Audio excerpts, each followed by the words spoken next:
this onto the karaoke chat. There we go. Yay! Excellent. We're all here. Yay! Yumie. Hello, Yeah, everyone. that's right. Good morning is how you do it. Hi, everyone. Hi. Hi. Yay! We made it. Yeah. We were just talking about how cold it is outside, or hot in where I am at least. Yeah, we're kind of like polar opposites right now because you're in like the horrible middle of summer in Australia right now. So it's horribly hot and just a lot to deal with. Oh my gosh. Yeah, it's meant to get to be people been getting like 35 degrees Celsius, which I think is about 95 Fahrenheit, I think. Not a fan. I have no idea what the Fahrenheit's. I have no idea. No, I have no idea. Nah. but I do miss the Aussie summers. I wish I could just fly back. I'll swap you. I'll swap you all. It's too cold in Tokyo. Take away the winter from me. Because when you normally come here, it's winter, isn't it? Yeah, I know. Yes, because I hate Japanese summer. So okay, summer is my favorite season until I moved to Japan. And note that I used to live in Hong Kong. My mic wasn't on for some reason. Oh no! I'm sorry. No worries, it was no, on no, my Firo side, is not meant at to be least. muted. It's all good. Is it fixed now? Can you hear Firo now? It's fixed. Oh my gosh. Wow. Yes, I was saying I hate I have to turn on everything but myself. I had to. I every single time it's summer in Japan, I escape to Australia for a couple of weeks, which kind of really sucks because I actually like Australian summer so much. I want to go back in summertime, but I end up using all my leave during Japanese summer because that's how much I hate the Japanese summer. It's just terrible. Well, it's humid, right? Like humid summers with like a lot of heat is a bad combo generally. It's also worse in the cities because we get cooked from the concrete and the glass and all of the steel. So Tokyo's actually known to be really hot comparatively to the rest of Japan, just naturally. And so I can do with humid summers. Don't get me wrong. Any of you from Southeast Asia or like, Hong Kong, I've spent 6.5 years in Hong Kong. So I can do humid summers, but I can't do Japanese summers. Like when a Singaporean and Filipinos and Indonesians all tell me that they can't stand Japanese summer, that says a lot. Wow. Like Tokyo summers specifically. Yeah, it's absolutely terrible here. But yeah, so yes. I'm done. I'm glad it wasn't so hot when I went over there last year. That was actually really pleasant to me. I think it was because you weren't in the city of... No. You weren't in the city. You were like slightly suburban. So you had a bit more shade and the concrete wasn't as bad. You had a bit of green, actually. It was kind of there was a little bit of green there and it was a bit near the river too. Yeah, that's true. That does help So a lot. Yeah, it really does. Oh, well, we could just even out all of our temperatures. We could take my horribly cold and your horribly hot and just like meet in the middle somewhere. Yeah. Yeah, best weather. Oh, am I hear Danny in the background? I just have to take care of something. Hang on. Yeah, sure. No worries, you're all good. Well, we could probably introduce ourselves while Fira was helping her dog. You go first, and Yumie. Yeah, that sounds good. Hi, everyone. Thank you for listening to our weather synopsis for how things are going. I am Yumie Tsuchinoko, Snake Lady VTuber, streaming over on YouTube today. I'm going to be the YouTube half of our stream. Firo is going to be our Twitch side, and Mai is our very wonderful co-presenter, joining us from Japan, live. Hello. We're just doing self-intros, Firo. I can't believe I'm still here. Please excuse hearing Dandy in the background. Just means that people are home now. No, which means I have to cut myself up from the air conditioning. No! Oh, no! Don't overheat! I'll do my best. I might have to take care of things about like a little bit into it though. No, it's all good. We can take a break. It's all good. Oh yes, good morning everyone. Hang on, I have hands. Oh my god, it's so cute! You have hands? I have hands. Oh my god! I'm wanting it to be Firozera live from Australia, where it's boiling hot. Merry Christmas. Yeah. Hang on, I have to do the extra thing. Good morning. I don't know if that turns up on Yumie's end or not. Wow. So cute! Oh my god. I love that. Yeah. We tried to figure out why Yumie's VTuber model wouldn't turn up on my end. It's a mystery. Yep, we have no idea if it's just the sheer irresponsible number of layers in my new VTuber model, but I'm a cute little, like, chibi version on Firo's screen right now. He fits snugly under the TV, at least. Yes. I guess I'll quickly introduce myself too. Hello. My name is Mai from West Travel World. I'm an interpreter, a translator, and bilingual MC, currently living in Japan, but I'm originally from Australia. Yeah, kind of. Hang on. My situation is kind of weird. I am Japanese. I grew up most of my life in Australia, and I'm currently living in Japan. Yes, I'm going back and forth, and I want to move back to Japan, to Australia soon. Take me away from this weather. I hate it. Oh man, you really are Miss Worldwide. That's fantastic. Not as worldwide as some people are, but yeah. No, my parents decided to raise me in Australia. I don't know. They're fully Japanese, and then and then for work I moved back to Japan. That's pretty much it. Yes, I want to travel more though. I've barely left Asia and Oceania, so I would like to travel more. Yeah. Oh gosh. All right, shall we get started then? Yeah, let's get started. Go, Feel free to take it away, Firo. And just as a reminder for folks who want the full experience, please make sure to go and check out these lovely ladies' Twitch channels. You are seeing them, if you're watching my stream, you're on YouTube, but please go and check them out. Their channels are in the description. And if you check out Firo's stream, you get to see this. It's a whole movie experience with the Firo vision and everything. So it's not that good. Jeez. I think it's fantastic. I love it. I sent a DM last night. I'm like, where do I put everything?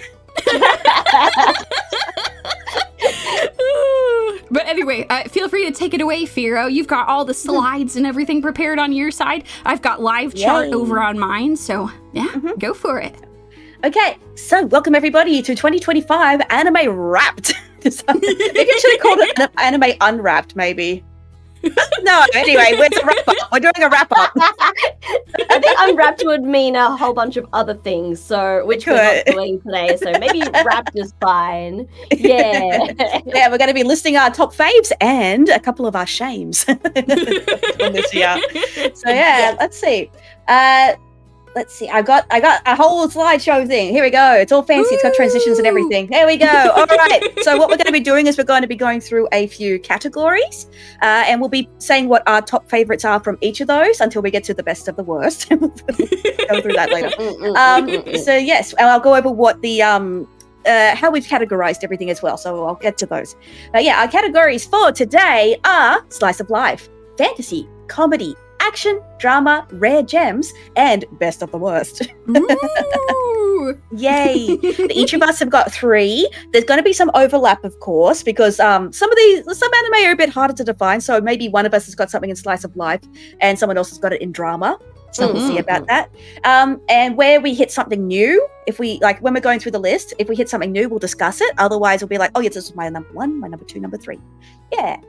And at the very end, I'll get everybody's top ones, and I'll make a little thread on that, and I'll put everything on some more slides. Yeah. So have a good roundup of everything.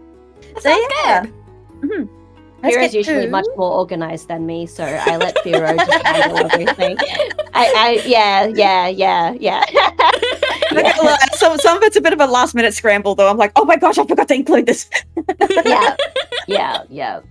But before anyone gets any confused, I'm not streaming today only because being in Japan means I'm very, very restricted to copyright. So that's why I'm asking the 2 ladies here to help me out.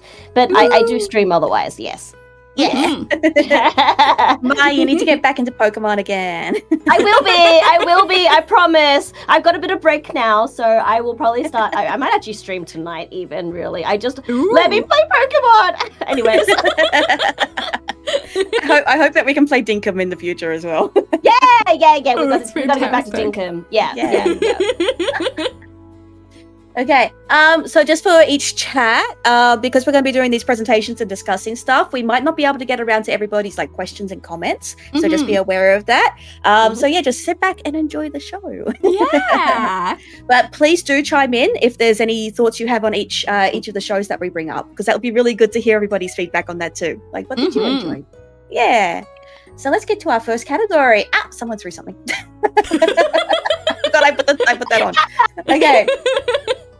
First category, Slice of Life. Woo! So, Slice of Life, a series that encapsulates just that, showing a period of time in a person or group's life and their day-to-day activities. This can include education, gourmet, tourism, and even shows about cute girls doing cute things. Maybe some cute boys doing cute things too, though. All right. How did two of you find this category? It was really hard to find things that was labeled Slice of Life. So I just went ahead and picked things that I categorize as Slice of Life. I don't know. That was what I did. Yeah, that's pretty much exactly what I did. Yeah, I did too. For sure. Okay, good. Okay. Okay, so actually, just so I can test like what we're doing with the slides and everything, would someone else like to go first? Sure. Yeah, sure. Go ahead. Yeah. Go. All right. I guess do we want to just go like one at a time with like each of us swapping through and going through our picks for stuff? Actually, yeah, let's do like this was my number 3. Cool. I had to rank them. Oh no, I was supposed to rank them. I just picked 3. I'm literally right now I'm reshuffling some things on my list. Yeah, don't worry too much about the rankings. I'm sure everybody enjoys. Yeah. I mean, we've only got like 3 each, so I'm pretty sure most of us love everything that's on the list anyway. You know, this first one's actually perfect. I have this organized in my 1, 2, and 3. So, okay, I'll start with my number 3. Perfect. All right. So, my third pick for my favorite slice of life anime from this year is With You in the Rain. It was same one, exact same number. Yeah, same brain cell. We're winning already right off the bat. This is perfect. Oh my gosh, I should have asked you to write down what time when it aired. Oh yeah. So I can find the trailer for this season. This season? Yeah, Okay. It was was it last season? It might be the last one. Yeah. Yeah, let me go pull up. I have up. a rough idea of when Yeah, apparently it was summer 2025 when I'm pulling it up here. Okay. I found it, and I'll just... Excellent. There we go. What I'll do is I'll loop it in the background. It's going to be silent, though, just so everybody knows.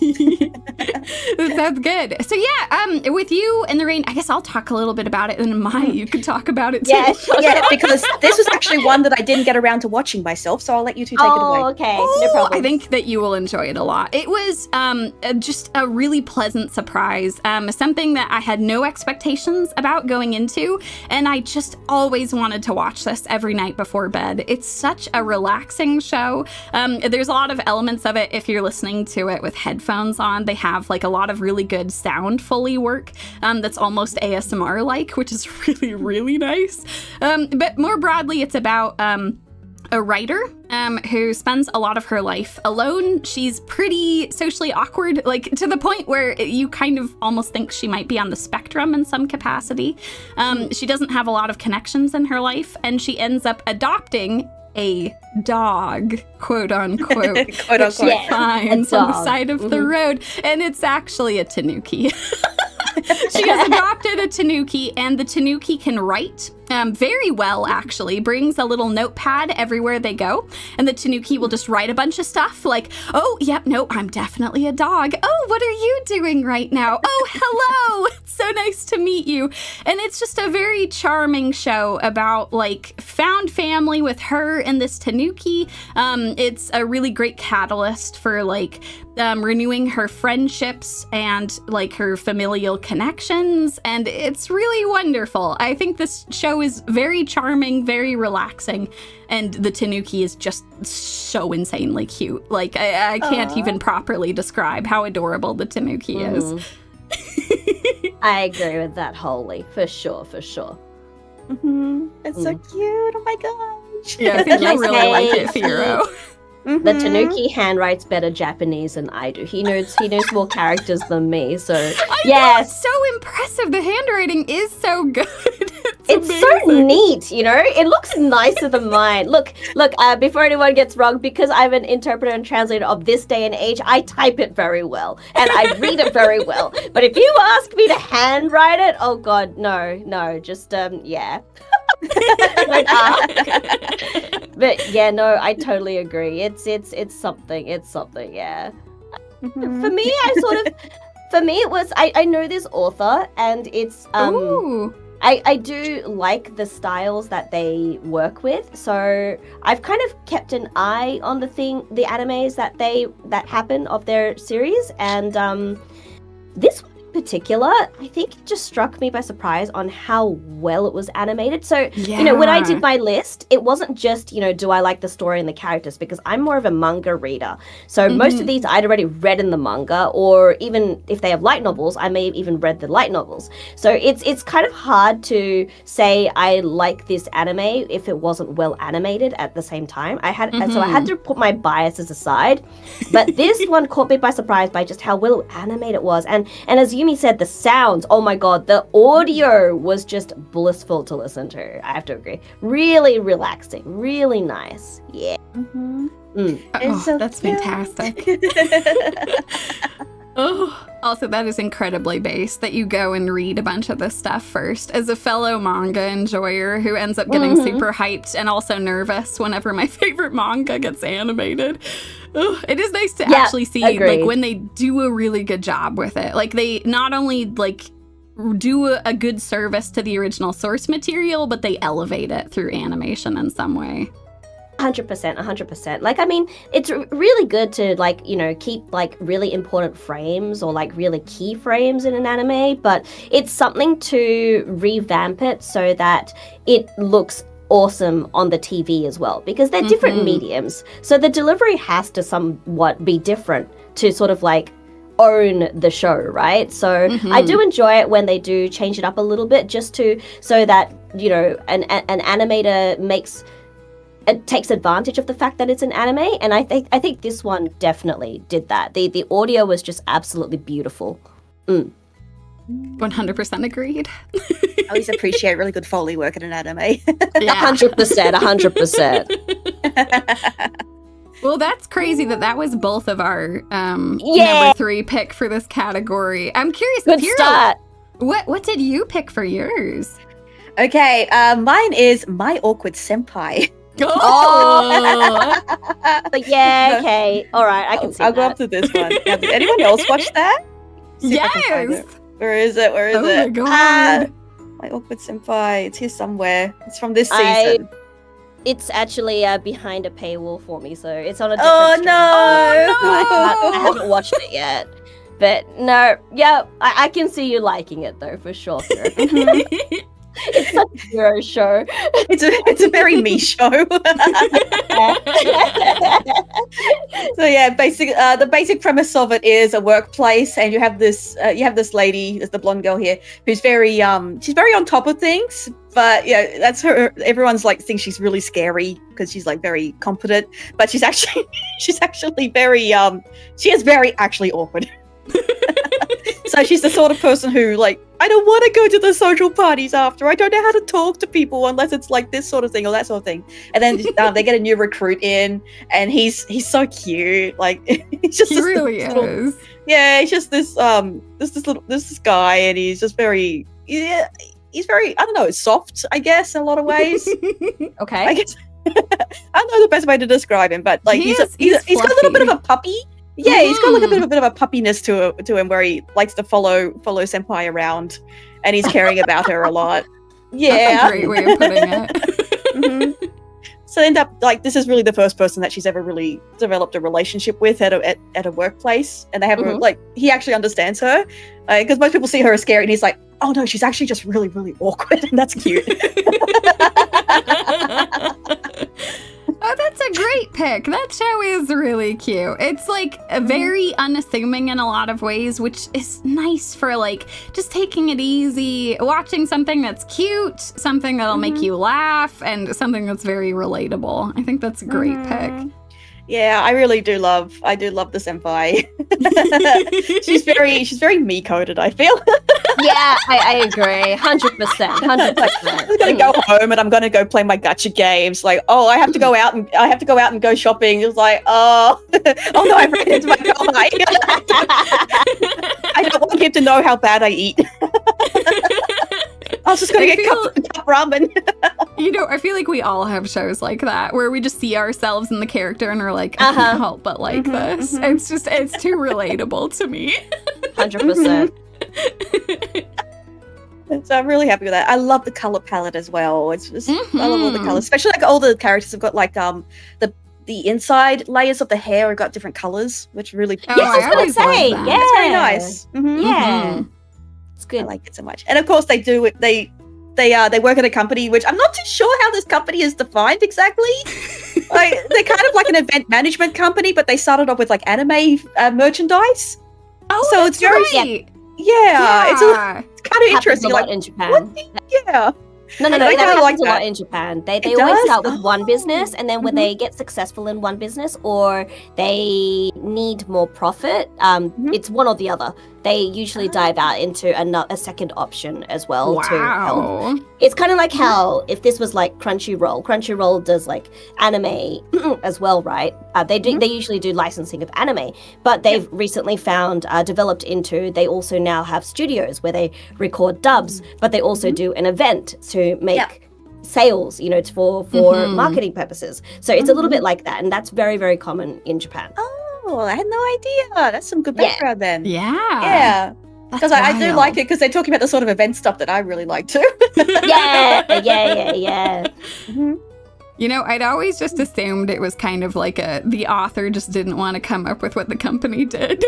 It always seemed like, just working at a generic workplace, your everyday workplace. We're not going to talk about what they do, but actually having some context of like, no, actually a bunch of these companies do a bunch of different things that isn't just you going crazy.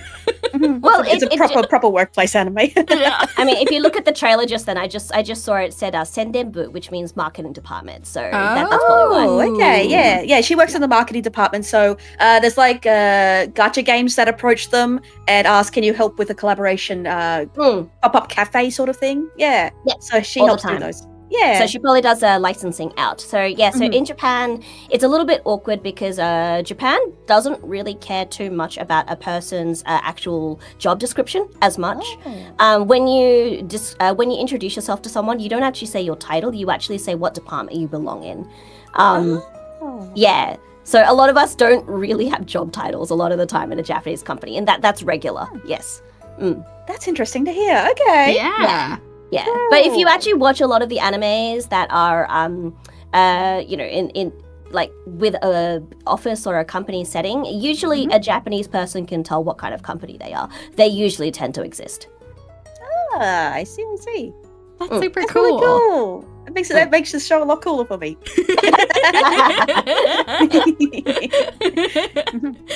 All right, shall we go to number 2s then? Yeah. Number 2 sounds really sure. Yumie, you go. You did your first one, so excellent. Go ahead. All right, let's go. So my number 2 for Slice of Life was Mono Weekend Animation. That was, let me go pull that up on my side. Mono was a couple seasons ago, wasn't it? I want to say it was the beginning of the year. Let me go double check. At least the first 2 seasons. Oh my gosh! The search function. I think it was the start of the year. There we go.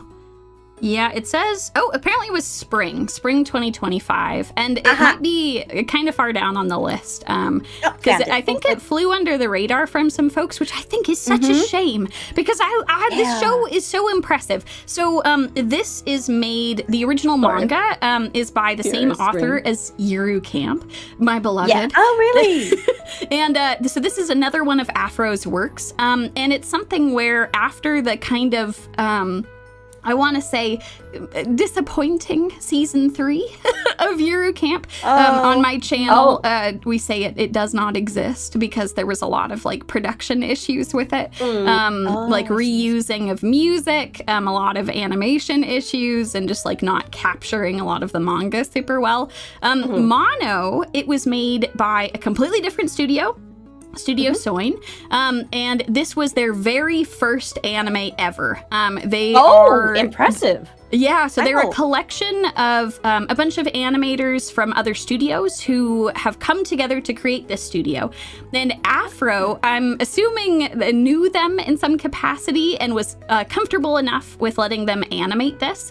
And oh my God, it's incredible. They really have some talented animators on their staff. The premise of Mono is that as opposed to Yuru Camp, which is about cute girls going and doing camping things together, Mono is like a true slice of life. Yes, there are some things that are common from one episode to the next, but there isn't like a theme like camping. There is like a photography club that a lot of them are in, where they use a like 360-degree camera to take a lot of photos and things like that. But that's kind of just like the start of the series. The series is really about all of them, the relationships they have with each other, the adventures that they go on. And it's just so spectacular. They capture the 360 animation scene so well. There's some crazy animation on the comedy bits. There's ghost hunting that they do. They chase cats on a skateboard with a car. I've seen that clip. They changed the entire animation. The animation style changes completely too. Wow, okay. It's so incredible. So it's really like a chance for kind of reclaiming the beauty of Afro's work, while also giving this new studio a really incredible debut anime. I think that they knocked it out of the park with this. If you at all enjoy Yuru Camp, or like cute girls doing crazy or very funny things, I think you will enjoy this quite a bit. Also, the ED is so addicting. I listen to it all the time. I love it so much. Can I go over the one thing that really got to me? Like, I need to catch up on this anime. So in the first episode, this girl, she doesn't really have anything she wants to do. Like, correct me if I'm wrong, but then she sees her senpai taking photos. So she's like, oh, I'm going to join this club just so I can take photos of my senpai taking photos. And then her friend says, I'm going to join this club so I can watch my friend take photos of senpai who's taking photos. Okay, that's gorgeous, but that's so true. How many of us cosplayers take photos of people taking cosplay photos and so forth, right? It's the same thing, right? It's the same thing. Yeah. So when the senpai graduates from the club, they get so depressed. Yeah, actually, I'm so glad you brought that up. That's like the whole impetus for the plot, is that she has to like find a renewed joy in like photography and things that she wants to do, and she ends up buying this new camera and meeting a bunch of cool people. It's also nice because there is an author insert character in this particular property. Really? So yeah, there's a mangaka who is like very much like Afro. Like very much the original mangaka, and she's so funny. Like she's so true to life. She's terrible at driving. She never wants to leave her room. She's constantly under a kotatsu, always convinced that there's ghosts that are gonna come after her. It's amazing. That's fair. That's fair. I can understand everything. I can empathize with. Yep. So yeah, that's my I really number need to 2 catch pick. up on it. It's such a good pick. So, Mai, what was your number 2? Oh shoot. I actually didn't write all the English names. Sorry. No, you're fine. You're fine. I'll find it. I'll find it anyway. I had to think about what I wanted to put in here, but I ended up picking this up out of comedy to put in Slice of Life. But it's the one about, it's the Okinawa one. Yes, Okitsura. Oh, yeah, Okitsura. Yeah, that's the English title. That's it. Yeah. Yep. Oh, Okitsura. I watched that one, so I can talk about this. Yeah. But this is the one I actually ended up putting into Slice of Life because I was also going to put into exceptional mentions as well also, but I think I will put this in Slice of Life. But it's about the main character who moves from a city, they don't say which city, but I presume something like Yokohama or Tokyo because of his accent. And then he moves to Okinawa because of his father's work, and he pretty much falls in love with a girl at first sight who speaks in such a thick Okinawan accent he can't understand her. Yeah. Yeah, so I kind of really, really enjoyed it because I, as a linguist, I am fascinated by the Okinawan accent. If anyone knows Japanese accents and dialects, generally you can still understand each other to a certain degree, even if your accents are different. So it's a little bit like, you know, going across American accent, British accent, Canadian accent, Australian accent, and all of the above. There's slangs and random words here and there that are like bloody odd, but but they're generally understandable. But Okinawa was its own country and kingdom at one stage. And it is its own language to the point that Japanese people really can't understand it. It sounds like a completely different language altogether. And it's been blended with Japanese, and it's blended with Chinese, because before it became unified to Japan, they were doing a lot of trade with China as well. So they're a very, very interesting language. And this anime encapsulates everything about the Okinawan culture that I love, as well as the Okinawan language that is fun as a linguist to study. So, and just the characters are really cute. Can I tell you? Yeah, the animation to encapture, especially because, you know, it's about the guy's in love with this girl, right? And her best friend is in love with him. And the way they encapsulate the doki dokis and the, you know, the blushing and, you know, the very not non-verbal bodily and facial expressions of someone being in love or, you know, being embarrassed kind of thing. It's I love it so much. It's done. It's so good. That's so cute. Oh yeah, my god. I love it. What a fantastic sales pitch. That's amazing. Yeah, I love it a lot though. So if you haven't had a watch, please go watch it. The main characters, what the heck, is exactly what my partner was saying all the way through, because my partner, he's Aussie.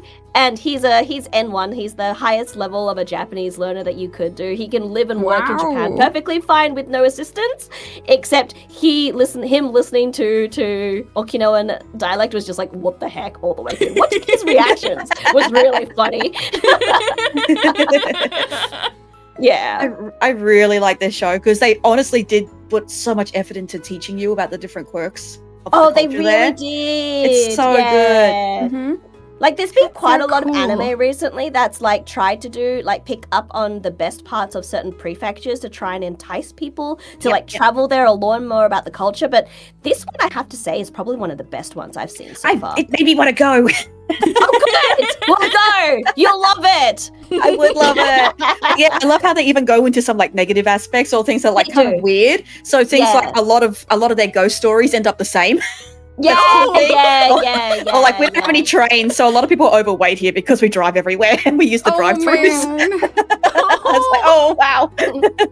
Or like the main character's like, I'm in Okinawa, I want to go swim in the ocean, and everyone's like, you want to swim?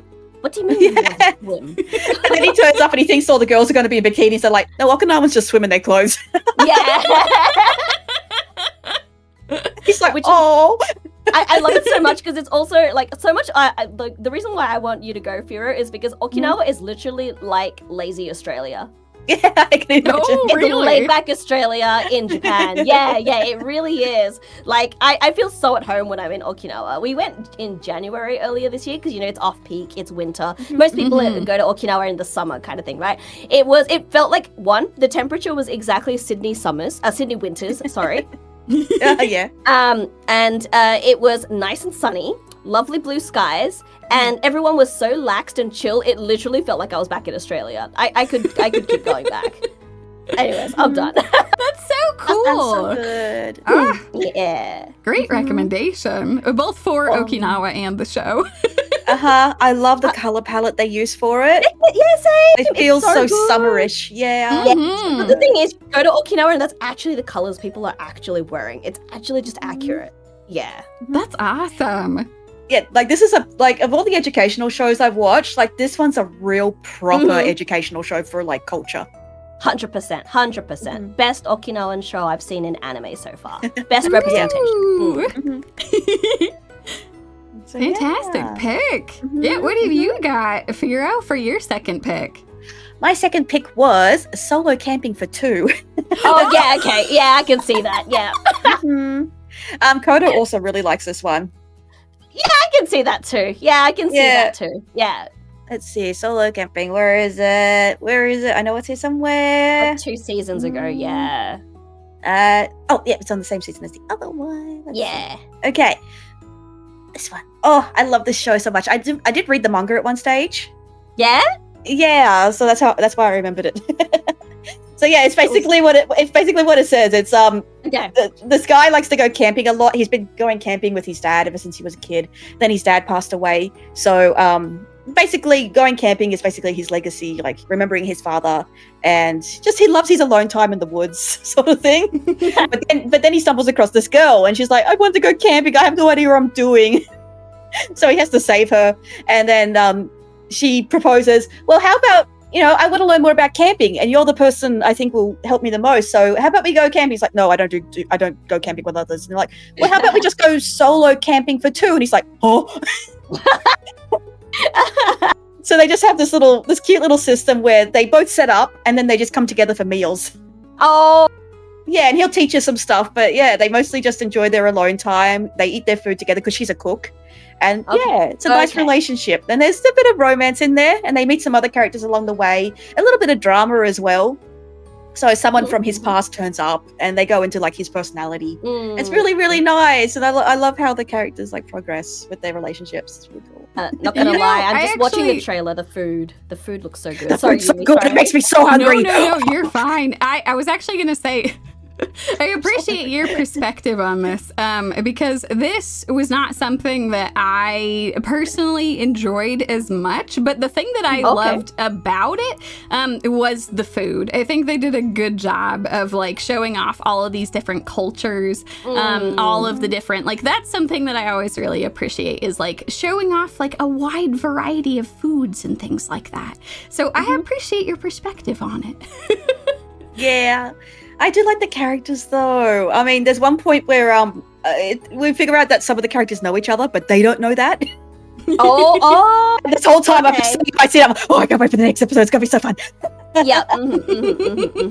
So yeah, the characters are actually really nice. Even though for the main guy, camping is definitely his special interest. Yeah, definitely. Yes. But he comes absolutely alive whenever he talks about camping and camping products. It's really nice. You can understand his passion for it very, very well and why he loves to do it. That's wonderful. I'm so hungry. Oh my god, yeah, that's the thing. I feel like anytime I talk about food, I'm gonna get very, very hungry. It's like, I don't even like camping, but I like this series. Right. Wait, you don't like camping? I don't like camping. I've had a lot of bad camping experiences as a kid. Okay. I'm actually in the same boat. I love Yuru camp. I do not like actual camping at all. I have had terrible, like, having to sleep on rocks, having tents get flooded, having wild animals trying to steal all your stuff. I had allergic reactions. Oh, yep, to my own camping gear. Oh no. Oh man. So yeah, that's my number 2. I don't have that much to say about it because it's very straightforward. But if you do like these sort of passionate hobby shows, it's a good one. And it does have that little bit of like relationship drama in there as well, just to keep things a little bit spicy. That is true. That is true. Man, I love this. We're all coming up with such different anime. This is great. It's good. Yeah. Yeah. Well, I guess, should we do our number 1s for this category? Yeah, did we do everybody's number 2s? The way I'm phrasing that. Okay, let's do our number 1s then. No, you're totally fine. You should have mentioned it. I let it brush off, and then you just mentioned it. Now you can't unthink it. Gosh, Hero, great. Oh, okay. Okay, so my number one for this category will probably not surprise my audience whatsoever. It is City the animation. I cannot stop talking about City at all times. I love City so much. It actually is my number one pick of the entire year for me personally. Oh, wow. Okay. So we're starting off strong here with Slice of Life. Oh my god, I find it. Where the heck is it on my list? It's pretty old. It's surprisingly older than you'd think. Yeah, it's taken them a while to actually get this animated, but my god, KyoAni has just knocked it out of the park. It's from the same author as Nichijou. Nice. For folks who are familiar with that, the like comedic masterpiece, it is the same author, but kind of like like it is, instead of it just being like a small collection of people who are in school and who are interacting with each other, it is an entire city of people that are interacting with each other, both in crazy and very relatable ways. So if Nichijou is something that you have enjoyed, the City is that, but like ramped up even more. Not just with like how ambitious like the story is, as well as like some of the comedy, but the animation is truly some of the most insane work that KyoAni has ever done. KyoAni is one of my favorite studios ever. They do an amazing job paying their staff, looking after the people who work for them, taking tons of time to work on their projects, and my god, they went all out with City. There is one episode, I believe it's episode 5, where in that single episode alone, there are 16,000 illustrations in it, which is crazy, absolutely insane. Like an average anime episode is like 2,500 to 3,000 illustrations, and KyoAni's average is about 6,000. So this was more than double their usual amount for an episode. It is a technical marvel in every level. This show is one of those where I'm like, if you are at all interested in animation, you should watch City, just for like the pure animation expertise and just performance that is on display here. Also, it's very funny. It's very touching. I can't believe that a property from the same author as Nichijou actually made me cry really hard. Like there was some very like beautiful emotional beats, especially near the end of the season, where it just did a really wonderful job of making you care so much about these characters and feeling like you are part of this city. This is a city that you could know in some capacity, even if there are crazy things, even if there's Tsuchinoko who are showing up, even if there's all kinds of talking animals and other things. You are brought into this world together. So that is why it is my number one pick for Slice of Life, as well as the favorite thing that I watched this last year. I think it's an absolute marvel. Now, I only got up to episode 5 because I was watching it with friends, and we reached episode 5. It was so insane that people were like, I don't think I can watch another episode. I need to be mentally ready. Yeah, no, it stretches your brain beyond belief. It is a lot to keep track of. I actually, with my husband, we went and rewatched that episode just to try and like catch different bits, because you can't keep up with all of it. It's incredible. Like they took so many different things that were all happening concurrently and just like show it on screen at the same time. It is absolutely insane. But yeah, no, it is definitely well worth finishing. Not all the episodes are like that. Not every episode will expand our brain cells as wide as they possibly could get. There are just some gags. There are some gags in this that just completely blow me away with how ridiculous they are. So they're like running to get to this particular spot and dig something up, and then they find this thing and it's not what they thought, and the gag surrounding this thing that they found is one of the most insane things. Kodo can tell me, he said that if he wanted to watch more of these episodes, he'd have to have a strong drink. Wow. Oh, hey, Kodo. Good timing. Man. I love so much. I love everything about the show. The gags, the humor, the characters.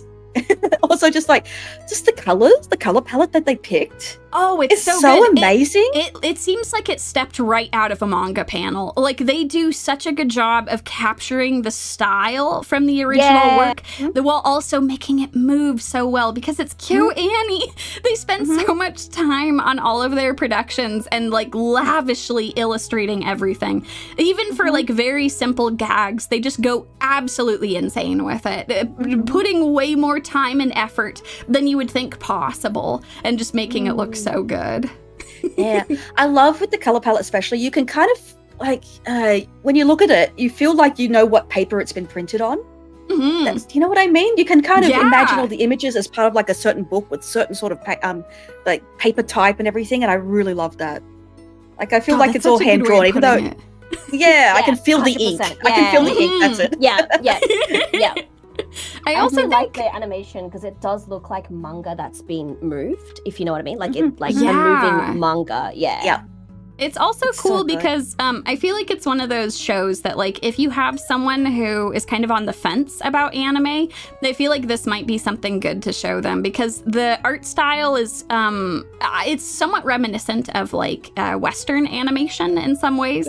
Some of like the shading that they use for it, because they're trying to capture that comic looking style. So I actually think it's a pretty good onboarding point too. And again, if you're watching it with someone and they're like, I can't keep up with episode 5, that is the point. It's okay. It is definitely come back and rewatch it and just marvel at the absolute insanity. And not all the episodes are like that. Like adding to that, it actually reminds me a lot of the animation slice of life anime they used to make back in the 80s. So it's a very easy palette for people to ease themselves back into modern day anime. That's great. Yeah, I agree. I love the two high school students, and they have that whole like hamburger. Watermelon. Oh my god, they are okay. If you love them now, you are going to be you will be obsessed with them by the end. Like, they were Bear and I's favorite characters in the entire thing, so I look forward to it. It's well worth your time. The way they talk, you're like, my brain. So good. But yeah, that's my number one pick for this category. What do you got, Mai? Okay, so before I say what it is, I have to let you know that I had to shuffle a lot of my animes on my list because I have too many in action and fantasy. So the top I picked for slice of life is a bit questionable, whether you would call it slice of life or comedy. It's all good. It's all good. But I don't know the English title. I should look this up while you're all talking. I chose the one that's about living with a ninja. Oh, yeah, that's such a good pick. Oh my god. Yeah. Oh, I'm so happy you picked that. Season I did love that come out? I think it's summer. Summer? Oh gosh, I have to find it now. Yeah, sorry. The full name, it's A Ninja and an Assassin Under One Roof is the full English name. Yeah. Oh my god, that's such a based pick. Oh, I loved that show. So yeah, I was actually debating over this one and another one, but I think the slice of life I prefer this one, mainly because it's about a girl who's in high school, and she's an assassin. And she is working up her ranks to be a better assassin, because obviously the higher you are in the ranks, it earns her more money. And she's just into saving a lot of money so she can retire early and just have her own life, essentially, the way she wants to. But then she picks up one day she finds a ninja in the alleyway, which she decides to adopt. And this ninja had run away from her ninja village per se. And they decide to live together because the reason why the main character can't go up the ranks is because she's not very good at getting rid of the body. Like, the assassination doesn't look like an assassination. But the ninja has the ability to turn anything into leaves. Which makes it a clean way to assassinate someone and get rid of the body, right? And then the ninja needs the assassin's help, because she keeps getting chased by all these people from the village that she used to live in.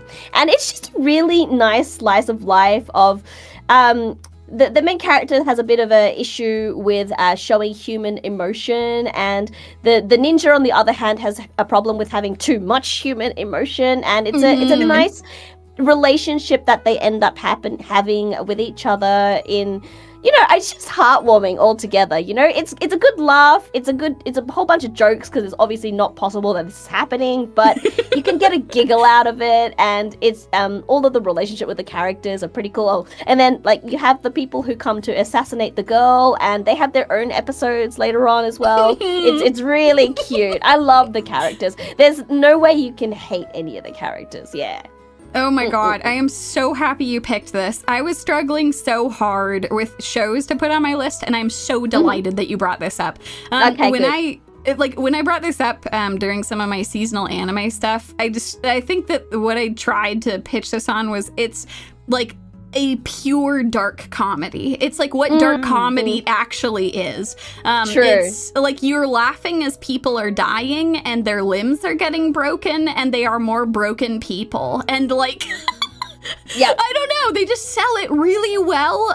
You're so right that the relationships between them is so fascinating. Like the ninja and the assassin. I was trying to debate with Bear about what are they? Family? Are they are they a parent daughter? Are they friends? They have such a unique relationship with each other. But the fact that they dedicate all of this time to the side characters, it's just amazing. You get to see so many people, and I don't know, I was just very impressed with the animation work from Shaft. I think that they've gotten their groove back in a huge way. They've got a lot of very talented animators who are on their staff, and they just, oh my god, the first episode where the ninja uses her abilities to turn a dead body into leaves is so insane. It looks so good. And they just keep it up with both the gags and some of the more it's assassin time. So fantastic pick. I really loved this one. I think dark humor is a good way to put it, because I grew up when I grew up in Hong Kong, that was still under British rule. So I grew up in a British education system. So I think sometimes my humor can be quite dark because I had that influence. And so maybe that's why I like this series so much. I was so hooked with this series. I could watch it again and again and again. It's so fun. Yeah. Fantastic pick. Oh my god. Yeah, unfortunately, I didn't get around to watching this one. I did watch the first episode, though, and that was really funny. Okay. I think you will enjoy it a lot, Firo. It really is, I feel like it is another one of those shows that's good at onboarding you if you're not normally into dark humor. They do a really good job of balancing things out. There's enough heart and love in this show to, really keep you connected to it, while still having just, a frankly insane amount of people who are just murdered at every turn. So many people die in this series, and you keep laughing anyway, so. Yeah, I remember seeing a thing about all the side characters have got such good designs. They do. The side characters feel more like main characters than the main character does, but it makes sense because the main character's an assassin, right? Yeah. Yeah. So many good character designs taken too soon. Okay. Well, fantastic. What have you got for yours?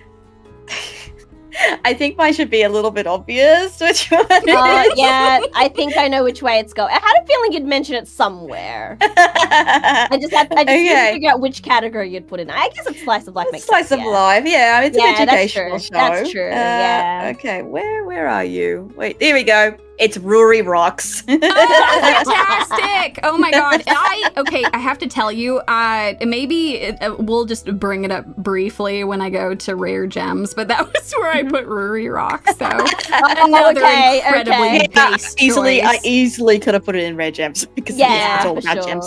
Oh, this one's so good. But this, honestly, it's a slice of life though. I love this. Just people go out rock hounding. They're actually researching rocks and all the things you got to do to find them, how different rocks are made. The animation quality of the rocks is so good. It is. Oh my god! On the artist, I tracked down the artist who drew all the rocks. Oh yeah, they do. Oh, it's so beautiful. The work in the animation execs. Okay. Yes, they do. But yes, I love this series so much because they put so much emphasis on like the discovery aspects of everything and learning about how the rocks are formed, and also they combine a little bit of mystery into it as well. So at once, and it's not just like, oh, we're finding this rock this week, we're finding that rock next week. Some of these are actually a process.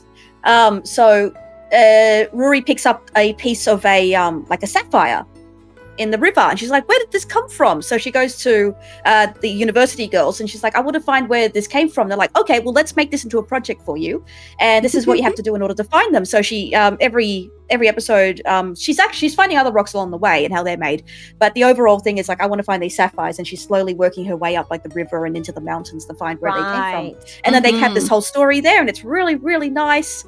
And I love the characters. The characters are like, they've got so full of like determination. And there was an episode that I cried really hard on because this girl, like, she loves rocks, except because it's such a not girly kind of hobby. Yeah. That she got made fun of for it in school when she was a little girl, so she kind of had to abandon it. Yeah, and the fact that eventually she stumbles across Rory and these girls doing it, she's like, I'm allowed to like these things. Yeah. And they're like, yeah. And then she realizes, oh, I'm allowed to enjoy my hobbies. I was like, oh, crying. Oh my god. I love it so much. I totally agree. This show is one of my favorites from the entire year because it does such a good job of like teaching you not just about like geology, but it also, I feel like, is a really great point of inspiration for people wanting to get into the sciences, either like as a profession or as a hobby. They show like both sides, both like the doing this as something for fun as well as like the scientific portion of it. Then it's so cool because the whole cast are women, which is so great because even in this modern day, it is still a problem where women are not as prominently featured in science. So having all of them be women is so fantastic. And they are just, they do a fantastic job of explaining a whole bunch of things too, so you learn a whole bunch. It's a great package of like education, inspiration, and wonderful animation. And also all of the adult researchers are insanely hot. Like as the bride lady. Important. So hot. Like, oh my god. I know that's how a lot of people first found out about the show, is that, oh my god, the lead researcher has curves. Actual curves. That's great. There was there's a part of one of the episodes where they're like, oh, can you wear this maid outfit? Yes. Yeah. They put her in this maid outfit, and she's jumping around and stuff. And there's a couple of things wobbling, and then she like immediately just jumps down. And she starts slamming like like a pin and hammer into a rock, and she's like, "Oh yeah, this works really well." No, it does work really well. Oh my god. Just timekeeping here, letting you know we've just finished one category and we're already 1 hour into the stream. Oh my gosh. No, we have to, we've been too excited. Don't worry, I'm sure we'll end up cutting some of them shorter because we'll start overlapping on things. You know, thank you, Mai. You're keeping us honest here. We could just yap forever and ever. Oh, forever, 100%, yeah. No, but I do agree with Yumi in the sense that I actually enjoy that we're getting a lot more educational shows where not just women are the center of it, but it's science-based, because that's something that we've always found, like, we've always struggled with, I think, in anime, where pretty much everything is well represented except the sciences. It might be a little bit over-exaggerated or slightly different. Like, you know, who remembers Moyashimon back in the days, right? But it's nice to see science shows that are very realistic like this. I kind of like, I wasn't sure if I should put it on my third pick or not before for Slice of Life, but I also thought Moo was a pretty good representation of some form of sciences as well this year. So yeah. Oh, the cat one. Yep. The cat one. Oh, that's right. That one. Oh, that gave me such brain rot. what my problem was. I couldn't watch more because of the brain rot, I suspect. Yeah, it's a different kind of issue. That show kind of broke me. I did have lots of great education in it, but my God, the cat alien just melted my brain. Oh my God. It's actually, I really like hearing you folks sharing your opinions, because there's been a couple of shows that, like, you folks have mentioned that I've talked about the brain rot they've given me. It's nice hearing, like, I don't know, it's awesome. I really like your folks' opinions on things. I mean, if it helps, Yumie, sometimes I'm actually on my phone when I'm watching anime, so I can get over the brain rot. And I concentrate more on the important bits, you know? So that is fair. You were not infected with the moo brain rot, because oh my really God, that cat, holy shit. The expressions it had were horrifying. It will haunt my nightmares. The cat got to me. The cat got to me so badly. I'm like, I can't. All these cats are so dumb. I can't help it. I think I'm a little bit more open to it too, because of Yui and Yumi's chat. I used to be a teacher, so I taught for 17 years. Ooh. So I've kind of gotten over the people can be very dumb and ask very innocent questions kind of thing. So Mumu to me, these expressions are a different problem, but the questions Mumu would ask are questions I would typically be asked quite often, regardless of age. So I think I'm a little bit prone to a lot more of that than most people, but yeah, I can see why that would annoy some people for sure. Yeah. I don't have your patience at all. Yeah, my partner couldn't watch Mumu with me. It was gone. Oh my God, so that's so funny. Yeah, episode 1, and he's like, I can't stand the cats. Yeah, I watched all 12 episodes of the first core, and I was like, what have I done to myself? Oh my God, this cat. I watched all the whole entire season, both cores, and it was something. It was something. That's all I'm gonna say. Anyways, moving on. All right, yeah. Next category. We're on track for let's sure. Let's go to our next category. Yeah. All right, we're on to fantasy. All right, fantasy are series that include fantastical elements from the supernatural to superpowers. They have characters who were isekai'd, kicked out of their party, dragged into secret societies full of mystery and mayhem. Settings range from traditional medieval lands to more urban cityscapes. Yay! Who'd like to go first? Yeah. Let's go. You go Great first, description. Here. Oh, I'll go first. Okay. My one was Secrets of the Silent Witch. Fantastic choice. Yes, I debated on that one, but I pulled it out last minute because I had to move something from drama. I also put it in drama. That was also where I put Silent Witch. Really? So Okay. Oh, I love this so much. It was a really she's such I love her so much. I love her so much. I know. Yes. yes. Good. I'm glad. So the characters are lovely. I love that she's so shy, and she eventually kind of opens up a little bit. And this is all undercover, so she's trying not to get people to guess who she is. But yeah, there's a couple places where she like messes up. But yeah, I really love all the magic systems as well, and how they go a little bit into that. Yeah, because describing magic systems, like creating them from the ground up, is really, really difficult. Like a lot of series will just basically be like, oh, we could just do magic. Yeah. But this actually goes to like formulas, how things are done, how she eventually managed to do it silently compared to other people. Like yeah. Yeah, I totally agree. I'm sorry, I don't mean to cut you off. Yeah, you're good. I just love all the relationships as well. Monica's so cute. Oh, God, yeah, I love it so much. Yes. And sorry, I've forgotten the name of the girl. The girl who signs up to be her cousin. I love her too. Oh I love her pretending. Yes. There we go in the trailer. It's the girl who pretends that she's the villainess. She's trying to play a villainess character when she really isn't. I love her so much. Oh. Really, I wish she'd been in it more. That's my only problem. Agreed. This is really beautiful storytelling from beginning to end. I kind of also debated putting this in drama slightly as well, but then I had way too many animes on my list already. So yeah. I was kind of a little bit disappointed in how they rushed it a little bit at the end, to be really honest. It did. Yeah, I understand that. That is very fair. The reason why I pulled it up from my list, yeah. No, that is totally fair. It's something that I do hope will get a second season because I feel like there's like huge potential for it. And like even with like how things wrapped up, my God, I loved this show.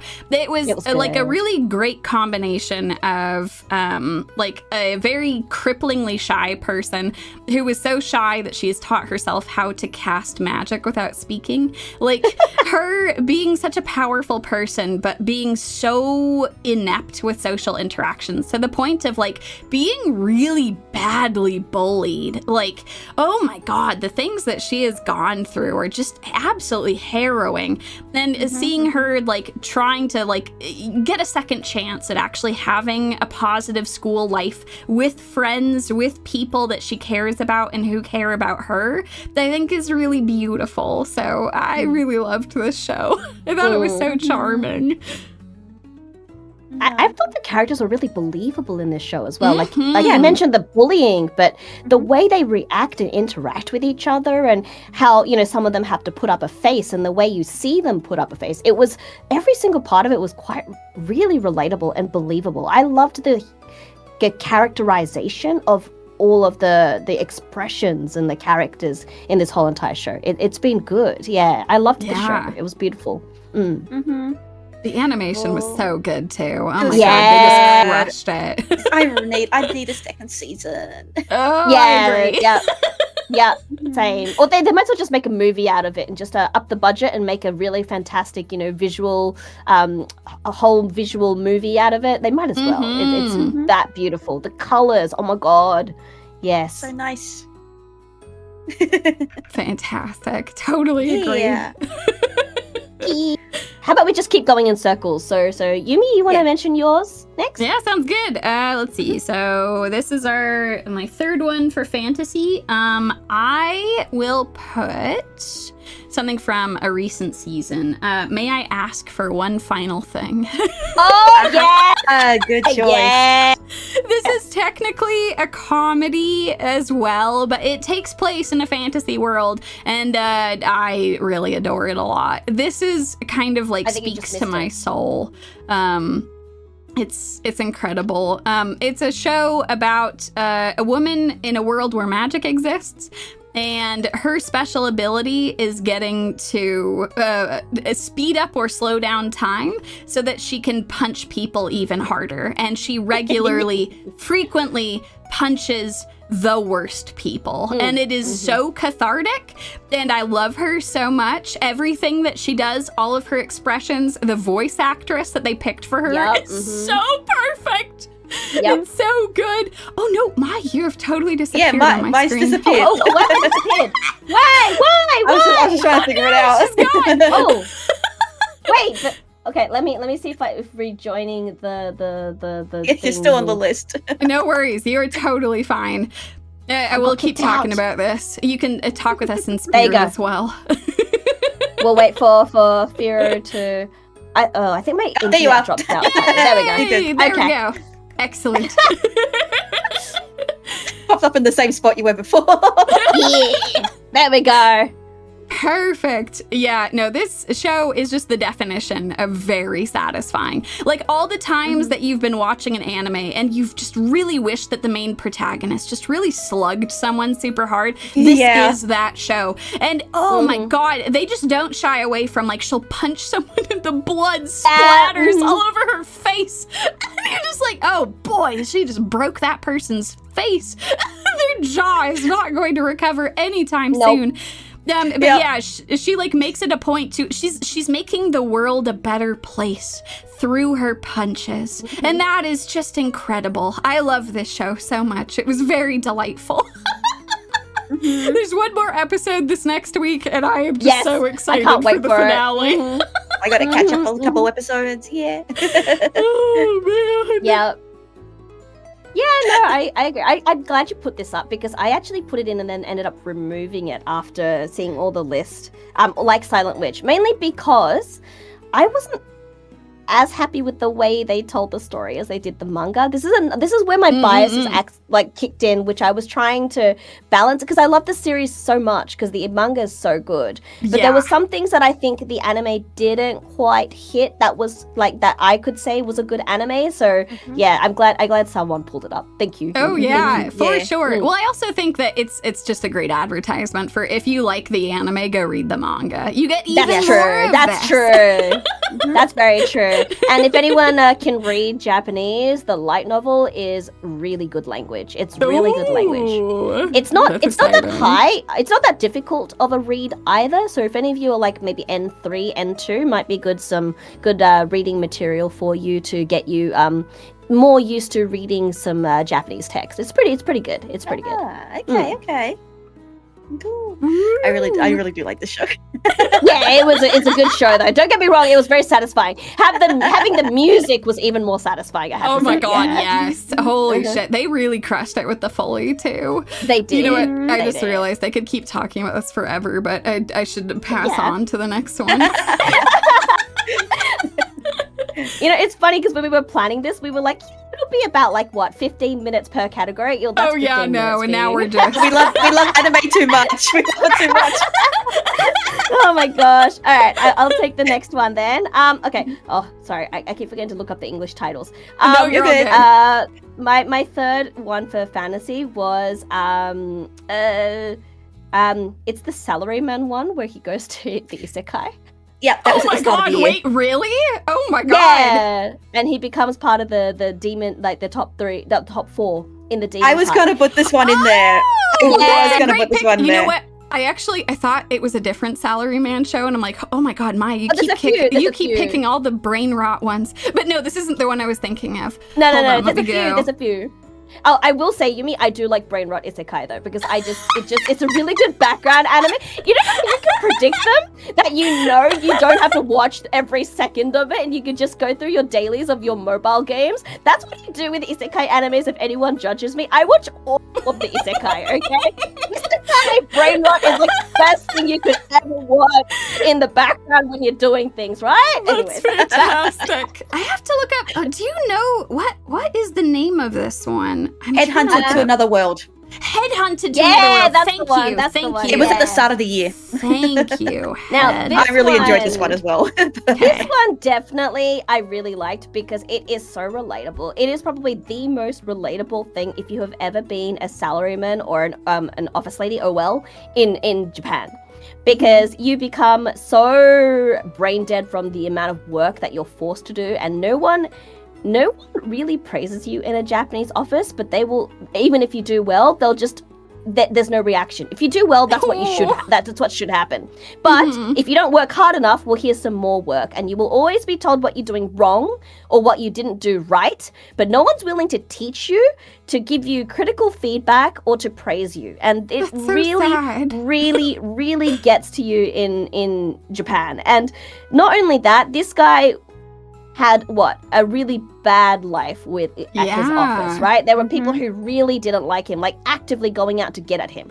That's not as common in Japan, luckily, but it's so relatable that he'll just go to another world, and his skills were so compatible in the work he was given.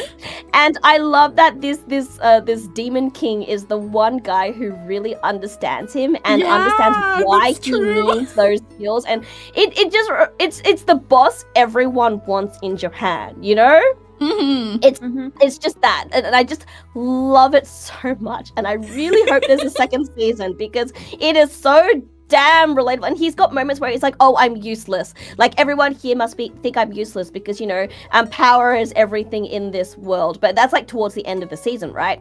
And by then everyone understands him and knows where his skills are, and they're like, no, leave it up to me now. You've done your work until now it's up for us who have the ability and the powers and the magic. And I'm just like, oh my god, I was like bawling my eyes out when that happened, because it's literally the workplace you want to be in Japan, with that kind of boss and those kind of like colleagues. It's like it's such a relatable thing in Japan that I just had to put it up there. It had to be in there. The two things I love the two things I love the most about this: the Demon Lord is such a hype man. Yes, such a he's like, I'm feeling a bit low and not confident in my abilities. I'm going to tell you exactly why you are the coolest guy and why you belong here. Right. And the reason why I'm stressing Japan so much more, because I just saw Glitch is comment. It's like, it's the kind of workplace you want anywhere, in my opinion. Yes, it is. But the thing is, I've seen workplaces like that in Australia 100 times. Whereas in Japan, it is so damn rare that this is literally, the life I want to live. Anyways, I had to put it up. Yeah. The second thing I love about this is their strange obsession, like commitment to city pop. Oh yes. Right. This like, just for the audience, like this threw me for such a loop when it happened the first time. So the main character, every now and again, he enters his own mind palace. Yeah, I guess that's the best way of putting it. Yeah, and his mind palace is an old style izakaya. Yep. Yeah. It's just it's like a little small hole in the wall, and it's got its little barista who serves up the drinks and makes the food and everything. And in the background, you'll hear famous city pop songs. And it threw me for such a loop there.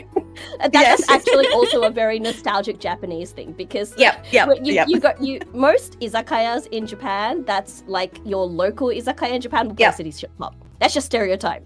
Yeah, so but for Westerners, it's just so interesting. Yeah. And he's sitting there, and sometimes other characters will pop in that he knows, but maybe they're in a different context, like they're wearing a business suit, or he'll see people from his past and they're talking about things, and he basically works through his issues within his own mind palace, and then he comes out being like, then he pulls up his tie and everything, and he's like, I'm going to settle this account. You're like, yeah! Yep. I didn't actually realize it was a mind palace in the beginning. It took me me neither. I thought it was real. Yeah, so did I. And I'm like, why is there a bloody isekaya playing city pop the Japanese way in this fantasy world? Like, is this his go-to place to chill and relax after, like, having to blend in with these, odd people? But no, it's his mind palace, and it's so beautifully done. It's so beautifully done. It's a fantastic pick for this. Yeah. Anyways. Going to second picks. Go, Führer. Go. Okay, my second pick is Dandadan. Oh, you put that in fantasy. Nice. Okay. Yeah, it's like, it's got all the like urban sort of fantasy, and it's got sci-fi, and it's got yokai and everything. So yeah, I think I'd put it there. I love Dandadan. It's great. Animation's amazing. I'm so forever grateful that Science Saru picked this up. Yeah, because I don't think any other studio could have done it this much justice. They've really crushed it. The animation is so insane. They've done such a good job with this. The animation, the commitment to even little scenes, they put a lot of effort into them. I love what they did with the exorcism scene, with getting those bands in. Like that was Grand Rodeo, wasn't it? They got Grand Rodeo, and then they got the lead singer of oh gosh, what's that English band? The lead singer of Dragon Force? Yes. Dragon Force, yes, to sing it in English. So even the commitment to the dub is just there's so much enthusiasm to it. I love it. Wow. That's fantastic. I love the characters. I love the lore for all the yokai, that sort of thing. All just the weird little alien things. It's just so wacky and bizarre. I love it. I mean, the only reason why I said, you put it in fantasy, because it's it could have easily been drama, it could have easily been action. It kind of a lot of things. Yeah, but I'm a massive fan of yokai stuff, so I can't bring yokai. I didn't end up picking anything yokai in the end, to be really honest. Yeah, but anyways, I had to remove second seasons out of my whole list, because otherwise I wouldn't stop. I actually did a very similar thing. Yeah, I didn't want to put too many. Yeah, I didn't want to put too many second seasons in, so just ones that were completely exceptional to me. That's fair. Okay. Yeah, Dandadan's a great pick. It's a very good coming of age, struggling with the insecurities of being a teenager, dealing with your sexual attraction to someone else, and trying to navigate whether or not you're going to be friends or romantically entangled with someone, while also just having truly insane anime fights out of control. That's a great pick for this. Really love it. I just love the characters. Your second pick, Yumie? You know what? Actually, I'm going to keep the tradition going. One of the only second season things that made it onto this list for me is actually a third season. But I promise I'll try to sell people on why it might be worth their time. So my second pick for fantasy was the third season of ReZero. Okay. Yeah. I know that's kind of a bit of an ask. That's a lot of a series to go and watch. But I will say that if you are someone who is at all interested in, like, I would say dark fantasy, as well as like stories of people overcoming adversity and like creating community, ReZero is kind of a great pick for that. It's a story of a teenager, he's I think 17 at the beginning of the series, who suddenly gets warped to another world. And it is not a pleasant experience at all. He has lost like his entire family. He will never see them again. He is in a place where death is constantly surrounding him. And he has been given the ability to come back from the dead whenever he dies.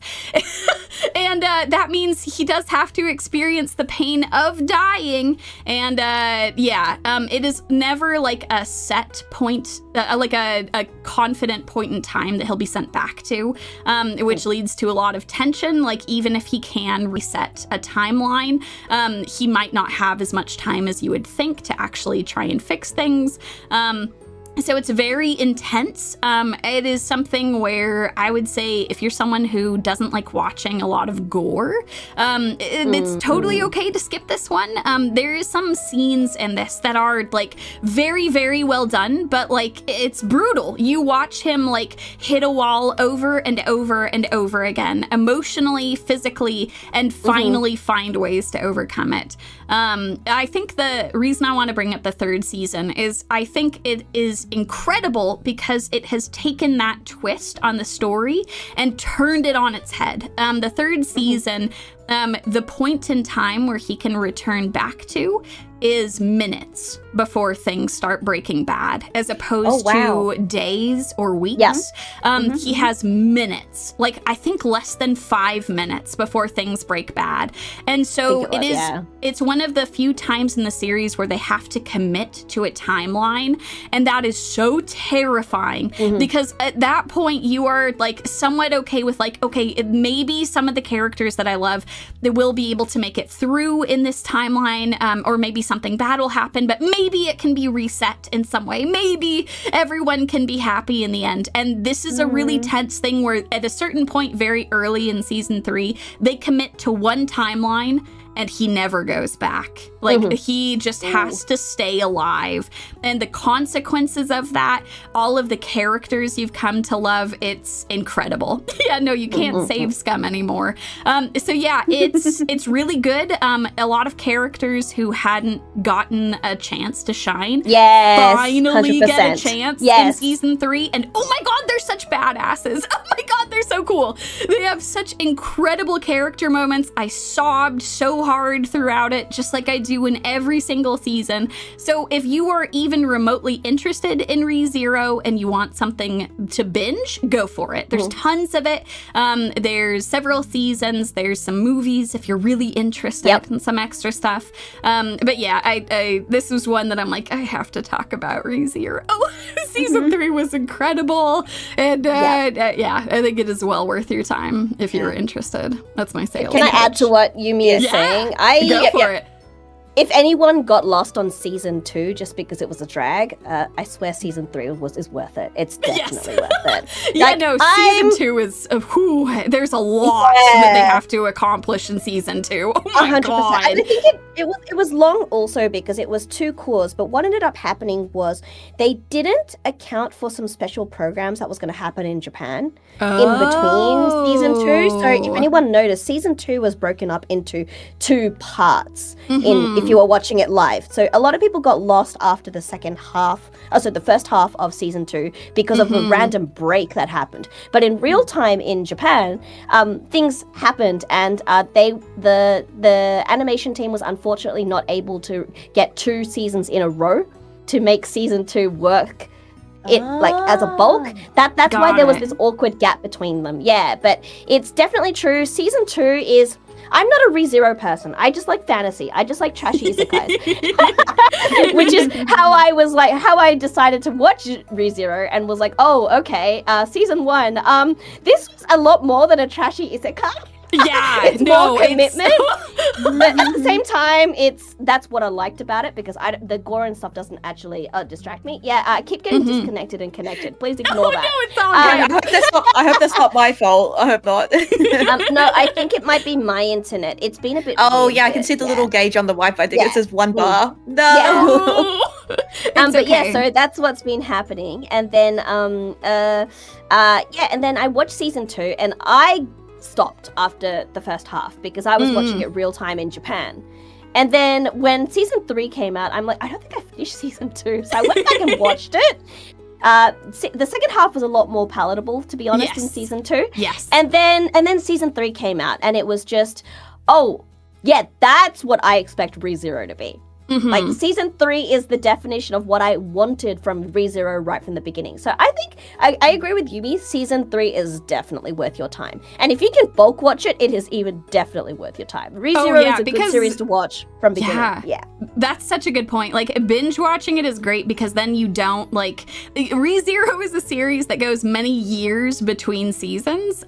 So, like, for a lot of us, like, who are watching it and being like, oh man, I gotta go back and remember, like, what happened in like this portion or whatever. If you binge watch all of it at once, it's so much easier to keep everything in mind because there are so many characters and so many moving pieces. But it is one of those shows. I'm really happy you mentioned that, like, your expectation was, oh, it'll be a trashy isekai, and oh no, actually there's stuff happening here. Like, that was my reaction when I first watched this. This to me is like the isekai when I think of shows to recommend. It kind of like justifies the genre because they do such a good job of like him struggling with like never getting to see his family again, and like becoming an adult, really, because like he is like very close to being an adult at the very beginning of the series and has to literally grow up as the series goes on. It's very, very good. Agreed. Very much agreed. But if you want to see the characters in a slightly happier setting, go watch Isekai Quartet. Yes, that's true. That's a good point. Yeah. That's true. That's a saving grace, to be really honest. Yeah. All right. I guess it's my turn next, right? I think my second pick for me was, I had to move this out of drama, but Tasokare Hotel. Oh, that's a good. Oh, I actually have that one elsewhere. Okay. Yeah, I thought so. I thought you would too, which is why I'm like, it was originally in drama, but that one I had to pull out so I could let it shine. But I did end up finding it on my stream. So two seasons after it was released on TV, it finally popped up on Netflix. So I watched it on Netflix. I watched it on YouTube, surprisingly enough. Oh, yeah, you really? did mention that. You did mention that. Yeah, you can find the whole thing on YouTube. Oh, there I go again. It's the same YouTube channel that is doing Uma Musume. Right, yeah. Oh, okay, that makes sense. All right.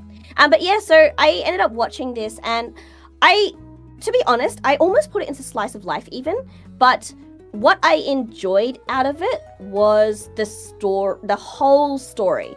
From beginning to end, where it actually wraps up. It's an anime that actually has a wrap up. Oh my god, there I go again. And that's kind of what I enjoyed about this series more so. Should I just give you my Yeah, it might be good just to do the Fuki. the Fuki? Yeah. Let me get that up.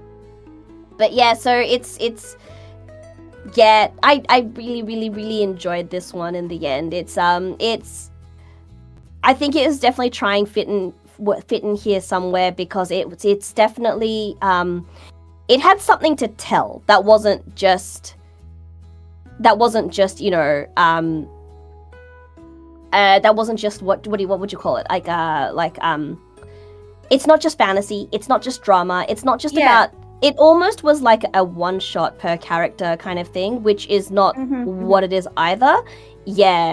So I kind of wanted to pick it up somewhere just so that I could talk about it. I think if you're looking for something like an anime, you're sick of like watching different seasons because it just never comes, or like an anime that they're probably never going to finish anyway because the manga or the original novel is going to be way too long to start with.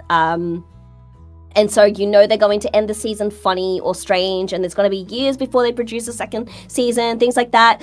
I think Tatsuki Hotel will be very satisfying because it'll actually wrap up the story, and in a great way too, in a way that makes sense in their world. And just overall was definitely worth my time.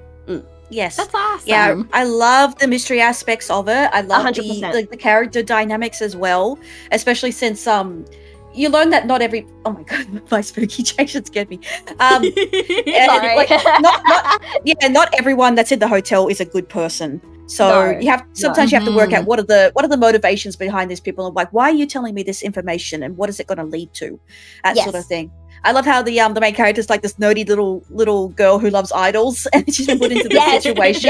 Yes. And she's the one that has to figure everything out. I like how in the beginning you think you're just trying to get to know her. Yes, but it's not just about her. It's not just about her and the customers. It's a lot more than that, and I think that's what really, really, really helped keep me in. Anyways, that's the URL in Discord for you, Yumie, if you want to put a reactive in. But yeah, awesome. so I think I have you on screen. We got you. Thank you. Okay, good.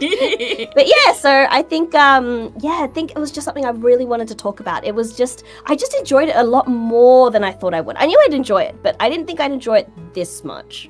I think it's satisfying to have something that actually ends. Yes, and the way it ends is so good. I mean, like, it's very dramatic. 100%. Very enjoyable. It's nice. Yeah, great shout out. I really enjoyed the world building as well. Yes, it's world building. It's a small world, but it makes sense. Yeah. So yeah, I really enjoy it. I don't want to give too much away, honestly. I know. I'm like, what do I keep stopping, and I keep not saying as much as I do with the other series because I'm like, what can you say that isn't going to be like a complete spoiler? I think you've done a good job of selling it. Where like if you're into kind of unsettling mystery shows that will have like a satisfying conclusion, it's definitely worth checking out. Yeah, and it's easily accessible because it's on YouTube. Yeah, that's true. That's true. Fantastic pick. We're already to the number one of this category for each of us. Yeah, I've done a better job this time. Okay, shall I start? Yeah, go for it. Yeah? Okay, my number one pick is Clevitus. Oh, okay. I haven't watched that one just yet. I can't actually find Clevitus. I can find all the other ones, but not Clevitus. I'm gonna spell this wrong. I love it so much. Like, I went and read as much of the manga I could. And I love this. I love the art style. It's a nice, like, I know there's going to be like more story, but what they adapted for this season, it's nice and encapsulated. And like the second arc that they're getting into is trying to follow up on some questions that were left. Yep. But this first season alone is so good. The world building is so wonderful. The characters are all really, really cool. Because I mean, you have at the very start, you have I love how it betrays expectations sometimes as well. So you have these you have like these huge group of heroes. They have all these cool special weapons. Some of them are voiced by pretty big voice actors, I think, as well. And they go and they want to take over. They want to defeat Clevitus, the moonlight beast of this mountain. So they turn up and they start attacking it, and it all just falls apart immediately, and everybody dies. Like they all die in horrible, horrible ways. And you're like, okay, well, that's it. Okay, interesting. And so that leads this monster to go and attack the city because he's like, I've had enough of this. I'm just going to go attack the source. So he goes and attacks, and then during the attack, he runs across this kid who has a baby, and he's dying. Like the kid's dying, and it's like, please take the baby. And it's like, why are you asking the enemy to look after the baby? And then somehow he's just like, I could leave the baby to die, but something compels me not to. So he takes the baby back to the mountain, and then he realizes, I have no idea how to look after a baby. And so he revives one of the heroes So of course he Right. revives the only woman that was with them. So basically she's a zombie working for him as a kind of Right. yeah.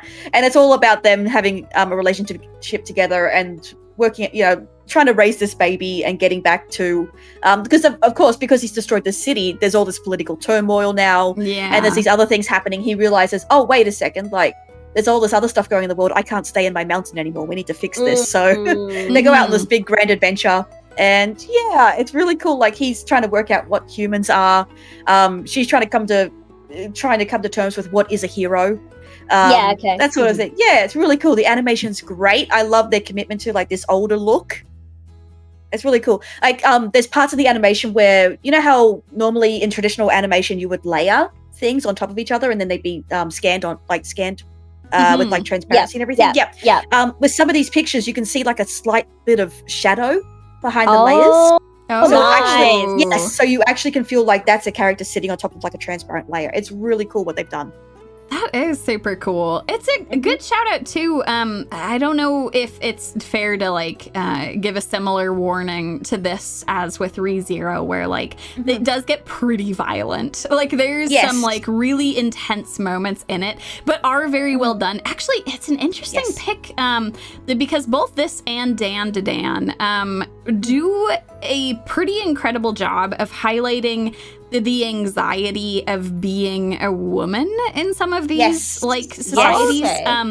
And like both of them, like kind of the fear of assault and of people treating you as lesser. So with that, probably should put a warning, I guess, on both Dan and Clevatis that like it does get pretty intense sometimes. So if you're someone who avoids stuff like that is totally okay. I think that like both of them do a good job of like having interesting characters who are women who are like trying to make their way through the world and like are like respected as people or trying to become respected by the people around them. Clevatis, pretty hardcore, I think. Like Dan definitely highlights this, but Clevatis, like even early on, like the fact that like this soldier who this like demon cat creature, the overlord, ends up picking up, like she is a woman, and like her navigating that as a soldier is like a big deal, and him like not really being familiar with human customs and like what is and isn't appropriate to say to someone is like a big like thing of their relationship, especially early on. So yeah. Oh, Nels, like I do love how we got the two, like we got the hero character. And then we also got the wet nurse for the baby.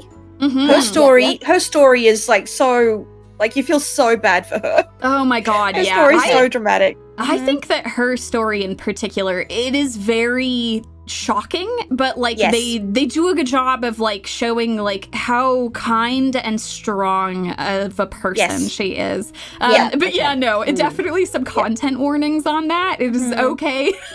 Yeah, just because like she's not the warrior, it still goes out of its way to be like, what you did was so strong. You're so brave. Yeah, fantastic shout out. It's so good. Yumie, your turn. Just be aware we're hitting the 40-minute mark. All right, we're doing it. You know, I am glad we have picked some stuff. Like you have mentioned some things that I was going to talk about later, so maybe that'll speed things up. Hopefully. I think that's kind of what we guessed. Yeah. Okay, all right. So my pick is going to be super different on like the other side of the spectrum from like dark and gritty and realistic. We're going full comedy, like Saturday morning cartoon with this next one. It is Samurai Legend Yaiba is my number one pick for this. This one! Yeah! Okay, right. So on the complete opposite side of the spectrum, something that you could show to like children and they would absolutely love it, but adults will have a great time too.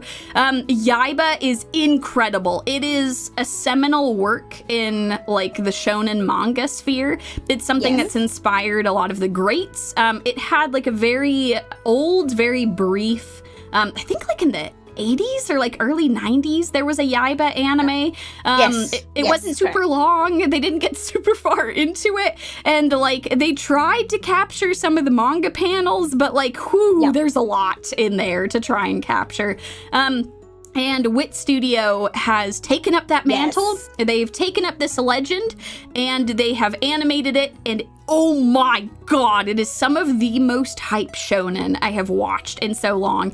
They actually struggled with this one because I wanted to put this in the action section and the fantasy section. Yeah, I feel you. Because it's about a boy who is like very, very good at a lot of swordplay, and in fact, he is so good and he is so obnoxious as a child that he drives a high schooler insane, and the high schooler becomes a world-destroying Oni. And he has to stop him. He has to take responsibility for creating a monster. It is incredible. Yaiba, despite like driving this student into becoming a literal demon, Yaiba is very, very funny, is very lovable as a protagonist. He's got a whole awesome cast of characters. There's 2 core that have been released. Both of them are great. They keep getting more and more hype as time goes on. And like the scale of the world keeps expanding as a result. There are truly insane feats of animation in Yaiba. And if you are someone who's even a little bit interested in fun action, in fantasy world building, or just like you want something fun to laugh at and have a great time, just watch Yaiba. It's a ton of fun. Just noting also, Yaiba is actually the manga. The original was written by the same person who does Detective Conan. Yes. So very right. adverse with the children audience, the younger audience. Yeah, it's actually what made him famous before he went on to become even more famous with Detective Conan. So that's crazy. Beautiful how I'm very impressed with the way they managed to keep his style in a more modernized aspect. Yeah, they've been doing, I have to say, the anime industry has been doing really well these days in capturing manga art into, like, old manga art into our current modern day animation. And I think Yaiba is probably the most exceptional one out of them so far. Yeah, for sure. Agreed. Completely agreed. I did not realize that was the same author as Detective Conan. Really? That's crazy. Okay. That's insane. All I knew was that, like, it was something that had been really formative for a lot of shonen mangaka. I didn't know it was the same as Detective Conan. Yes. That man is set for life. Like, oh my god. 100%. Totally. And he has a passion for it too, so he's going to keep going. He better, because I want to know what happens in Conan. One day Conan will end. We need to see it. Anyways, crazy. yeah. Oh, fantastic shout out. But yeah, that's my number 1 pick for the fantasy category. Nice. Cool. Okay. Mine then, I suppose. My number 1 pick is a funny in between. I chose Gachi Fighter. Gachi Fighter! Oh my gosh! Oh, Ugly Mug! Epic Fighter! I can't remember the English title, but Ugly Mug Epic Fighter. This one. Okay. Oh okay, my god! This one I enjoyed it so much because it was funny. The animation was surprisingly amazing. Yes. And it's not, he embraces himself as a character so much that it's enjoyable. And the fact that it actually touches on all of the traumas and all of the bad experiences that every single character in the past has gotten to was absolutely amazing. So to give everyone a premise, because I think this one fell off the radar for a lot of people. But so the main character is a salaryman who is probably in his late 40s, I think. Yeah, that feels like that, yeah. He's had a lot of he's like proud of the fact that he's not the best looking guy, but he's the nicest person. He tries to be kind, and he finds it touching that there are people he will see through his ugly mask, as he puts it. This is a quote, by the way. I'm not just discriminating. And he's are able to see him as a person, and that's the kind of relationships that he's embraced until for his whole life. But in recent times, things happened to the point that he wanted to pretty much end his life. And just before he decides to enact upon that decision, he gets this message in email which says, if you could relive your life, what would you do? And then he got to pick his stats. And he finds out that by putting his stats on 0 for attractiveness, as in looks, he's able to get some bonuses. And there's a section in the end where you get to type up some things about some tropes that you can pretty much make up because everyone's allowed to have their own special power. He puts in his trope that he will die if a woman touches him. Essentially. Yeah. Or he will get immense pain, I should say, if a woman touches him. Yeah. Pretty much. So he kind of, I think he also added a line where if he kisses them, it will kill them. Kind of thing, right? Yeah. So explode. Yeah, something like that. And by doing that, it really boosted his stats, essentially. And then he gets transferred to this new life, which is the avatar that he's given. He didn't originally look like that, by the way. And he's with 3 other people who are also beginners who somehow ended up here as well. And as they go along, the main character finds out that they all had some sort of traumatic background, which led them to this world. And they meet more people outside of their 4-people party that are also transported from his original world, which are also people who were led here by some kind of traumatic background. And so it's a kind of comedy action anime that dives deep into the backgrounds and the traumatic experiences of each of the different characters, including the bad guys, onto why they ended up here and what they can do to overcome the superpowers that they've gotten, because a lot of them wrote it in rage or in depression, essentially. So it's interesting. I kind of really enjoyed this. I enjoyed this more than I probably should have.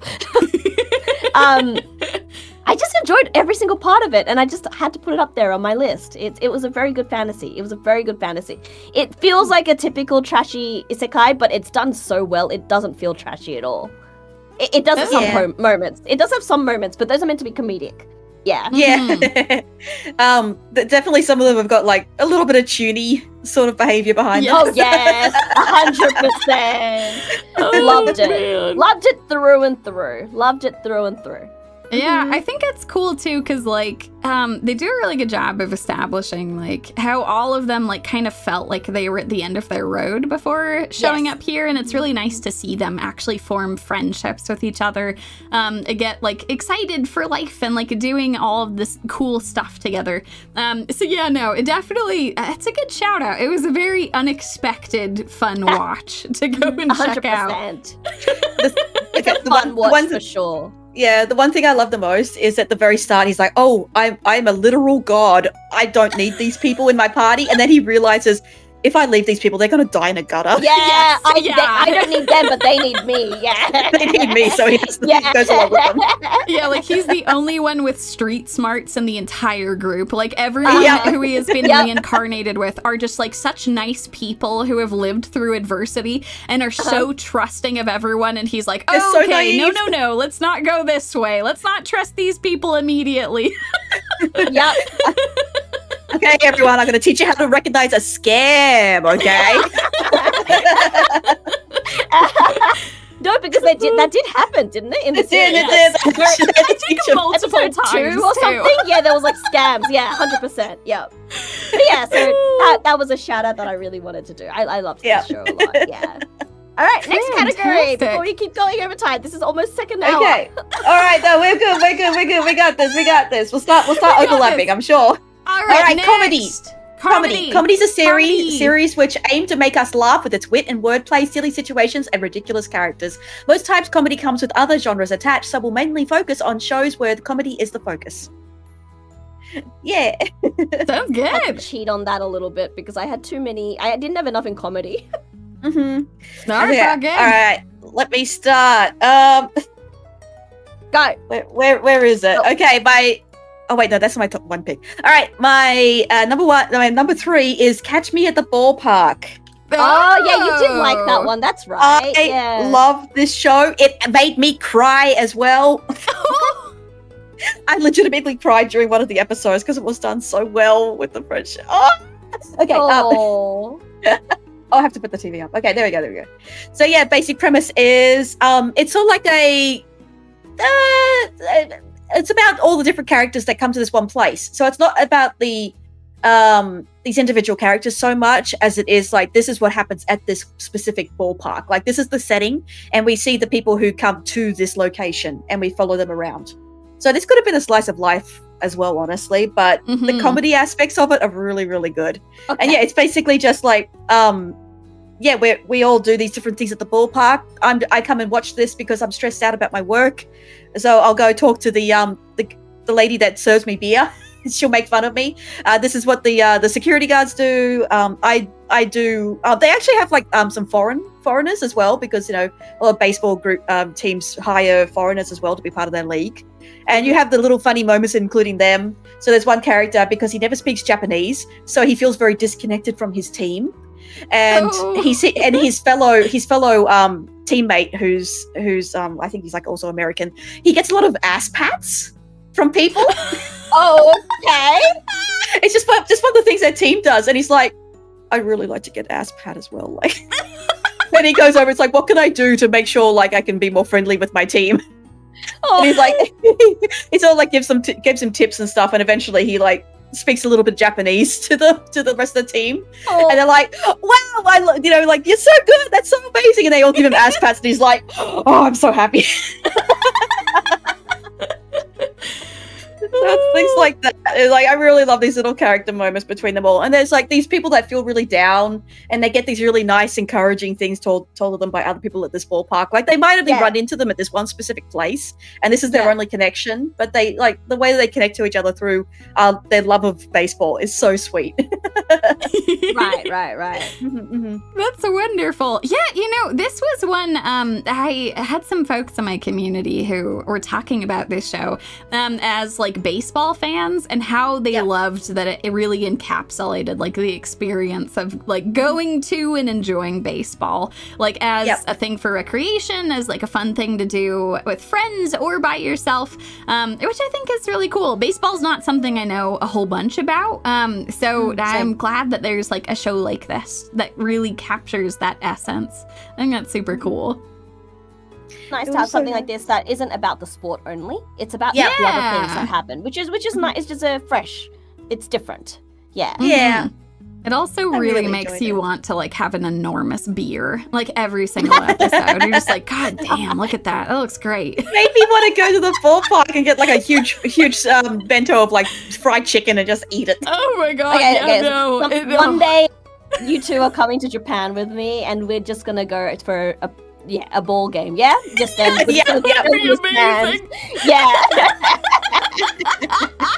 That sounds fantastic. Fantastic. Right. First pick. Yeah, definitely watch this if you want to see something with like, it's really fun. There's nothing too bad, but like if you do want an episode that'll make you really cry like unexpectedly, it's good. Okay. Fantastic. All right, Yumie, what's your third pick?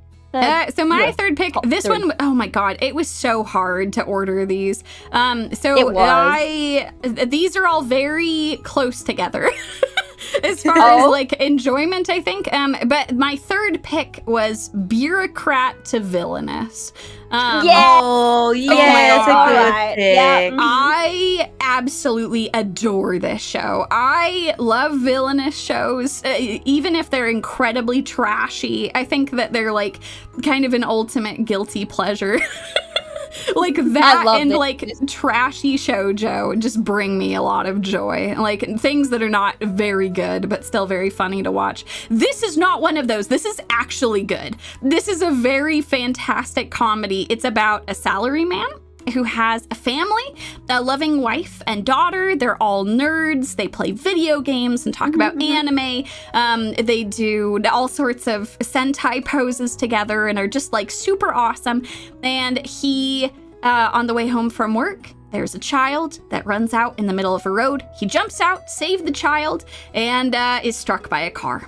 and he is reincarnated into another world as the villainess from a video game that his daughter has been really into. And it's super cool because, like, he just has, like, the most wholesome dad energy. So it takes this villainous character who they do a great job of showing that, like, the villainess is pretty insecure about, like, her home life and her relationships. And he, like, transforms her life into, like, one filled with friends and whimsy. The like protagonist of this particular series, the pink-haired girl, oh my god, it's just so wonderful. She ends up like looking up to the villainess as like a parent figure. Yep. And it's so good. The OP and the ED are both absolute bangers. You will have them stuck in your head forever. And there is a really I won't say too much more about like the isekai aspect of it because there's some cool aspects to it about why he reincarnates in this world specifically, and like what is the importance of all of that. I think it is so clever. It is really funny. I love all the characters. They do such a good job of endearing you to the entire cast. Then by the end, I was just chanting how badly I wanted a season 2. So I want a season 2. Yeah. I hope it does. Because it just gets wilder. It literally just gets wilder. I have to note that you have to understand that this author has never written a villainous story before this. Wow. They are, if you actually look them up, they are a full-on shonen, early 90s, 80s style shonen mangaka, and they've come along and it's their first series. Like they've done a lot of one-shots in between or just like one volumes only, but this is like their first series that they've done in probably in over a decade, I think it was, and they came up with this gem, like just what the heck. Yeah, I love it so much. Yeah. Oh, that's so cool. I didn't know that context at all. That's amazing. Yeah, it's amazing. They have skill. Yeah, they do such a good job. That actually makes a lot of sense then. If they typically write other things. Well, they've just created one of the best villainous stories ever. It is super funny. Even if you're someone who is not like me watching a bunch of trashy villainous shows, like this is totally like unlike a lot of other villainous shows. It's just so good. So well worth your time. I love it so much. Also, folks in my chat, Illyria brought up, the vibe sounds vaguely like reincarnated as a sword, at least in terms of character relationships. Which is such a great comparison. I loved reincarnated as a sword. Like, I love Fran. I love Fran. Yeah, that's so true, yeah. Reincarnated as a sword as well is the same. They both came from backgrounds that didn't write fantasy or isekai, and they've come to embrace a modern genre that is very popular to create a banger. So that's in that sense, I wouldn't be surprised that they're actually quite similar. Like even with the villainess, bureaucrat to villainess, like because he wrote shonen manga, whilst it's not as immaculate as the way Silent Witch does it, the magic and the way the magic works in this world actually makes sense because he's so used to writing battle manga essentially. So it's his trait. It's God, great. It's brilliant. Cool. That's awesome. So that's I think the best way. Yeah, I think the best way to put this anime was like everybody liked that. Yeah. I love that you can actively see when the character's like affection goes up. Yep. And the ending also, I just, oh my god, the fact they chose that ending, which is iconic. If you go to a karaoke in Japan with a businessman who's that age group, please sing this song because they will absolutely adore you. You only need to sing this one song and you have won their hearts and you have become one of their favorite people. Like I can probably do that now. I've listened to it so much. And it like to top it off, that the voice actor is singing it. Oh, he's of that generation too. So it's just everything is perfect about this show. Yeah. The only reason I didn't put it on was because I know I couldn't tell if I was getting biased from the manga or the anime. So I'm like, you know what? Someone else is gonna pick it up. I'm not gonna put it on my list. I got you. So I guess I'll move on to my second pick. I chose hang on. I need some water. Oh, no worries. You're good. Not a bad time for a hydration check, honestly. I'm gonna drink some of my coffee. Maybe we'll take a break after we've done the comedy section, then a quick one. Yeah. That's fine. Okay, Sounds so good. my second pick was I had to do a shout out to my old company in one way or another. So I chose Apocalypse Hotel, which is a Cygames picture. Oh, I kept meaning to get to that one, but I never did. Yeah, that's Oh fine. my That's god. fine. I had to pick Apocalypse Hotel. I was kind of torn between putting it in drama or slice of life, but I think I put it in comedy because it made me laugh more than anything. But Yes. Okay. absolute typical Cygames pictures. Thank you, my old colleagues, for putting together an original anime where it's just unpredictable through and through. You know, It had Cygames written all over it, and I absolutely loved it. And you know, it just reminded me why I loved working there. But it's about a world. It's about a world where the humans left Earth because it was too poisonous, toxic to live in. And there's a bunch of robots, androids that run this hotel. Their owner, who was human, has also left when that happened. It's like 50 years since they've left, and they're waiting for humans to return back home. And it's like drama, really, based on robots. The main character, who is an android, she feels so human, but she's also very robot at the same time.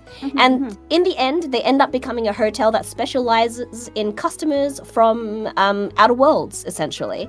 And it's really cute. And you can definitely tell how much energy and power they meant to make this as an anime that's enjoyable for all ages and all people, because the music they chose is definitely not anime songs. They chose Aiko, for one, who is a very big J-pop singer in Japan. Yep. And they chose something that's a bit for the both opening and ending.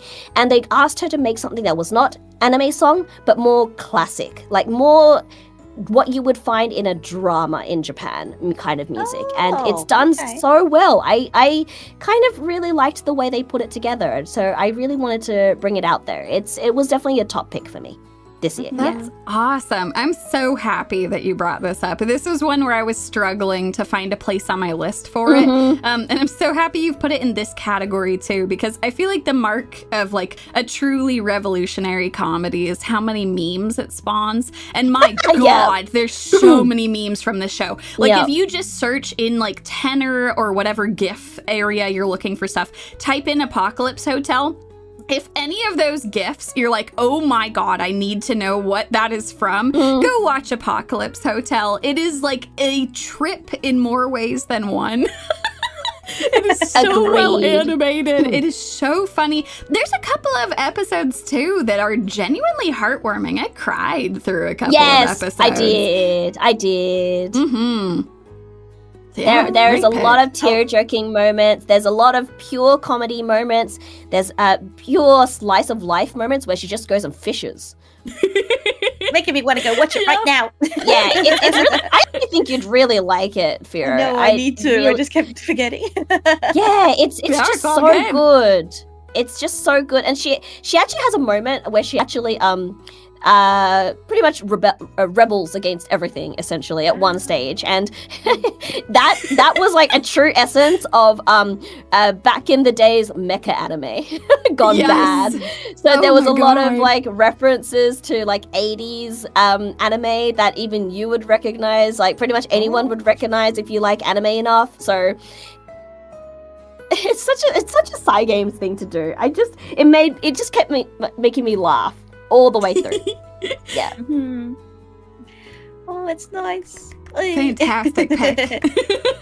Yes. Okay, Farah, your All right, we're back around to me. All right, my number 2 is Witch Watch. Me too. Me too. Same. Yay!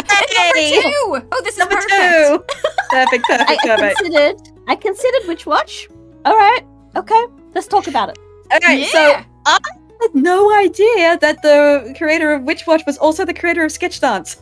Yes. Oh. Yes. Yeah. A lot of. So I watched an entire video about someone talking about like what, because I didn't know what happened to Sketch Dance. Oh, okay. Yeah. So I watched that whole thing and I was like, oh my gosh. And then eventually accumulated into Witch Watch, and I can see like where like it's basically a perfection of all that. Yes. And I love the characters. I love the fact that it's sorry, I'm just laughing at some of the scenes. Yeah, I know what you mean. I love how it just combines these lovely emotional character moments as well with like a battle shonen sort of parts of it as well. And the characters are so good, and all these gags just work so perfectly with their characters. Like, and we go into like their hobbies and everything. Like the main guy has this weird obsession with jeans and stuff like that. And you love this, you love finding out about these little parts about themselves. I love all the side characters. Like, and they're so like, they feel so honest. It's, I don't know how to describe it, but I keep staring at the trailer because I'm laughing so much. No, it's good. Yeah, it was good. It's good. I mean, yes, it was interesting because it had all of the things that the Sket Dance also has signatures of in terms of comedy. So watching Witch Watch was like watching a fantasy version, a magical version of Sket Dance all over again. Yes. Because it's so unfortunate what happened to Sket Dance. So I'm happy that we're getting such a good adaptation with Witch Watch, and just I really hope that the mangaka is feeling like a lot more satisfied, honestly, after what happened. Yeah, I hope so too. Yeah. You know, the manga is doing really well, too. It's one of those that you can pretty easily obtain online. I know sometimes it's difficult if you're outside of Japan to get access to a lot of manga, but Witch Watch, the entire thing is on like the Manga Plus platform for folks who are like English readers. And you can just like binge the entire thing. So if you end up enjoying like the comedy of Witch Watch, which it is incredible. Oh my God. The first OP that they had, it was so legendary. So amazing. I love it. So obsessed with it. They did such a good job of capturing the energy of all the characters. It's like it's a great like they're constantly throughout the show just hitting you after like gag after gag after gag. It is the like essence of gag comedy, where sometimes they'll just like go down one train of thought that it will never come up again. It is totally unrelated to anything else. And it is the funniest damn thing. All the stuff that that Nico does with her magic, all of the familiars who show up, all of the friends who are in the series. I think it's so damn funny. So I'm glad that you also put this as your number 2. I really loved Witch Watch. I love it so much. I'm looking forward to more seasons. I hope we get more seasons. Yes, I agree. That would be wonderful. It did well enough. Like, comedy series in Japan actually, they get stereotyped into one season only a lot of the times because it's really difficult to move more than just the first season, like move ahead of that, because people it doesn't end up being as funny as people think it is once it's in comedy. And we haven't seen a lot of successful comedy series from Jump recently since Gintama, and Witch Watch I think has definitely nailed that. Yeah, that's probably why I love Witch Watch so much, because it captures a lot of the essence of Gintama. Because you know how Gintama can make you both cry and laugh your butt off in the same episode? Yeah, that's what I feel from Witch Watch. I have a feeling that's now the Jump comedy stereotype now. They're actually realizing that it can't just be pure comedy these days anymore. Yeah. Fantastic. Well, that was going to be my second pick. Should I just move to my first pick, I guess? Mai, what about Mai? Okay. Oh, that's true. Yes. Okay, so this one I had to keep me on track, by the way. That's fine, no problem. This one I had to remove from action, but I had to put in Sentai Red. Right, I had to put Sentai Red. Yeah. I actually loved it so much. If you are a fan of not so much recent Sentai, but very much like 90s Sentai, like me, and you grew up with it like I did, this is everything I needed out of an anime that had Sentai in it. And I don't know if anyone's properly explored it, but this is actually a media tie-up, so they're actually making a Sentai series out of it as well. They are? Oh, cool. Yeah, they've mentioned making an actual Sentai series out of it. Hashter has more info than me, but yeah. So it's amazing because I grew up with what eventually became the US Power Rangers. I watch it in Japanese, so it's a bit different. The stories are very different, and there's only one girl, not two. This is everything I loved about Sentai in Isekai, which are my two favorite things. So I loved every single part of it. Yeah. For those who don't know, Sentai Red is the main character. He is from our world, or I suppose a parallel world to ours, where Sentai is an everyday thing. And one day they were fighting. It's pretty much the final episode of a Sentai series. Essentially, they're fighting against the final boss, and he just is about to die, and he's sacrificing his life to save the world, and he ends up isekai'd into a fantasy world. And he's trying to find a way back, essentially. And he becomes an adventurer, but he still has access to all of his Sentai powers and all of the Sentai mech.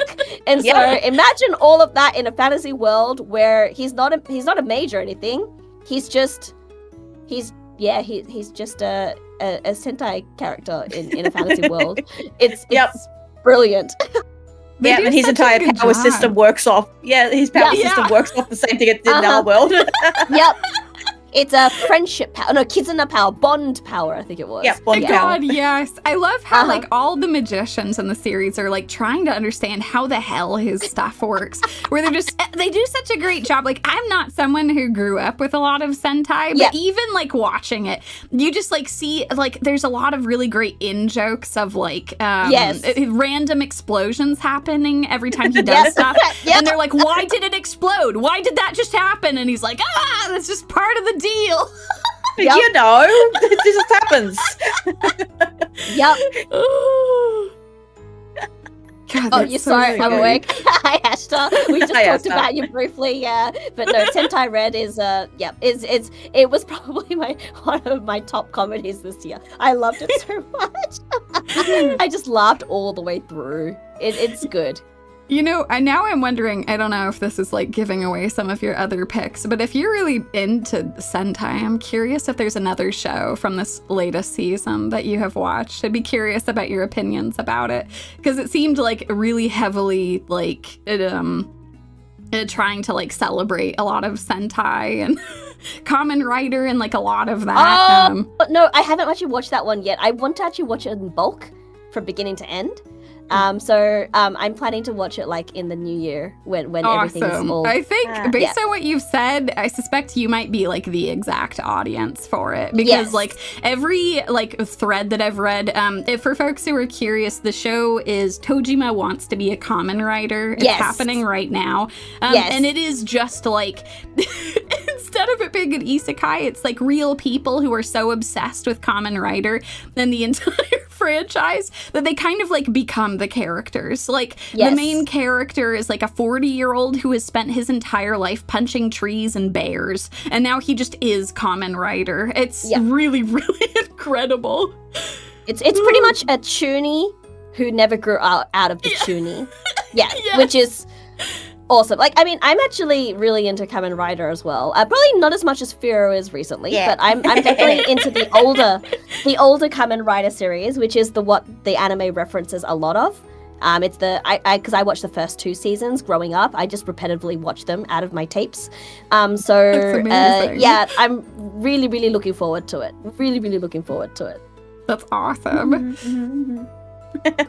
Shall we go to number one? Yes, go to the number ones. Go. Okay, number 1 is a terrified teacher at ghoul school for me. Nice. That was this year. That was this year, I'm pretty sure. I'm trying to find it. Where the heck did I put it? Yeah, we definitely should have noted what seasons they were in for easy finding. I'm pretty sure it was.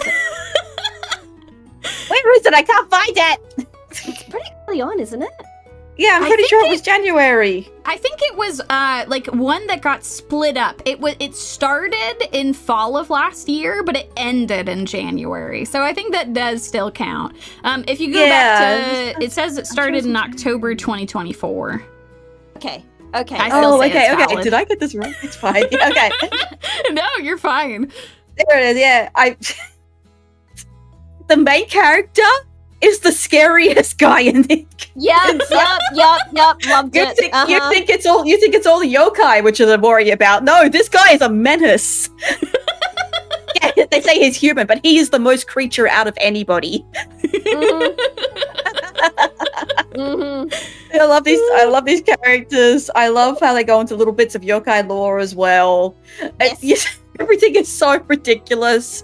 I love how some of them are like definitely like the actual animals and stuff, and they can transform into humans, but they're kind of dumb like animals, but they try their best, and it's really cute. And they're using everybody's powers in really cool ways. And yeah, I really like it. Really liked about this show was so a lot of the Abenoseme Onmyoji lore was built like whilst it is referencing real people in the Heian period, which is about 1,200 years ago.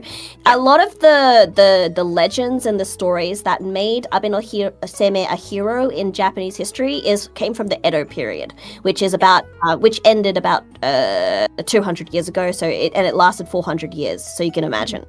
And what I really like about the show is all the yokais they've picked are generally really popular yokais from the Edo period. So they're actually matching the era to the lore that they're working on to build what is this series. And I really enjoyed that. Like, it's this person the author has very much researched their yokai history and their onmyoji history to make this happen.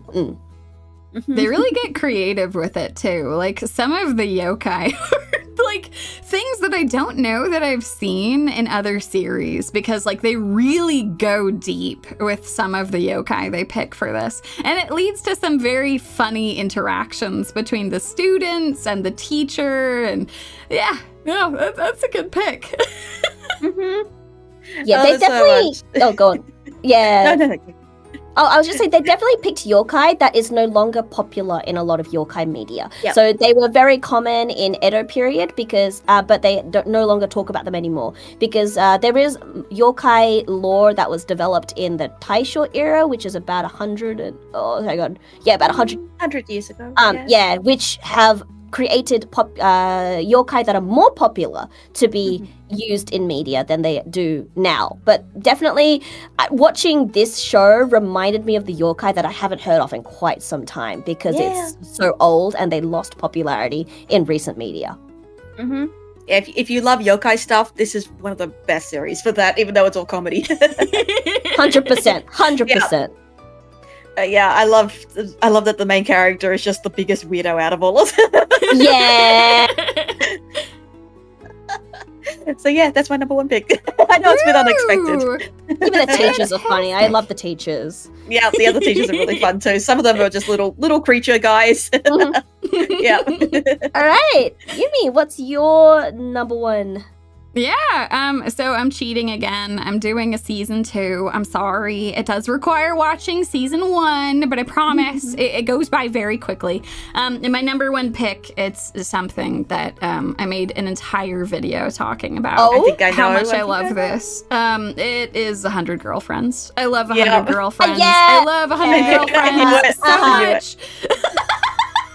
I love it. If I was picking season 2s, I would have picked this too. Good pick. Great pick. Great pick. Oh my god. 100 Girlfriends is like the romantic comedy. It is like everyone gets a happy ending, the anime. It is so fantastic. I love it to death. All of the characters are so lovable. It is about the main character. He's a high schooler who has been rejected 100 times. And it turns out that was a cosmic mistake. He was supposed to not have all of this terrible luck happen, and so he has been set up with a soulmate, but it turns out to offset the 100 rejections. He has 100 soulmates that he has to meet, and if he does not find a way to date all of them, any soulmates who don't end up with him will die, and he will probably die too. Yep. This series it's so incredible because the main character is so kind, so thoughtful. He's always thinking of all of his girlfriends. He's trying to put all of their best interests first. They all become this enormous polyamorous family, and with everyone genuinely loving each other, and it is so good. There are so many incredible gags in it. There's spectacular animation. The OPs and the EDs are all incredible. And if you really love the anime, the manga is also so amazing. I've purchased all of the English manga I can get my hands on, and then I've been trying to find like all of the current stuff online. They just, the family does keep growing. I can't remember what the current count is in the manga. I think it's like 38 girlfriends. There's so many more to go. There's a lot. And they somehow do a good job of like, always making it so that the girlfriends are all very memorable. You can like, there'll be a couple of taglines you can have for a girlfriend, but like there's so much more than that. Like all of the girlfriends have so many interesting things going on. And yeah, season 2 is incredible. We got like, without any context, they animated one of my favorite chapters in the manga, which is the hair apocalypse.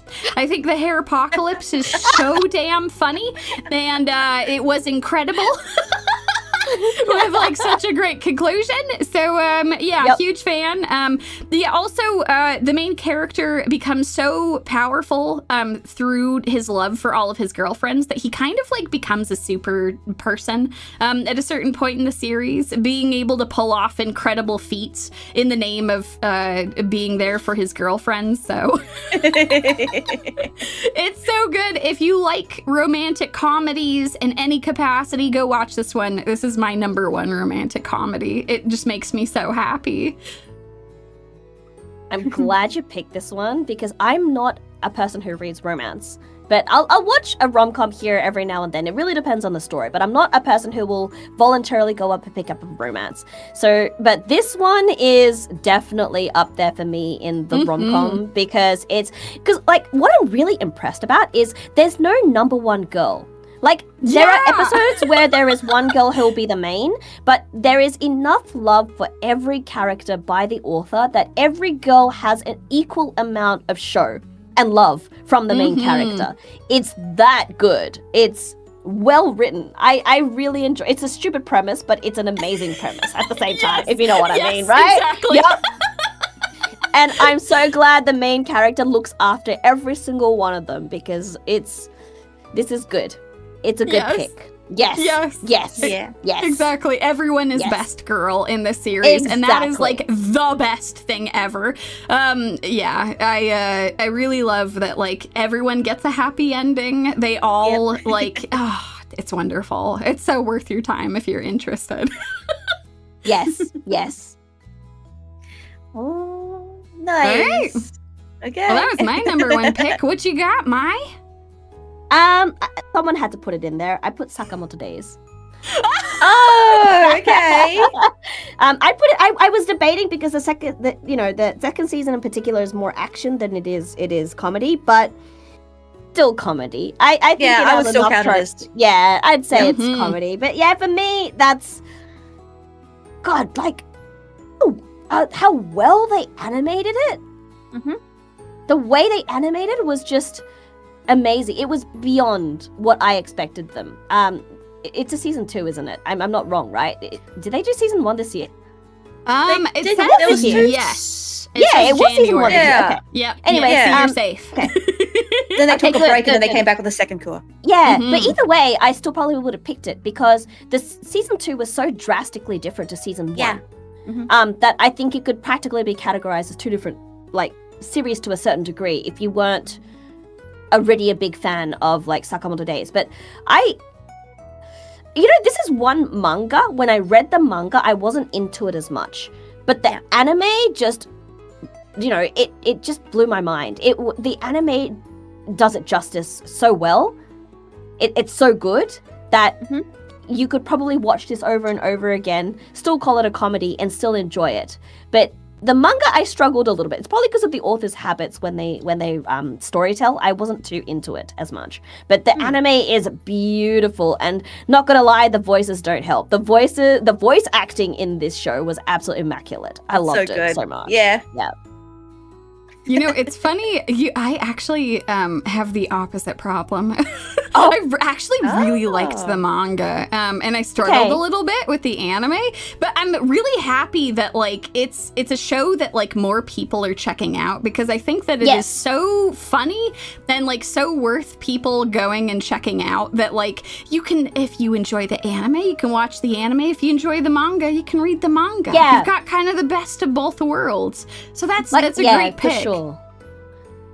I wouldn't debate that the manga's bad. It's just not my type of manga. It's probably the better way to put it. Every mangaka still is good. Like, it's like how I can't read JoJo, but I love JoJo as a series and the premise really a lot. But like, and it's the same with Sakamoto Days. Like, a gag, I think for most people, you go one way or another. I don't know many people who like both the anime and the manga for a pure gag series, I think. And Sakamoto Days to me was the anime was the one that hit me. And the song, awesome. Oh my god, the first song by Voundy. Oh my god, that is so that was a good one. It's a good song. I'm done. That is fantastic. Also, Uematsu in my chat is asking, is there a live action of this that's coming out? There is going to be a live action. Damn. Well, that's exciting. Yeah, they're currently working on it. I think it will release pretty soon. Hopefully. I've seen trailers. Yeah. I've seen a trailer. Yeah. That's awesome. Well, that's great. This is a fantastic shout out. This is that time okay? Are you two okay? Should we go through the rest really quickly? Let's have a quick break first, maybe. Yeah, let's have a break. I'm actually pretty good. I'm pretty good to keep going, honestly. Yeah, my water's empty, so I need to go refill that if anything. I just need to eat a banana or something. Okay, all right. Let's go have a quick break. We'll be back, guys. We'll be back. See you in a bit. Yep, sounds good. I think that, how am I doing on my side? Let me see. Yeah, I'm going to go grab myself a banana. I'm a little bit hungry. That sounds good. No worries. I'll hang out with folks. I'll chat with them while you folks are grabbing stuff. Perfect. No I'll have some coffee while I'm waiting. Okay. Be back. Sounds good. Excellent. Okay, perfect. Give me 1 second. Okay, all right. We all good. How you folks doing so far? I hope that you folks are enjoying. You all have been so fantastic. Thank you for being such a fantastic audience. And also thank you all for being good with some of the picks. I know I've had some differing opinions on some things based on past streams, so thank you all. I will not ruin solo camping for 2 for Firo. That will be our secret. That will be our secret together here. But yeah.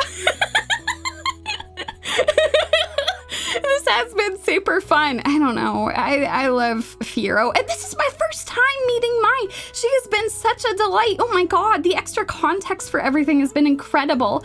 Oh my god, I'm so glad you all are getting a bunch of good shows. That's perfect. Absolutely perfect. Wonderful. Oh my god.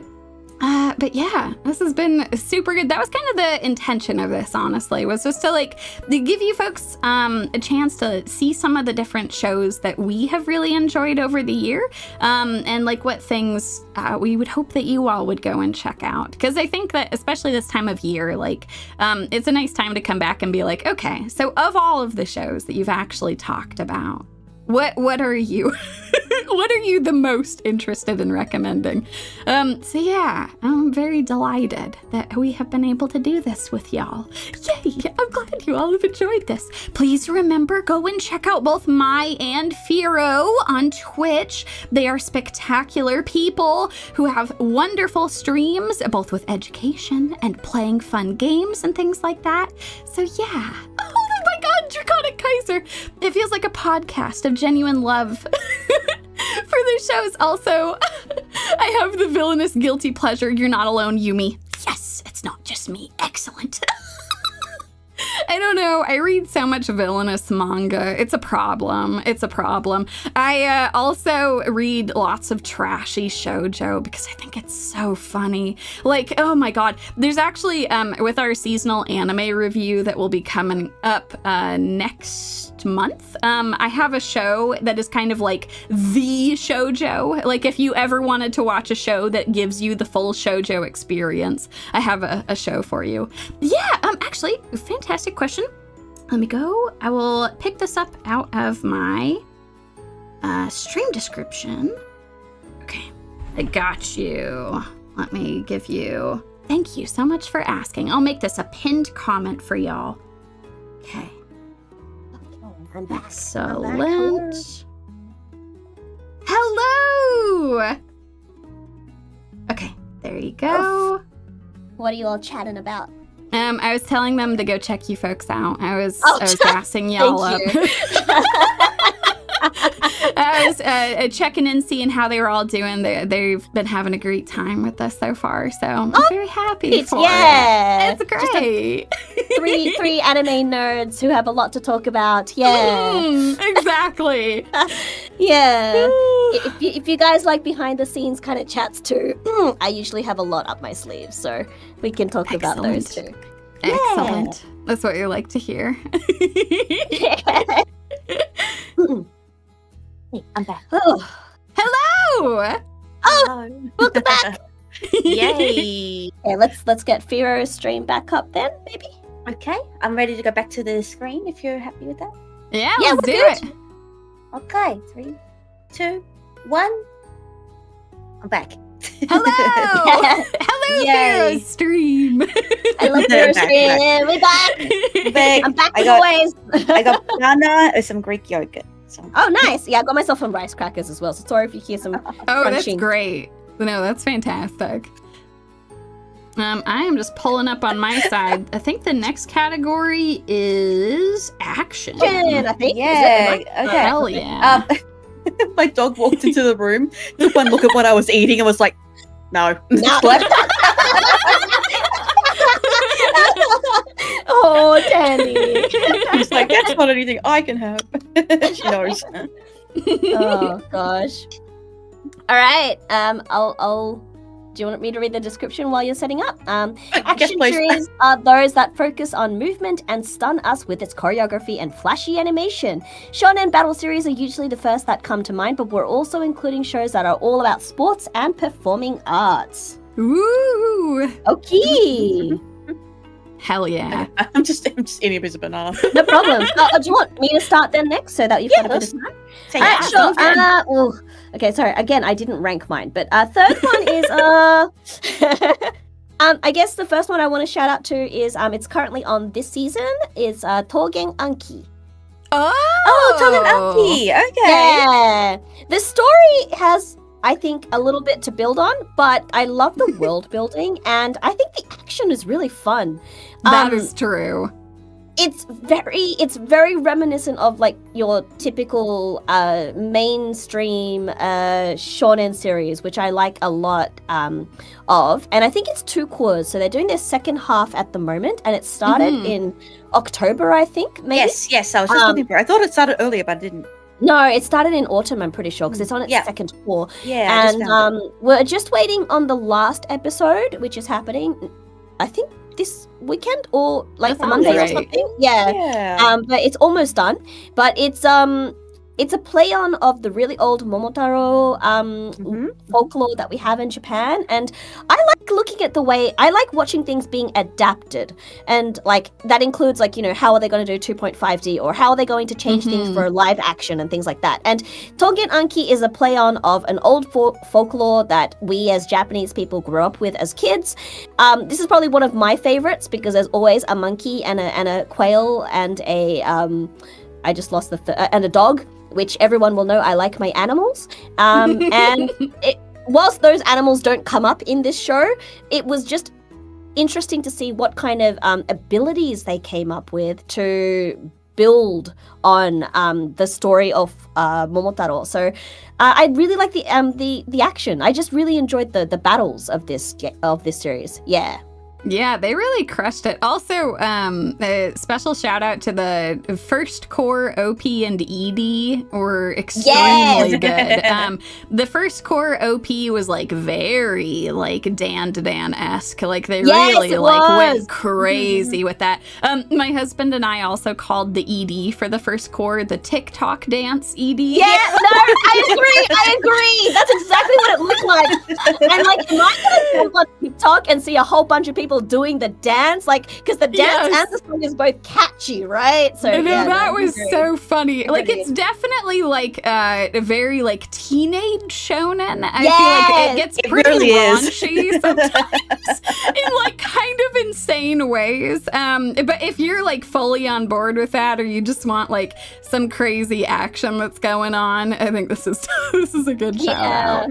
I actually really like the ending too, because it matches the characters really well as well, because they're teenagers, right? And they're all into their mobile and their techs as well. So I could actually see them actually doing that dance on TikTok as like a relay or something. But anyways, that's another thing to talk about later. But yeah, no, definitely Toge Anki for me for probably place, for 3.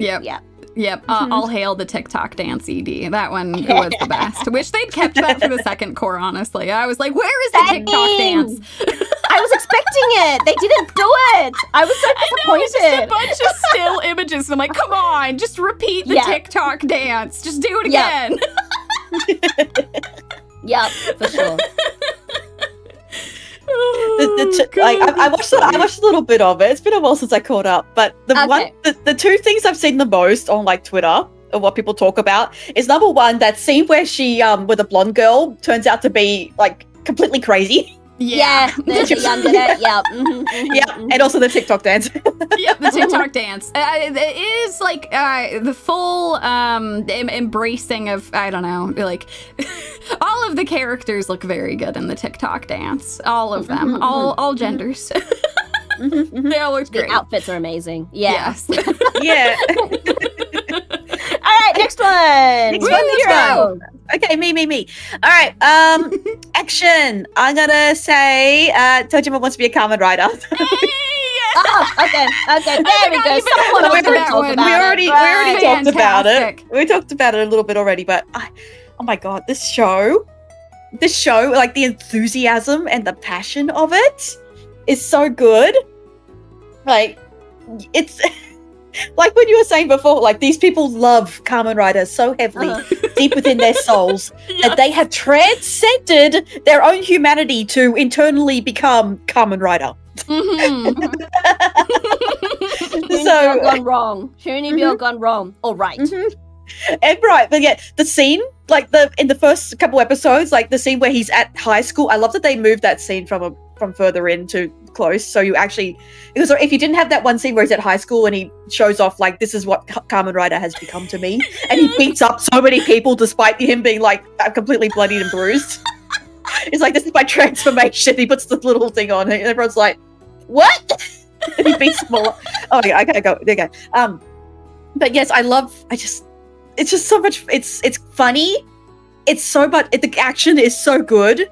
Like, there's so many unexpected moments that'll just make you be like, your jaw will be dropped down on the floor. And also, like, the other thing is, I loved, like, they had, for like, representation of women in this fandom. So good. Because, I mean, one of the other main characters is, she's basically the embodiment of an older Showa writer called, side character called Tackle. And in the show itself, Tackle died. So she's been trying to carry the spirit of this character within her this whole entire time, and she's so committed. Like, she's actually the most normal-ish one because she's a teacher. Yes. And when these guys, when the other guys completely nerd out, she's like, "I'm good. I don't need to be around here for this." But so deep down, she is like, Tackle was everything to her in childhood because her dad. Was it her dad that introduced her to it? And he was very much like a nerdy Kamen Rider guy as well. And he tried to hide Tackle's death from her as a child, and then she found out. It's so sad. But yeah, she's like, the latest episodes especially, she's so damn cool. God, she really is. She's such a badass. She's like a teacher by day too. And then like has no qualms whatsoever about like just like ripping off like whatever outfit she's wearing, and underneath she's just wearing Tackle's outfit like at all times. She's ready to go at a moment's notice. She's like, I just got out of school, I'm ready to go and punch Shocker. Let's do this. Yeah, I love how they all have their own different ways of embodying Kamen Rider. So like, yeah, she's the master of quick change cosplay. Right. And then and Tojima himself, he found this mask at a children's festival and he puts it on, and that's the embodiment of Kamen Rider for him. Another guy dresses like one of the actual characters. And there's another one, he does have a helmet, but he also has like a wrist accessory, and he's gone out of his way to learn all these sort of like they actually show their training things. He went out of his way to learn a whole bunch of different sort of martial arts, but his brother, he dresses as the character and he does image training inside his own mind palace. Nice. So good. It just shows what does Kamen Rider mean to each of them, and it's really cool. And I just love like the fact that they all cry as well. Yeah, they cry so much, but instead of it feeling like weak or anything, you feel like joy and enthusiasm to be able to save people and be Kamen Rider and be the thing that you've always wanted to be. And there's also characters in the show which actually embody like Shocker too. So you have guys that actually love Shocker and want to be Shocker. I can't wait to see this show. I just want to watch it in bulk. I just want to watch it all the way through. It's so good. And Tojima himself is a beast, and he's so funny. Oh my god, yeah.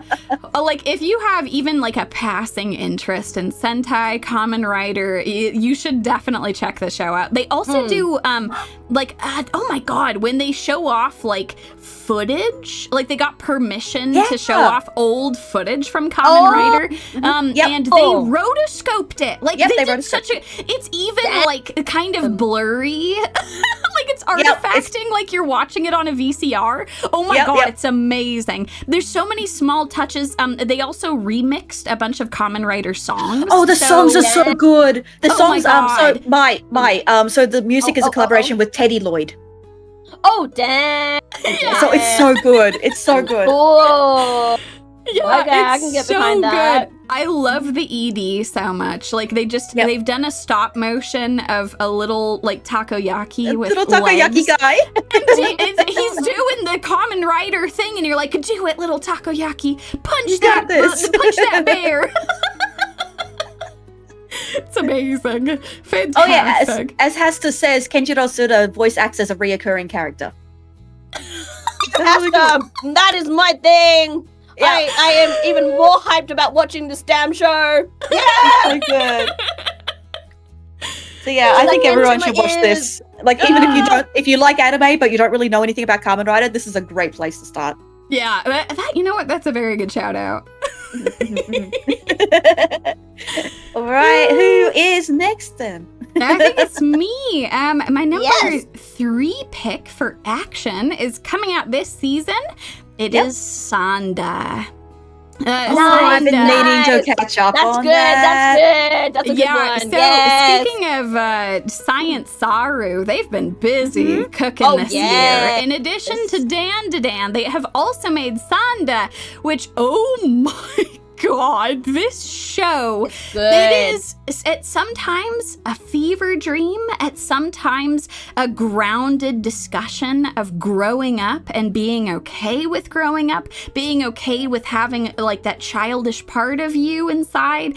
But yeah, the core premise of Sanda is that it's a society where there are not a lot of children anymore. And it sometimes is a little unclear if that is because of like just over time declining birth rate or if something else is going on there. And there's kind of this like almost fetishization of being young. Like this idea that like, oh, you're at your prime when you're 15 and we must protect the children. All of these adults are like having crazy plastic surgery to make their faces and their bodies appear younger, but never their hands. They can never get the hands right. So you can always tell someone's true age by their hands.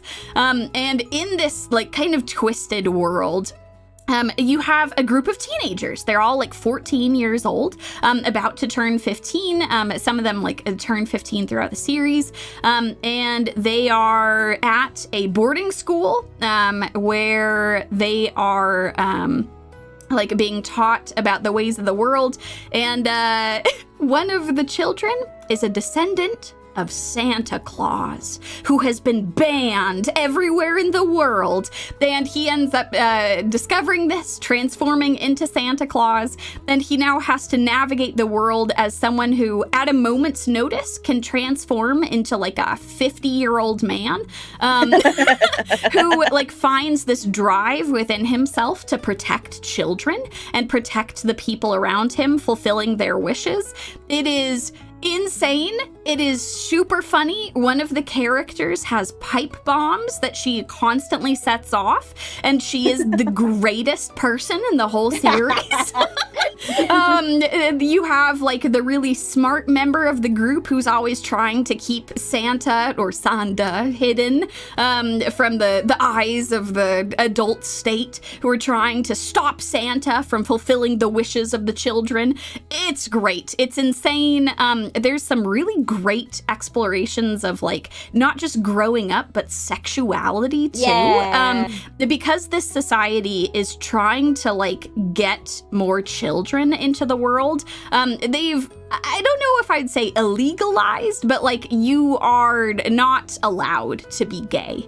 You have a partner, you have a fiance from when you're born, and you are going to end up with that person, and they will be an opposite gender from you.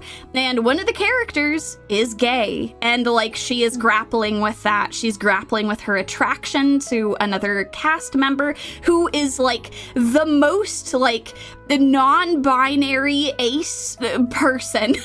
She identifies with like she, her pronouns, but like she's the pipe bomb lady. She's just out here being like having a lot of like body dysmorphia, not really feeling like definitely like going by she, her, but not always like feeling like that matches.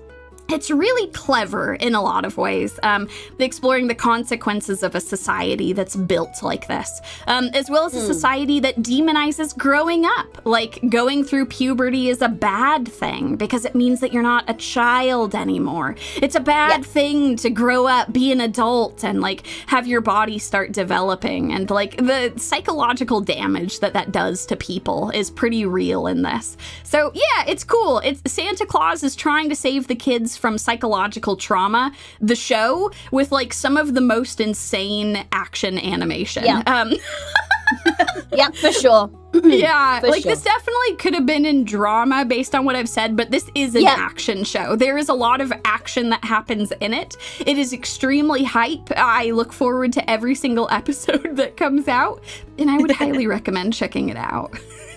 Really, really, really random thing, unrelated to the anime. The main character is called Mita, and there's a station called Mita in Tokyo where I work at, and they thought it was funny, and they officially collaborated with the train station and wrapped the whole entire platform with Mita everywhere. And what they used was all of the squares where there's a character calling the main character Mita.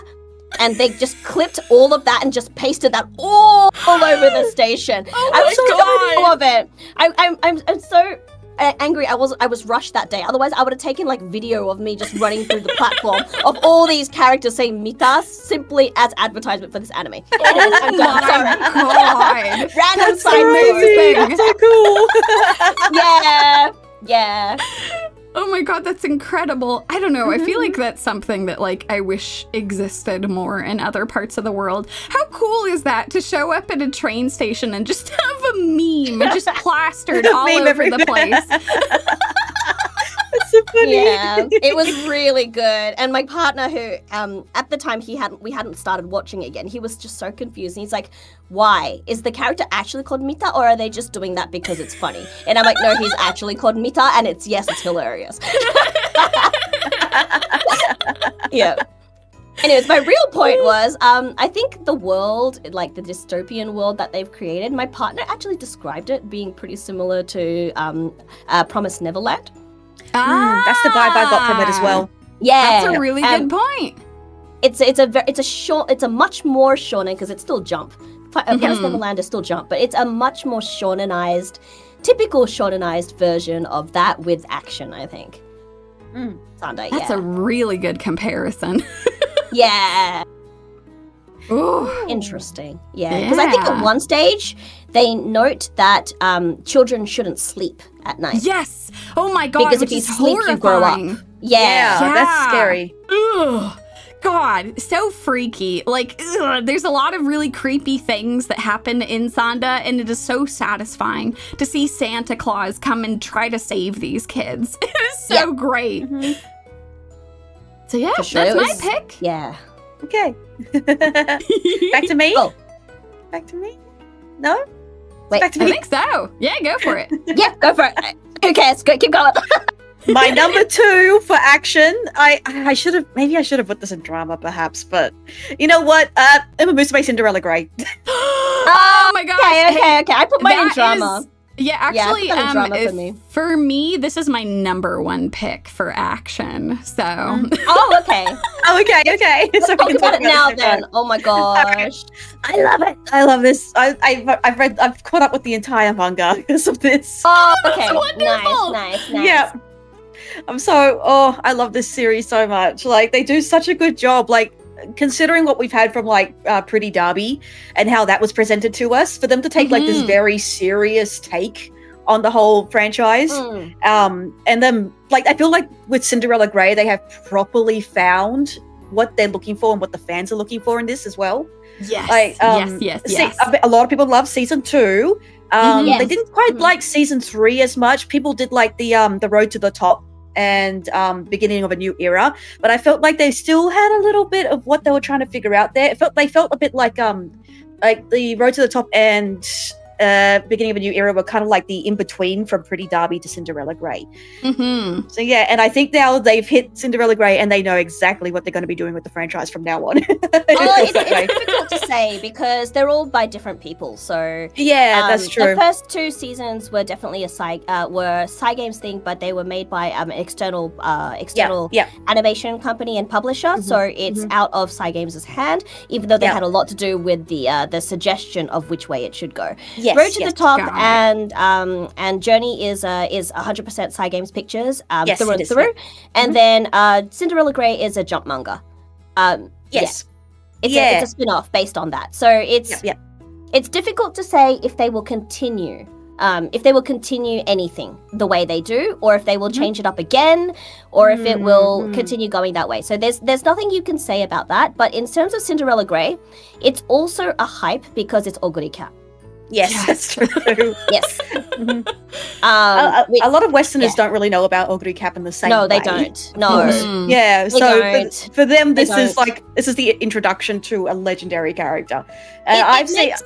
The first 2 seasons also make sense. Sorry, I just wanted to put in Special Week and Tokai Teo are also just as dramatic. They're just more recent. They are. Yes. Like, Oguri Cap rewrote a lot of championships and records because... as they mentioned in season 1, there is no such thing as going from Derby to the G1. Yeah. Oguri Cap broke that rule. Yeah. God, I'll let you finish Firo before I just start gushing about yes, this. Exactly. You're good. I'm trying to hold back too. Go, Firo, go. All right, so... Oh gosh, but I kind of want to hear what you guys have to say too, though. I mean, you finish your thought. This is you're the first one mentioning it. So right. yeah. Okay. Yeah. I love how. I mean, remember the tagline for Oguri Cap is the strongest in the world, the most loved in the world. Isn't that right? More loved than anyone else, stronger than anyone else. That's Oguri Cap, and I love that that's embodied in this entire series. Even when Oguri is down and not feeling her best, they find ways to make her embody that. So she does things that make people love her. She does things that make people feel like she is the strongest of them all. Yeah. You know, she loses at races, but people are still like, she's still our favorite horse. She's still our Uma Musume. And I love that. I know in the future they're going to be exploring like the weight of her own name, that sort of thing. And I know it's going to be absolutely heart crushing and that. But I just love this. The characters all interacting together. I know they don't go too much into the training aspects of it, but I feel like they do enough to explain things. Thanks, Greco. I really am looking forward to how like they explain, like they integrate the parts of the real history into everything. Yes. I think they've done a very good, respectful job of that. So yeah, like letting us know that like at the Japan Cup thing, how nobody's really won it in that long. I love that there's tiny little moments in there. So for example, with Symboli Rudolph, yes, God, even though she's meant to be this extremely powerful Umamusume, but when you look back at her flashbacks, when she has little flashbacks with herself, you can see just how stressed she was. Like, and all the stress and the weight of everything that she was accomplishing during that time. Like there's a little part of it where they're looking back on her and she looks like she's running her heart out, like she's so incredibly stressed, and it flashes back and it looks like she's just come out of like a traumatic flashback. And I love that they have those little acknowledgements for how the horses were in real life. So yeah, they've researched this wonderfully. God, yes. You mean, do we want to talk about it now, or do we want to talk about it on our turns when we brought up Umamusume? Oh no, okay, I'm good. You go. Yeah, so this was my number one pick for action. So I guess spoilers, this was my number one. So yeah, Firo, you did a really good job of highlighting something that I really love about Cinderella Grey is I feel like it is, to me, like the Umamusume property. I think that they do an incredible job. The author really does a great job of explaining how a lot of these races work to people who might not be familiar with them. So it's a great anime to start if you haven't watched any of Umamusume, or if you've watched all of it, you will still like be nicely onboarded to how these races work, why certain ones are important, while also having just incredible characters, amazing races that are so tense, so well animated. I feel like while I really love the rest of the Umamusume media, like when it comes to the anime, I think seasons 1 through 3 are kind of more idol-faced. They focus a little more on like them as performers, as well as racers, but like they're focusing on like interpersonal drama as well as like leaning into the idol aspect of it. The movies really started like cranking up some of the like high drama and action a lot, which was really fun.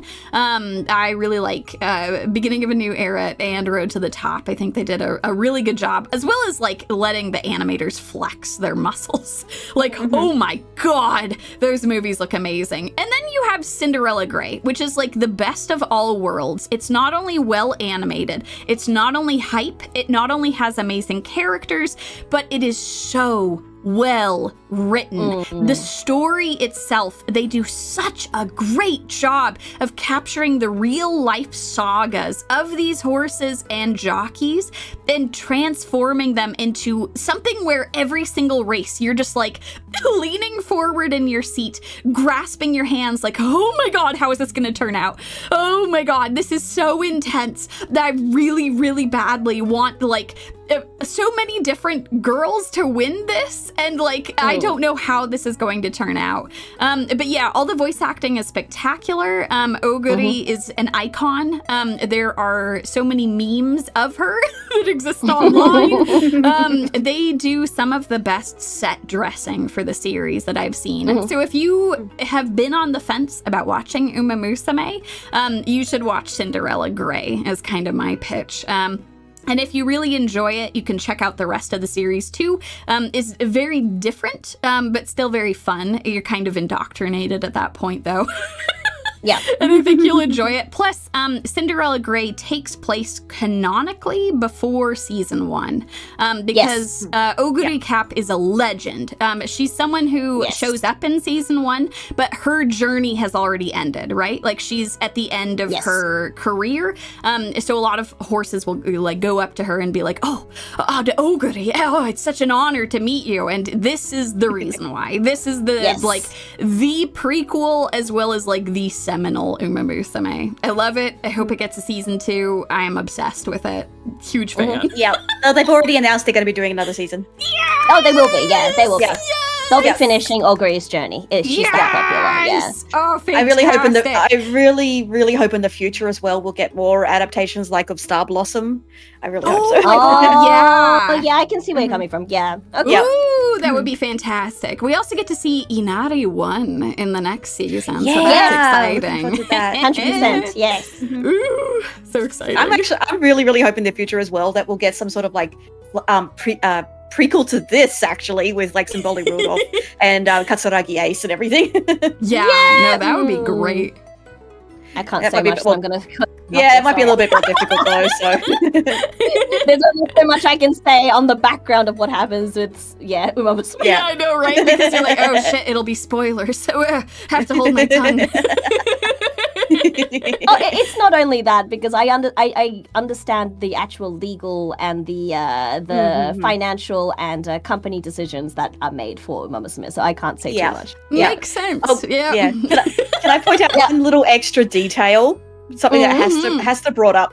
So in the last episode, we see Dictor Striker's tooth fall out. Yeah.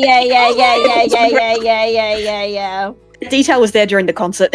Yeah. I love that. Yeah. That is so. God, the animators are so good at their jobs. Oh my god. Hester was laughing so much because he hasn't watched much of the series, but I'm so excited. I made him watch the latest race. Right. I think Dictor Striker is now his favorite character. Yeah. Yeah, what have you got to say? I'm thinking, what can I legally say?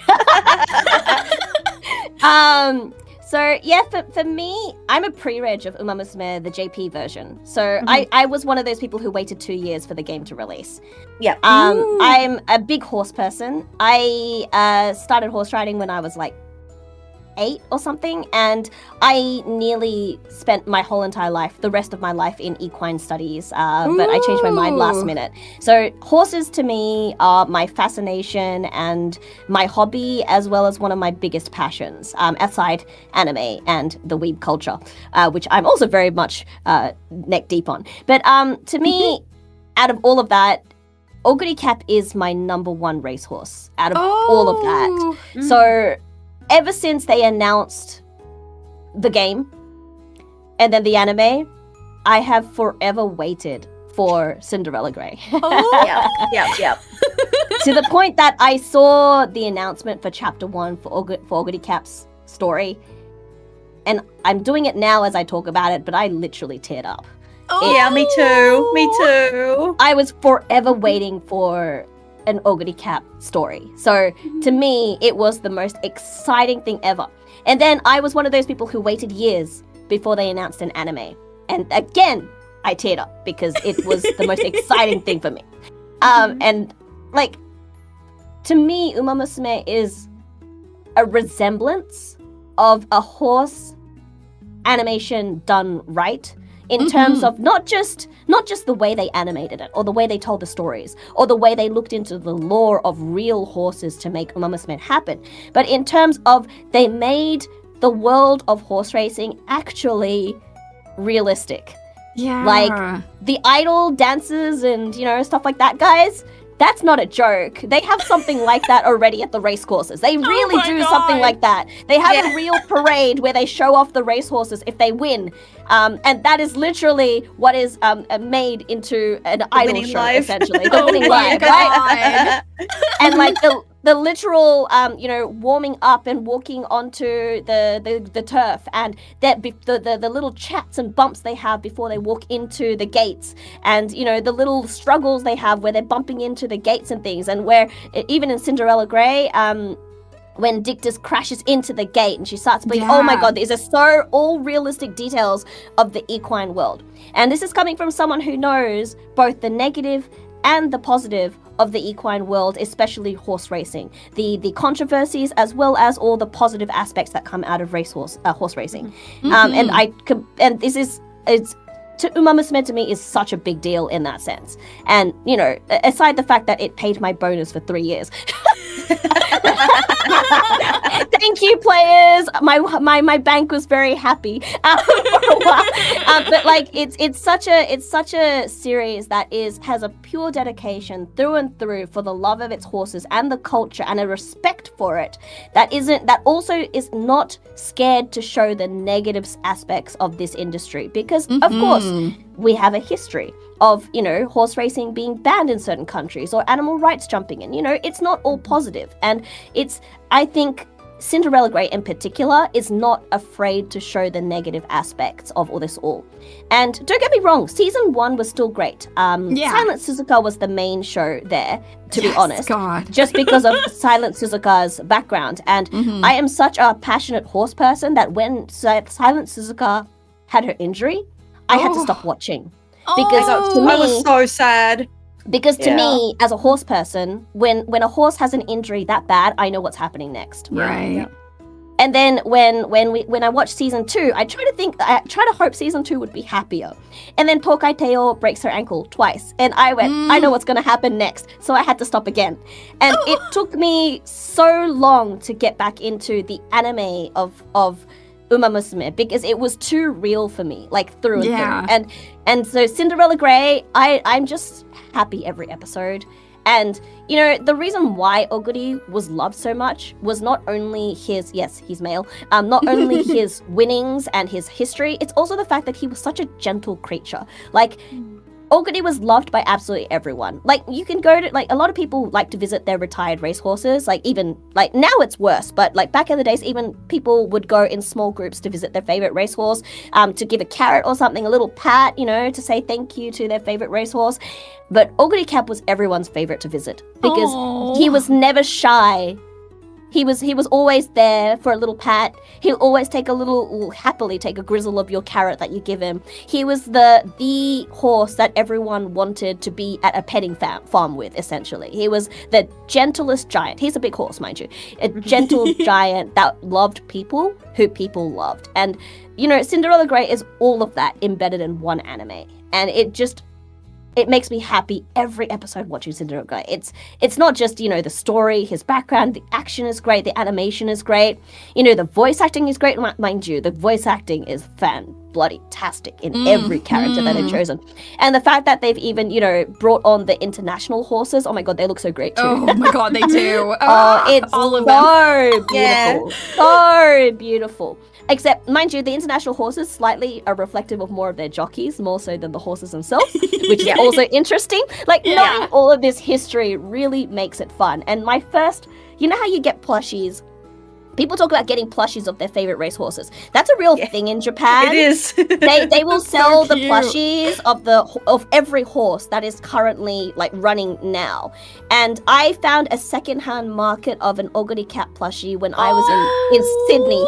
In Sydney of all bloody places, but it was a secondhand market for like Japanese people living in Sydney, right? And I found an Oguri Cap. At the time, I had no bloody idea what it was because I couldn't read the katakana that said Oguri Cap on the side of it because I was 8 years old at the time and still not very good at reading Japanese. And I fell in love with him, and ever since, my favorite horses have been grey. I love grey horses, and I think I'm really sad that I lost my plushie because now like Oguri Cap is everywhere. But I love Cinderella Grey. It means everything to me. So I'm so glad. I'm so glad. Yeah. That's beautiful. Oh my god. It's something that I really appreciate about Uma Musume too, is that like they can also take some of those tragic stories and put like a hopeful spin on them. Like actually like show like a what if scenario. That's something that I've really, really loved about them. But you're so right. Cinderella Grey is like it really is peak. It's fantastic. It is. It's so good. It's so worth your time. And I'm so glad it's a shonen series so that they can actually go through the drama of it all and the build-up of it all. It's everything to me because I'm the Shonen Jump person too. It means it reads like a manga I know. I just want to gush for a moment about how they've implemented the zone. Oh my god, that's been so great.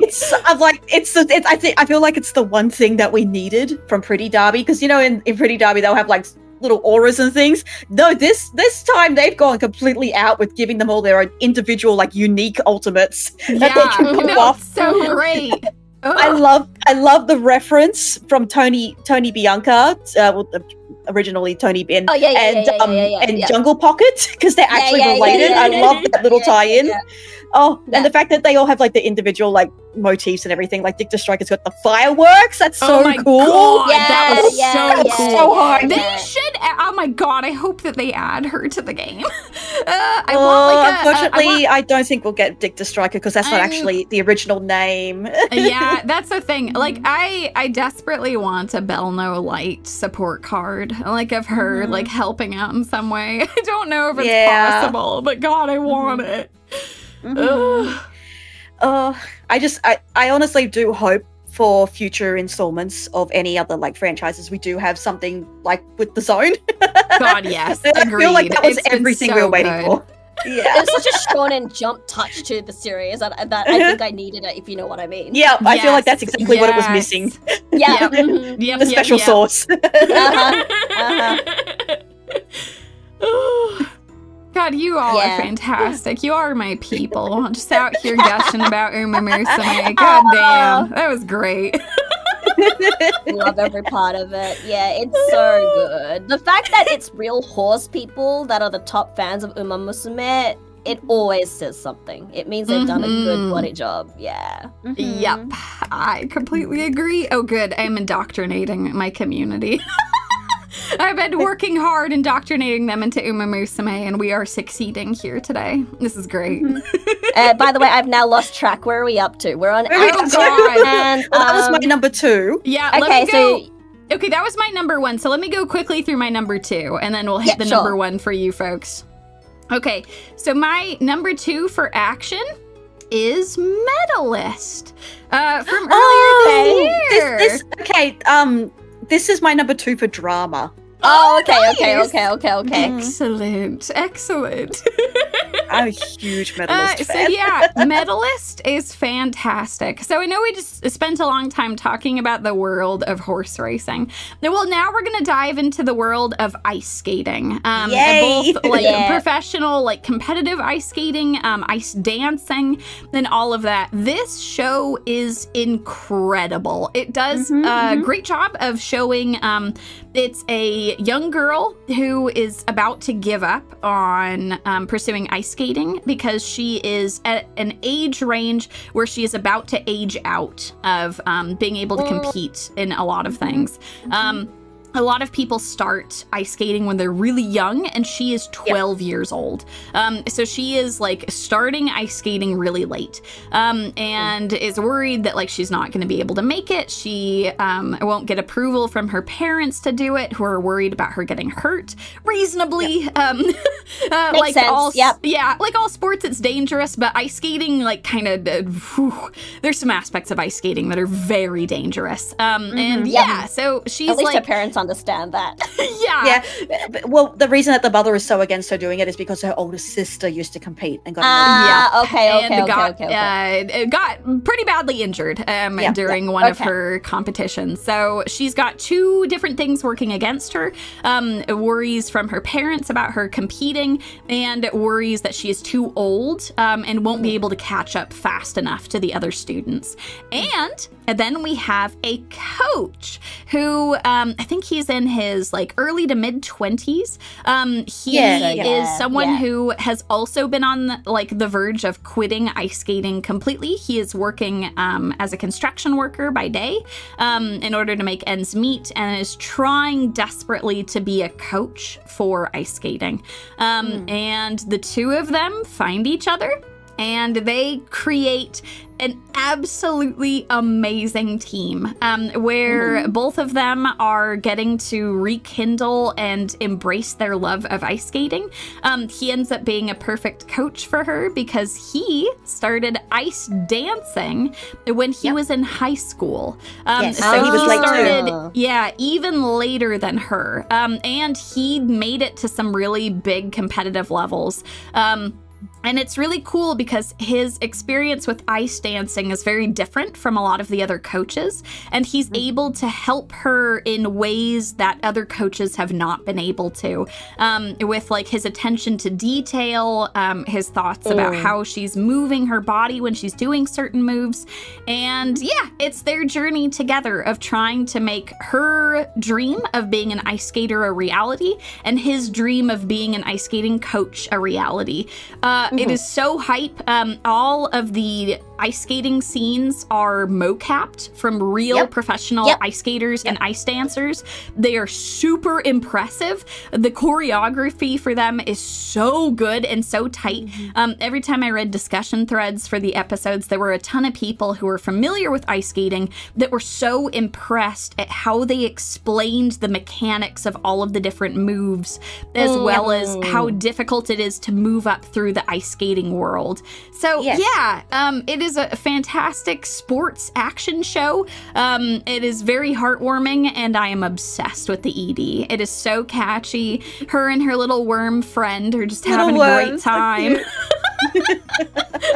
So yeah, it's really endearing, and you love her coach, and just all of the other kids that they come into contact with, while also doing a good job of not shying away from, like, this is a back-breaking sport. It is very difficult, and these are children who are doing it. And seeing, like, the good forces in these children's lives and the negative forces interacting with their ice skating and the way they do the sport. It's very good, it's very real, and I really enjoyed it. So I would recommend this. Yes, same. I fell completely in love with it. I've been reading the manga as well. If you think the movement in the anime is good, the manga has some of the best, like, examples of how to make motion flow in a 2D medium. Like the way that they, like, some of the pictures in the manga have actually been translated basically 1-to-1 in, like, people have actually taken them and they've composed them into, like, moving graphics, and they flow together perfectly. Cool. Like what they've done there, like, the artist knows exactly how body moves and in such ways. Like, it's so impressive what they've been able to do with this. I do encourage everyone to read the manga, honestly. It's so good. The other thing I love so much about this is the realistic aspect. Like, a lot of series that have child protagonists and other characters in them don't quite feel like they're children. They feel like caricatures of children. Right. This one, it feels like the children are really children, and there's a big emphasis on, like, the mental health toll of being an athlete, and how that happens for kids. Because like Yumie said, when you for ice skating, they start from as young as, like, 3 years old. Sometimes incredibly young. So these are athletes that have, like, 10 years of experience sometimes by the time they get into, like, higher ranks, and she's trying to catch up to them. But also because, like, there's the whole thing with they go over, like, how puberty affects and growth affects because if you've ever watched, like, some of the Olympics from, like, maybe early 2000s, like Winter Olympics, early 2000s and the 90s, you realize that Russia always sent over incredibly young girls to compete. As soon as they were able to hit the age where they could compete against the adults, they would send, like, 14-year-olds, and they'd be doing that. And they would be doing these tricks that they really should not be doing, because they, like, after you've been doing these for a few years, you are going to be damaged and broken beyond belief. Because they push them to be better than everyone else, because they have hundreds of little girls and guys doing, like, and boys doing these moves to try and get to the Olympics. There's been a lot of work to change that in the industry, from what I have heard, because people doing, like, quadruples loops and things like that is my god, so punishing. Because I mean, the only reason that a lot of young girls can do those in particular is because they are so lightweight, and as soon as they get maybe a little bit of weight on their hips or anything like that, the complete gravitational rotation changes, and that damages the bones. So there's a very good very good YouTube video on that somewhere. I wish I could find it again. But I do really enjoy how they go into the mental health aspects of this. They explain the scoring systems as well, and I I guess that's what I really love about this. The kids just feel very realistic.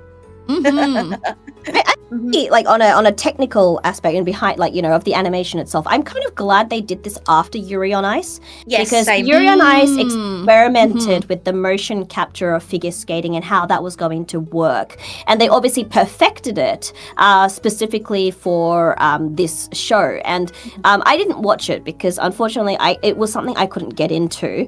But you can tell from the camera angles how much care and love they put into this show to make it as realistic as possible. Not just as a figure skating show, which was pretty much what Yuri on Ice was doing, but as an actual sport. So because you have angles that you normally wouldn't see from a figure skating show, used in the animation itself. And so I think as an animation, it's very... They explored a lot of technical things, which I thought was experimental, which they've obviously done a very good job of. So yeah, I kind of it's interesting to see where they took this. Like, I mean, I know in Japan this was aired on NHK, which is the national news channel, which as of recently, like it was an allergy against animation until the past maybe 8 years or so, where anime has become so big that it's actually now a mainstream. Like, it's a mainstream in Japan. We broke, the barrier, which was 15 years ago, I thought was going to be virtually impossible to see. There's a reason why if you look at me as, if you meet me in person, you would never tell I'm an anime person. Except maybe my hair, because it's blue. But you would never tell because I don't wear anything. I don't show off anything. I talk perfectly normal. I don't sound like an otaku when I talk, because I talk in a particular way. In Japanese or English, I will completely hide the fact that I'm just, that I'm an otaku in regular life. People usually get surprised when they find out that I'm like a really big weeb, essentially, right? So, and this is a huge thing for NHK to be showing shows like Medalist. Other shows they've shown previously is like Silver Spoon, and Bakuman, things that are educational and show you on exactly how these particular industries work. And this is, I think, the first sports show that I'm aware of that they've shown on NHK, which is showing you how realistic even NHK thinks this show is. And NHK also runs figure skating competitions in Japan. Yes, that's true. And recently, they just had the Japan Championships run by NHK, and they pretty much collabed it with Medalist. So the two main, the voice actors of the two main characters came on the show to have a talk. My friend was there, so.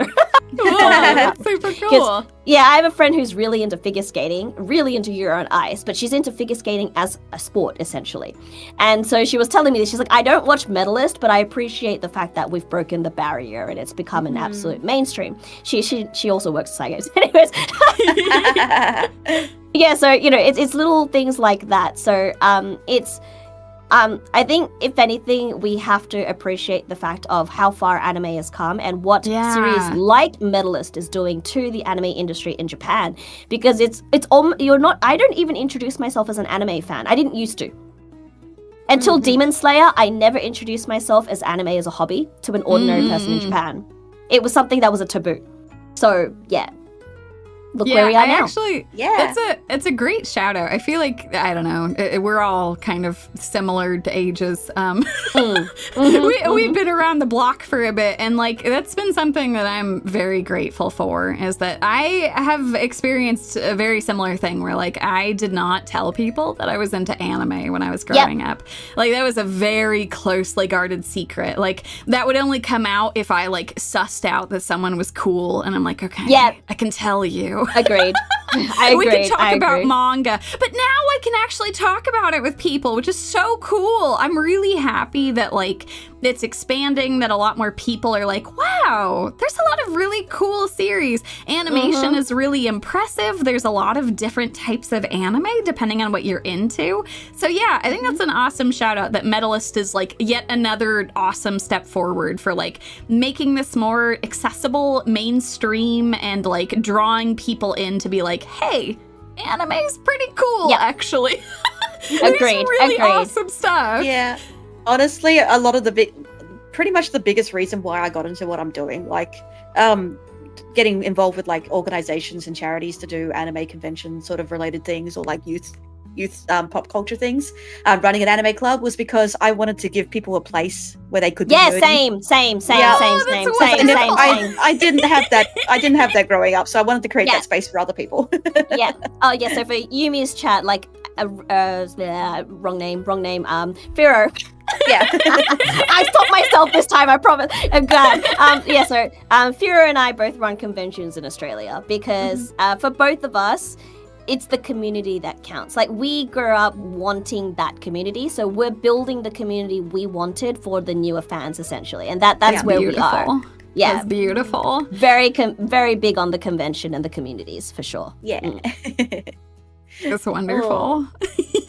Unlike you two, though, I was always very much like, I like anime. Man, that's awesome, though, Firo. God damn. You're allowed to do that. There's nothing wrong with it, you know? I was very lucky to have a lot of people who accepted it, though. You call yourself a girl failure, but that is girl boss behavior, man. That's incredible. Really is. Because, like, for me, I had the extra level of if people found out I was an anime fan, especially in high school, I was no longer a child, inverted commas, that would judge people from my mother. They would judge my mother for raising me wrong as a Japanese teacher. Yeah, so in the Japanese community. So that was why I kept it even more low than most people. So most people in high school just saw me as a person who was obsessed with reading and horse riding, essentially. And then, I came out of my shell. Yep. No, we admitted to being anime fans, and we were all better for it. It's beautiful. But anime being big has become really, really made the difference. Because now I'm not... okay, maybe it's because I'm also working in the entertainment industry in Japan, so everyone's accepting. But, like, probably around 2015-ish was around the mark that I didn't feel afraid to tell people openly that I was into anime and manga, because it started becoming more mainstream. Like, it's not just, I like One Piece or like Naruto. It's like, I like these obscure manga and anime because I'm a really big Jump fan and I'm not afraid to talk about it. But it's, and then Demon Slayer came along in 2020 and really broke that barrier. And, you know, who cares? Yeah, I like anime. So do you, right? We all watch anime. What's wrong with that? Kind of thing, right? Yeah. Yep. Anyway, sorry, it is time. No, it's all part of the experience. It's incredible. It is, I'm glad Medalist led to that conversation. Yeah, we hit on pretty much things that are very, very important to us. Oh yeah, very much. Yeah. Okay, so my second pick for action was Vigilante. Just shouting back. Oh, good. Someone has to. Good choice. Vigilantes was good. It wasn't just, you know, it's a good story. I know it is good. And I know the character's good. I like the action. The animation was so good. I loved it. Anyways. I was going to put this one down. I was. But you didn't. You of all people didn't. I know. Because there was so many good choices. No, because Yumie, you have no idea. Yumie, this year, every single, like, because, so for Yumi's chat, Fira and I, before the season, every season, we do a preview of all of the upcoming animes, essentially. And you have no idea how much Firo raved on about Vigilantes. So much. It's part of the influence for the name Vigilantes. Yes, for my beta group. It is. Yeah. Oh my god. You know, I love that. By the way, I wanted to say I love that you two do that. I do an opposite thing on my channel. I do a seasonal anime roundup where I talk about stuff at the end of the season. So if you all are interested in like a beginning of season stuff, they do stuff together on Twitch. And then I talk about stuff afterwards and talk about the anime that has psychically damaged me too. I know. I love watching your presentations on them. They're so good. Okay, I'm going to go pick those up later. I will take a look now. But yeah. But yeah, please go on. You start the season with me and Firo, and then you can watch the animes yourself, and then wrap up the season with Yumie, okay? Woo! We've got a whole thing going on. But yes, please go on. Talk about Vigilante. I really enjoyed. Like, I mean, I'm a Jump manga series person, so it's, for me, I had to make sure when I was making this list, I wasn't becoming too biased against a Jump series, because if you let me, my whole entire list will be Jump series, full stop. Like, that's how much I love Jump. I grew up with it. But Vigilantes was just so well executed that it didn't matter whether you liked Jump or not, you would still enjoy it. And I think that's what I enjoyed a lot about I nearly said Vigilantes, oh my god. Every little time I've had to say Vigilantes on stream, I've always accidentally said I know you have. But yeah, it's enjoyable. I like the animation, the style they went for. I like the art style, how they still managed to reflect the original art as well as the original My Hero art, which is really nice. Which is not just about the author who wrote Vigilantes, right? But But I think the way they wrapped up the first season, like the way they kept it together, was very clean. It's very beautifully written. And I know there is a second season coming up, and I know there's more to the story than just the first season, but even if you just wanted to watch the first season alone, it's a beautiful story from beginning to end that cleanly wraps up beautifully, and is enough development internally for the main character in particular for him to have a growth. And so and just the action, guys, oh my god, it was so good. So my good. god, And I'm sorry, the action. Oh, it's so good. Yeah, I'm done. I think it's nice too because it has a very different feel to it from like a lot of the rest of Hero Aka. Like I think it does a very good job of like capturing a whole different cast of characters and just it's so stylish. The animation is so good. Yes, yes, and that opening theme, oh my god, I can hear it in my head now. It's so catchy. It's so get out of my head. It was so good. Yeah. No complaints. I was gonna put this. It's so like I really just love. I went and read the whole entire manga. Which category would you have put it in if you did put it in? Oh, sorry, what was that? Which category would you have put it in? Category. I would put in action in for sure. Oh, you would? Okay. Right. Yeah, I think the action's more important, but there is definitely like a drama aspect to it because of a lot of the interpersonal relationships between the characters.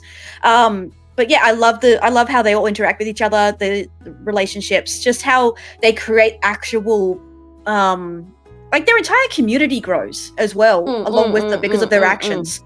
I think that's the most important part because it's also, I mean, like My Hero has traditionally been about saving Japan as a whole, that sort of thing. But this is very small. This is about what you can do in your own neighborhood. Yes, correct. Yes.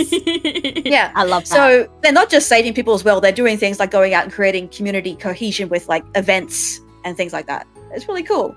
Yeah. I like it.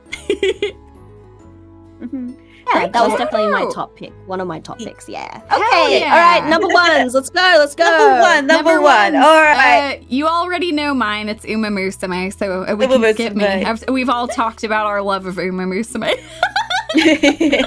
So yeah, feel free, either one of you. What are your first picks for action?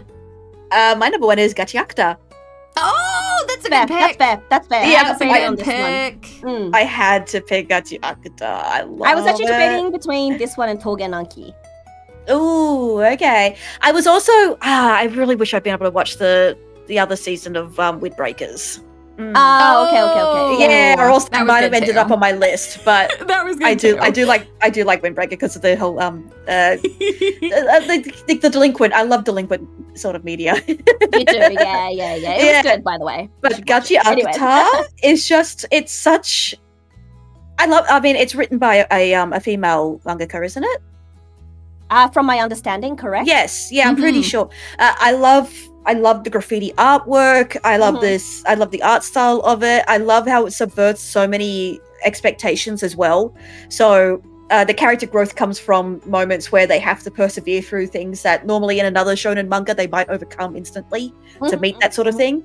So yeah, it's very easy to get attached to all the characters and their quirks, and even some of the characters aren't entirely good people, but you love them anyway. Yeah, like, a lot of people's favorite character is Jabba, who's one of the makes sense. One of the bad guys. Yeah, that makes sense. In fact, he's such a weirdo who'll rap while he's just like kicking someone while they're down. Like it's so amazing.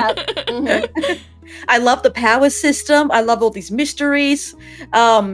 Also, that meme of like the more powerful a more complex a power system is, the funnier it is when someone pulls out a gun. Yeah, that's true. I love that so much. That's very true. Oh man! Can I just say, Gachiakta, the art style as well as the way it just keeps getting darker and darker, really reminds me of like the Soul Eater and Fire Force. Oh my god! Author. Yes, because this the Gachiakta author worked under the Soul Eater. Yeah, I thought so. Yeah, really? That makes sense. Oh, I love Soul Eater. It has a lot of traits in it, so that's what drew me in. I pulled this one out in the end because I didn't think it had much action as comparatively to Tougen Anki, just because it's still building up. That's what I ended up pulling it out, but it's really totally good. reasonable. Man, the action it does have is insane, though. Yes. Oh my god, definitely worthwhile to be on this list. Also, I personally maybe am biased, but the second OP is pretty cool. Maybe a pretty cool person. That's true. Yeah. Well, no bias whatsoever. But yeah. Yeah, I had a feeling either one of you would pick Gachiakta, which is why I went for the other one too, just so that we can have a lot more series. This has been such a great combination of all of our brains coming together to put this list together. Yeah, but no, this has been a good series. I think it's been a good run of relatively dark series this year, if that makes sense. There's not a lot of major mainstream stuff this year, I should say. Yeah. Well, I guess we'll see how next year goes. Yeah. Yeah. Okay. Yeah, Gachiakuta's my number one.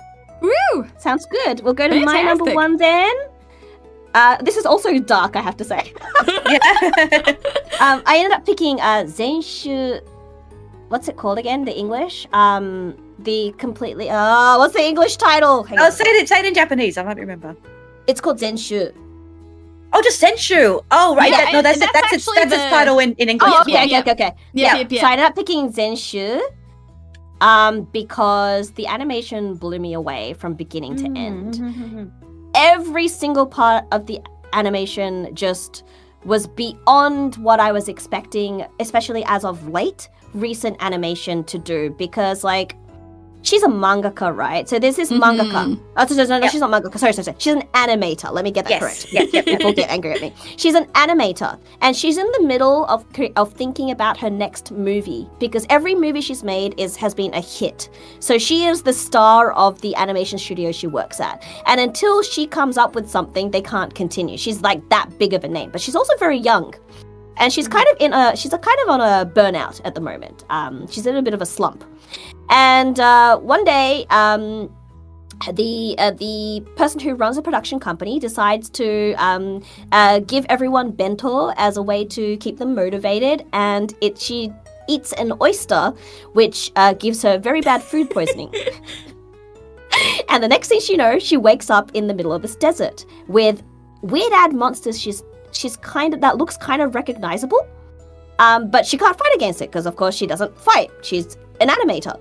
And then the characters of her absolutely favorite anime come and save her.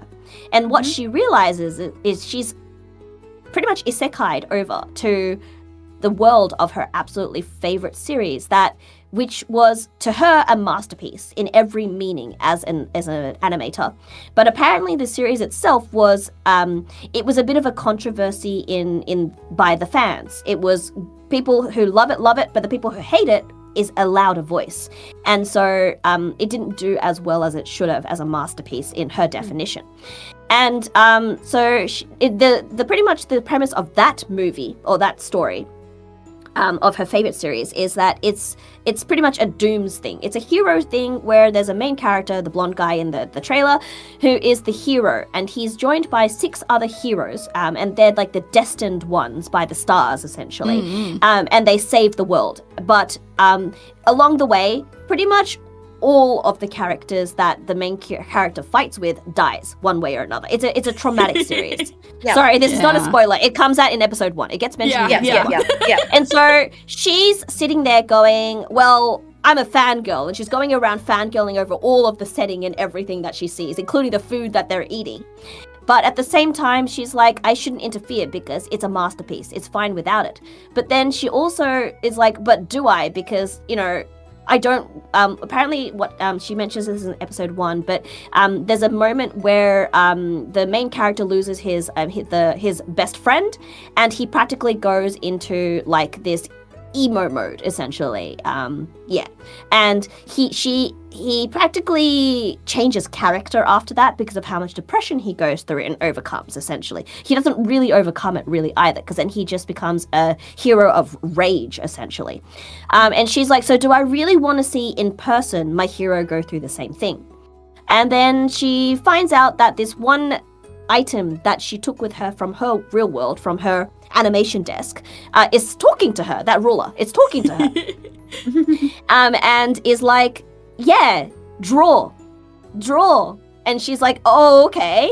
And she gets inspired. She gets an inspiration suddenly of something that she can draw to defeat the enemies that's coming through. And in every episode, whenever she does do a drawing, it's always an ode to a particular genre of anime in Japan.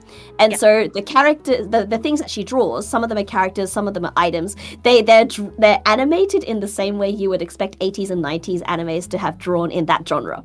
Mm-hmm. And so it's just a pure, beautiful piece of animation through and through. Definitely a love letter to anime fans, for anime fans.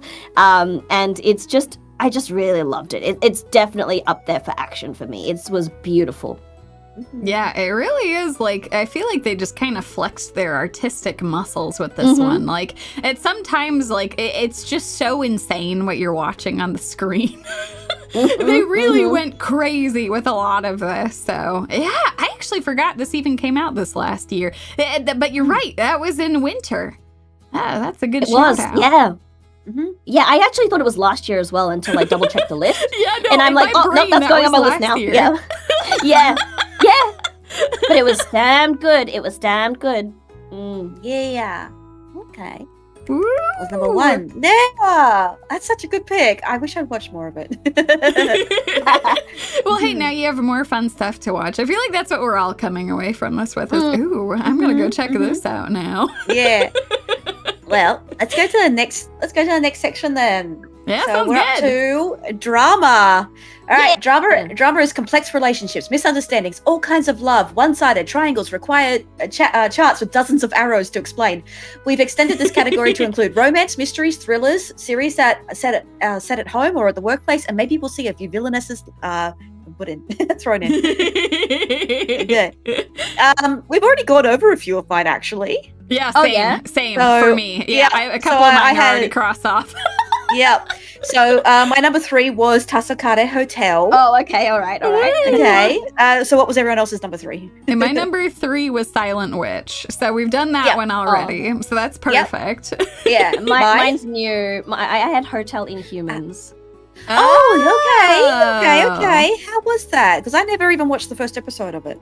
I guess in a sense, it's sort of a little bit like Tasokare Hotel, where every chapter is about a guest. Apocalypse Hotel is like this as well, but every episode is about one guest. So for the premise, Hotel Inhumans is it's the name of a hotel where the 2 main characters work as concierges, and their guests are all assassins. Aha. Yeah. Okay. And so every episode is a new character, is a new assassin that is their customer, and it's all about serving them, and they may or may not talk about their history or about things that happened to them. And I really liked it because the depth of every client that they got in every chapter and like in every episode, and a couple of them are like 2 episodes long because there's so much going on. But the storytelling was just beautiful, and the characters they're assassins, but they feel real in the sense that, you know how sometimes you watch like documentaries like true crime and the killer is just a normal person? Yes. That's what Hotel Inhumans is like. Every person is an assassin, but none of them are like killers by heart. They all have their own reasons why they do this job, whether it's positive, negative, or neither of. But it was a very beautiful way of telling real people doing killing as a job, regardless of whether that's negative or positive. So I kind of really enjoyed the way they do it, and they also hint that the 2 concierges have their own reasons for working in such hotel. So what it is the idea is when you stay at that hotel, the concierges will do absolutely anything for the client. So including killing people for their client. So that the client can enjoy their stay at the hotel from beginning to end, leave in peace. So while the client is staying at the hotel, they'll like make sure to wipe out anybody who comes to try and take revenge, or they'll like go ahead and make a new suit out of scratch within 24 hours, which is absolutely impossible. Yeah. And and they'll even go out and get weapons. They'll do anything for their client. And so, but one of the characters is one of the two main characters, the girl. I don't know if she's actually like an assassin or something, but she's really strong. She can fight. But the other one is not. He's just an ordinary person. And you get hints as you go along of his backstory. And it sounds like his backstory is actually something that would vamp up to season 2 if they do get a season 2. But just was really, really good. It was just a fun drama to watch. And every now and then it's just like in one of the episodes, one of the assassins, he's losing his memories because he's so old. But the one place he remembers is the hotel. So he ends up at the hotel. But in their records, he'd retired because he hadn't visited them for 10 years, which probably meant that he probably isn't being an assassin anymore. And then they go and they realize he has no memory. Like he's pretty much got Alzheimer's or something. He's got very small lapses of memory. And so they take him home somehow and they meet his granddaughter.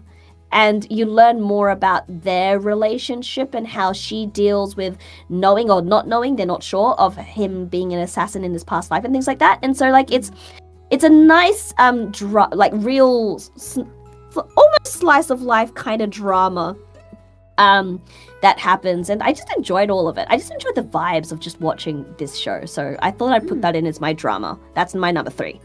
I think that's a fantastic pick, too. Like, it really fits in the drama. It doesn't really fit, I think, in any of the other categories. There's not, like, enough action in it. It's really more, like, interpersonal. The lives of these assassins and the people who work at the hotel. Yeah. That's a great number 3 pick. Mm-hmm.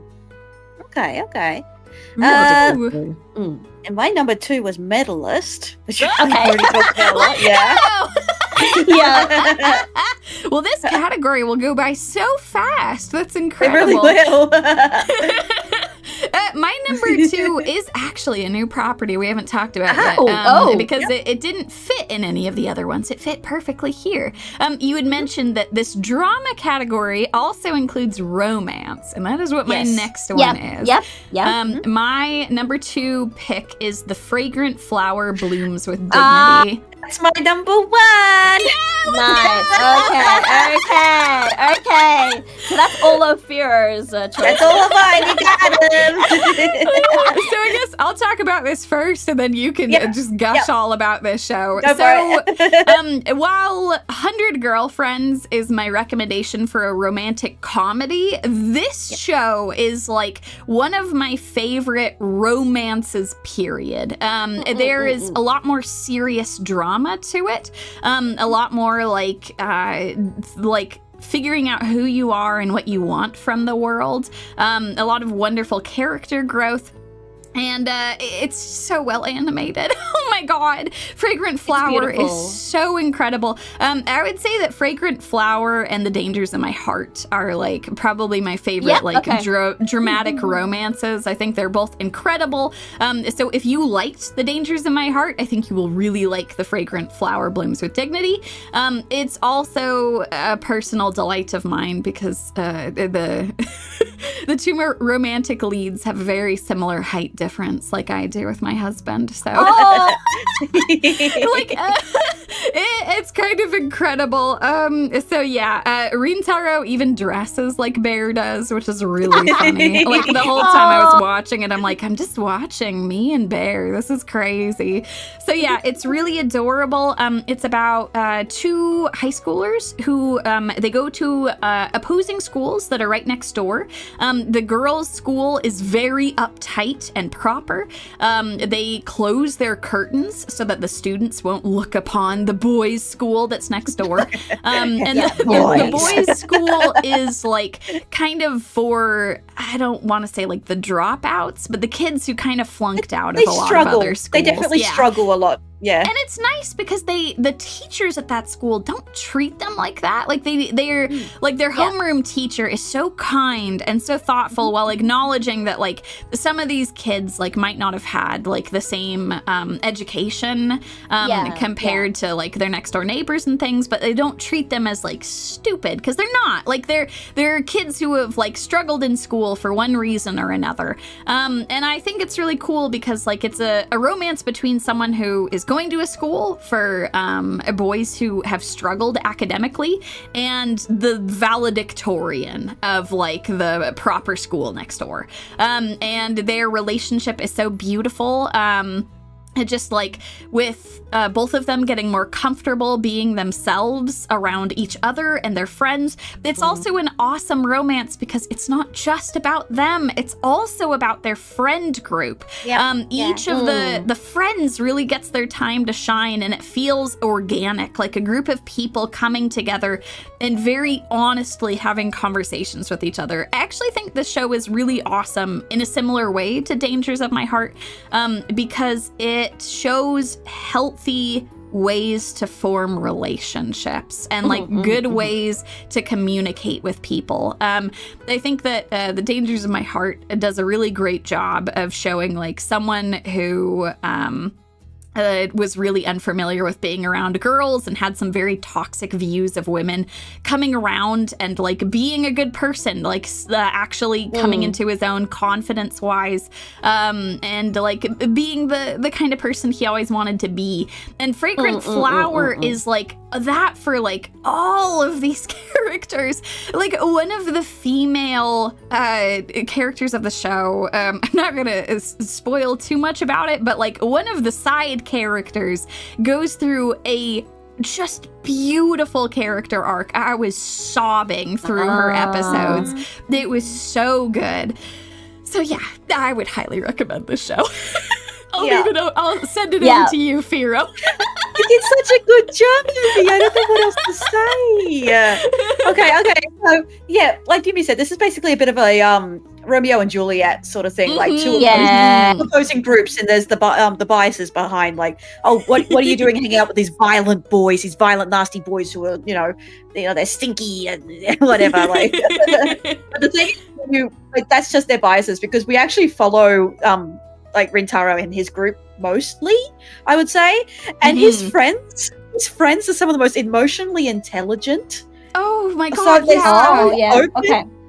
Like they might not be too good academically, but when it comes to like emotional stuff, like they are there for their boy Rintaro. They're like they get angry that maybe he doesn't want to tell them everything, but they're like, eventually in time he'll come to trust us and he'll tell us everything, and we'll be there for him when he's comfortable with that. And that's so I know they're so kind and everything. Like it's like you mostly think that it's the boys that have like the biggest biases and things, but it's actually kind of like the girls that are doing it. But makes sense. They all come together. They all come together and they overcome their biases and things against each other. They have all their little problems. And I mean, just seeing that the other boys improve themselves as the time goes on, like they know that they're not very good academically, but with the help of the girls and everything, they try their best. It's so cute. And I think the main overall story is, for Rintaro especially, I like his character arc because it's about someone who never really had a passion for anything at all. Actually finding a passion. Like one of his passions comes a bit late in the show, but that's only because of the encouragement of his friends and his relationships with them growing. And and it's really nice. I love his mother. Oh my god, I love his mom. Mother's so mom is so great. Oh my god, so nice. all the moments when like he's like struggling with something and she's like, "What did I do wrong? That I don't want to. What did I do wrong to make this boy think he can't talk with me? Oh god, I gotta go back to the drawing board." Yeah, but he's just a very serious young man. Yeah, he does look it. Yeah, very serious young man who has a lot of trouble with emotions, and then he comes across this girl who actively wants to know more about him. So it's really cute. And because she wants to find out more about him, he kind of like becomes because he doesn't have much, and he starts growing and gaining the things that she wants to know about. It's really cute. It really is. Oh my god. Their relationship is so... They do such a good job of making it so organic, too. Like, the way that they talk with each other, the way that they interact, the moments when they, like, start texting each other and everything. Oh my god, my heart! I love it. I love the fact that, like, for those people who really hate romance dramas because of the whole how easy it is to create drama by being like, these people just don't talk to each other about any of their issues, so that's got to create it annoys me. It doesn't happen here. People actually confront each other about what they're going through, their feelings, like, I'm going through this, that sort of thing, this is what I did, I didn't do this in a healthy way, I'm sorry. Oh my god, that's such a good shout out. It's so cathartic in that manner. That's really good, because the one thing I have a problem with romances, specifically in Japan, is the reason why I don't like romance that much in Japan most of the time is because they stereotype the characters and the story so much that it becomes really unreal, you know? It becomes, it's just a soap. You know how, like, you watch soaps and you don't expect it to be, like, very, very real characters or real drama? They're just doing drama because they're doing drama. Yeah, because they need it, Yeah, and so I kind of like how currently, like, with the recent times with, like, romance animes and stuff, the romance is actually becoming more realistic. Like, it's believable. Like, people actually have romance like that, right? Yeah. Totally agree. Such a good show. Such a good show. It is such a good show. Oh, it's so based, putting it as your number one, too. It's fantastic. Now, Mai, what was yours? I'm a completely different angle. I chose Lazarus. Let's go. Oh, Lazarus. Lazarus. Yeah, Lazarus. Oh, right. I never got around to that one. Oh, no, Yumie. Oh, no. Oh, no. Yumie's got a lot to say about this as well, I know. Okay. I know don't get me wrong, I know it's controversial to some people, but I wanted to pick it up because it's a huge growth anime for the characters in the shows, and especially the main character, and the way some of his team pretty much start understanding each other or start accepting themselves about each other. But I really think that this is very much a signature style of Watanabe Shinichiro, the director, and I originally picked it up as a respect to Watanabe Shinichiro, more so than the fact that this anime or this series, the trailer or anything was actually interesting to me. Because when I worked with him, when was it? Fira, do you remember? When did he come? Is it 2000? Gosh. 2016 Madman Anime Festival, Melbourne, specifically Melbourne. It was before Carol and Tuesday. It's that long ago. Yes. So it's working with him and getting to know the way he thinks and approaches animes, and the way he's a very curious person. So the reason why all of his series are so different is because he's got a very open mind, and everything he sees or learns, he wants to know why, or he wants to know how did that come to be, or what can I find out more, what else can inspire me. He's a very open-minded person, and I've enjoyed watching a lot of his animes, just exploring all of the different things that he got intrigued about, or things he wanted to explore or to tell something different from in his perspective into his series. So I wanted to watch Lazarus just to see, just as a respect for him, as well as to see what he picked up this time, essentially, right? And I think I found myself more intrigued than I thought I would be in this series. The topics he's chosen specifically this time is probably very relevant to us, especially since the past 5 years. But I think he's approached it in a way that isn't as controversial as people think it is. I think he's approached it because he's a very intelligent man, and he's always he's very culturally and religiously aware person. And so I didn't think it could be that bad, which is exactly why I wanted to watch it. And I watched it in bulk to make sure, to double check. And I'm glad I was right, because yes, the topics are controversial, but the way he approaches a lot of the topics is very non-biased, very open-minded, very what if, or the tragic thing that happened here could literally be something as innocent as this kind of approach. And I really enjoyed the way the characters get to know each other. So it's about 5 people who had committed crimes. They don't want to talk to each other about their crimes, even though they end up, you end up finding out more about them as the viewer, and them having to work together for their freedom to find this doctor guy who made this virus that is going to this thing which is going to kill them in a year or something. I think it was. And it explores so many different aspects of how people react to only having 1 year left in their life that I thought was very interesting. I was very impressed with the way he approached all of these things. So yeah, that was Lazarus to me. Oh, sorry. Yes, okay. That's the name of the series. Yes. Yeah, I never got around to watching it myself. I think you might like it. It's very philosophical in that sense. Not as philosophical as what's the one that's getting a reboot of sorts, a mini reboot. I just saw it this year. I just lost it. The one with the robot that has legs, many legs. Ghost in the Shell. It's a little bit like Ghost in the Shell in a sense. Okay, yeah, I do enjoy Ghost in the Shell. it explores the concepts in a similar way to Ghost in the Shell by being slightly controversial, but approaching it in a very mindful way that it can, with the right viewers and the right mindset when watching the anime, it opens up your mind a lot more. And so I kind of enjoyed that a lot about this series.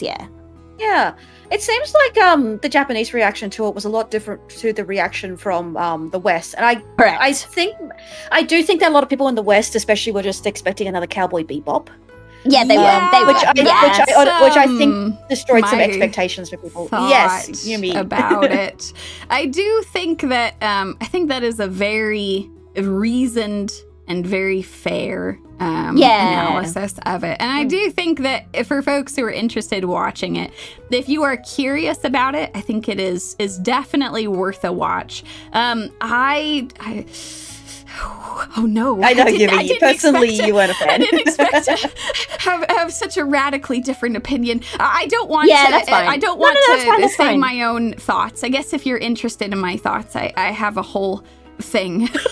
in one of my anime reviews about it. But I will say that there are some very strong sides on both sides. Yes, I am on a different side, but in more of a comedic way. It spawned a coffee pasta that my community absolutely adores. I actually I had it saved for the best of the worst at the very end, and now I'm nervous about saying it. Okay.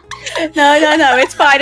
Like, yeah, no matter what the anime is, we see different views of it, and that's fine. Yeah, of course, I think, exactly. Like, I actually am not the biggest fan of his work, and as a result, I did not like Lazarus. I'm actually a really big fan of the writers that he has worked with. I think that his directorial chops are very impressive, as well as like the style that he goes for. But I did not like the writing team for Lazarus. I really loved the writing team for Cowboy Bebop, for Carol and Tuesday, for a lot of other folks he's worked with. I did not like the writing team for Lazarus. It was a very ambitious work that they were doing. Yes, but 100%. I think it is worth watching if you're interested. In fact, you can decide which side you come out on. Yeah. If you really like the direction that he went with, as well as the writers, or if you come away with the copy pasta that my community continues to circulate. So yeah, like I will blanket with the fact I didn't pick it up because I thought I'm a fan of this work necessarily. It's more, I thought it was an interesting way and an intelligent way to telling the drama that they've created, regardless of the controversies behind it. So I'm coming with a very, very open mind, knowing that there is, you can have very strong opinions on one way or another.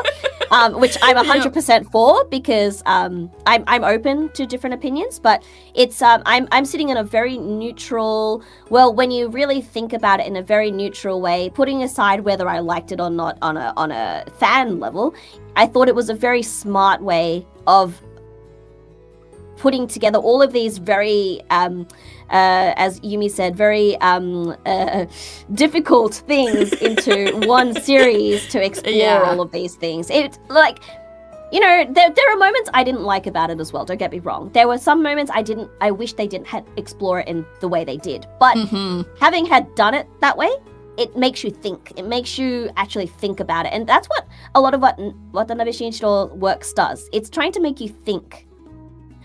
I think he purposely makes it so that it's debatable because he wants people to think and talk about it. And that's how I get out of a lot of the works that he makes. I mean, he has definitely succeeded. I actually appreciate that too because, like, I mean, Lazarus was in my best of the worst because it is something that has...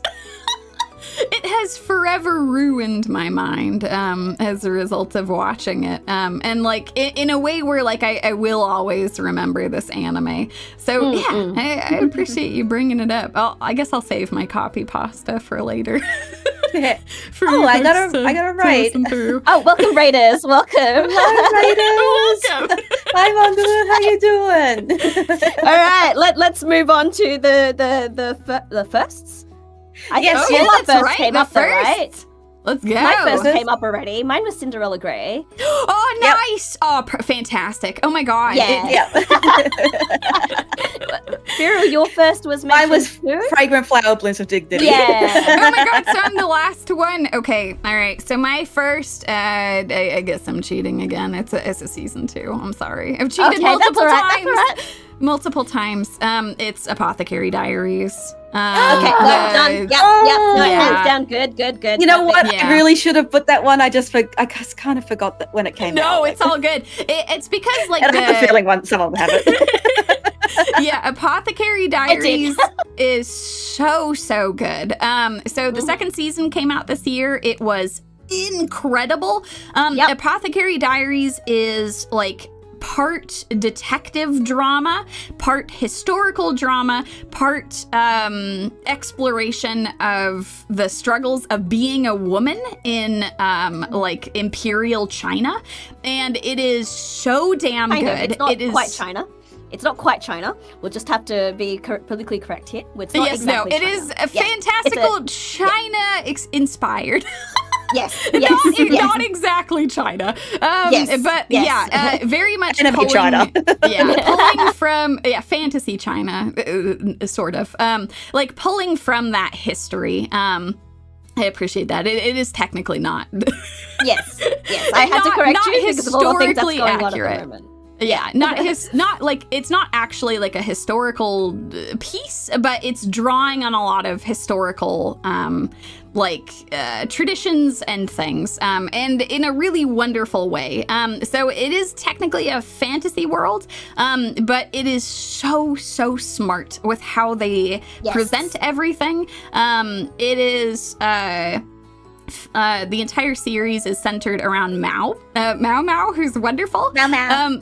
Yes, best girl. So she is an apothecary, and in particular, she is a female apothecary, which is not strictly allowed in a lot of places. Women are supposed to be like kind of the lower levels within medical practices, but she is actually creating medicines, prescribing them, and treating patients, which is very much not a thing that women are doing at this point in time.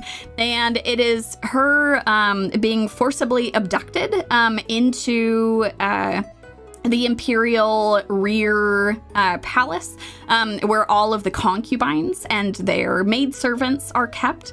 And she is now living her life in the imperial palace while trying to navigate doing medicine as a woman, existing as a woman in an area with a lot of concubines, who are all in various levels of power in relation to the emperor, and not being able to help herself from solving people's problems. Like she She just is like, I'm gonna go and solve this. I'm gonna test out this poison because I want to know how it works. Ooh, someone got like sick from this thing. Let me see them. I'm going to figure out what has happened. And it ends up wrapping her into all of these imperial political happenings that are going on. She gets directly entangled with the royal family, with some of the highest ranking concubines within the palace. And it is a really, really spectacular drama of her and everyone around her trying to survive in this world and make sense of what's happening around them. So if you are someone who likes historical dramas, if you're someone who likes detective stories, or if you just like things that are really well animated, because my God, this show is well animated, 100%. I would highly recommend checking out Apothecary Diaries. Season 2 in particular really upped the stakes for everything. Yes. And there were several episodes where I was a sobbing mess as a result. It was just so heart-wrenching what everyone was going through, and yet I just kept hitting the play button of like, next, let me see what happens next. What do you mean I have to wait a week until the next episode comes out? So now you can binge it. You don't have to go through what I did, which was painfully waiting week by week for everything to release. You can watch everything all at once, both seasons, and have a great time. It's a good shout out for sure. Can I say another random story? Okay, so she's she taste tests before the higher ups eat things, so that to check for poison and stuff, right? Tester, for those who haven't watched it, pretty much. I don't know what that actually is officially called in English. I just know what it's called in Japanese. I think it's just called poison tester. Is it? Okay. Anyways, like a taste tester or whatever. Yeah. So there's in season 1, there's one special event that happens in the courts, and you know how she has that that soup, and she stops and she says, "Don't eat it. It's poison." You know, that she says it in a really cool way. Line. Yeah, it's a really awesome line. Key fact, that's actually not from the original novel. That's actually an addition from the anime. It's an anime original line. Yeah. Oh, cool. But yeah, so I went to the chemist because I needed to get my prescription for my asthma meds. And I looked up and there was a poster of Apothecary Diaries, and it had that line on it. And it was warning people to make sure they're having their meds the correct way because it could kill you otherwise. And I'm like, that is like a damn smart way of advertising people to be responsible with their meds. Anyway, sorry. I'm done. No, that's incredible. Also, Draconic Kaiser from my chat has said they're called royal tasters. Okay. Which is spectacular. Right. That is, I absolutely adore this show. If City had not premiered this year, Apothecary Diaries would have been my number 1 for the year. So that goes to show you how much I love City, because Apothecary Diaries is one of my favorite series that has been animated. It is so incredible. I love it to death. And anytime that it comes up when I'm talking about anime, I'm like, if you like fantastic animation, if you like becoming a better, more informed person, you should watch Apothecary Diaries. So I think that's everyone. Everyone should watch it. I'm very addicted to it as well. I'm about to go to the novel just because I want more. Understandable. Yeah. Well, I think that's all of our number 1s. Yeah, we've done it. That's all the number 1s. Yeah. Okay, let's go to Rare Gems then. Wow, we're onto that. All right, Rare Gems are series that fall outside the scope of our other categories, or perhaps they did something very different within its genre that deserved to be given recognition and praise. I didn't rank these. I just wrote 2 titles that I thought was worth mentioning because they were different. I got 3. I got 3. But my entire focus for this one has been on animation. Oh, okay. I would have put Rory Rocks in here, but I wanted to put a couple of different things in here that didn't quite fit some other ones. So my number 3 is To Be Hero X. Now, I do need to finish this one. I do need to finish it.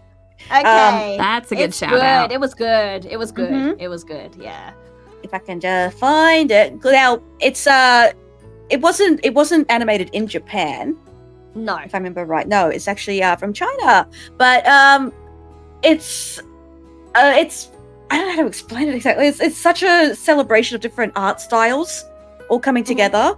It's animated so cinematically, and so it's basically about a city that's full of different superheroes, and they all sort of have these they compete against each other for rankings, that sort of thing. And in the very first episode, you have this ordinary guy. He works for an advertising company, and he says some disparaging things, and then the superhero that he was talking about turns up next to him, gives him like a "hey, yo" sort of thing, and then jumps off the building and dies. But the thing, and then they find him, and they're like, "What happened to the other guy? Like, what happened to our superhero?" And he's like, he's gone."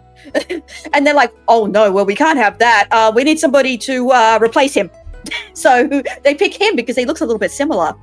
And so the world building for this show is really interesting because people's powers aren't inherent; they come from other people's support. Yes. So if you get the public support, you gain powers.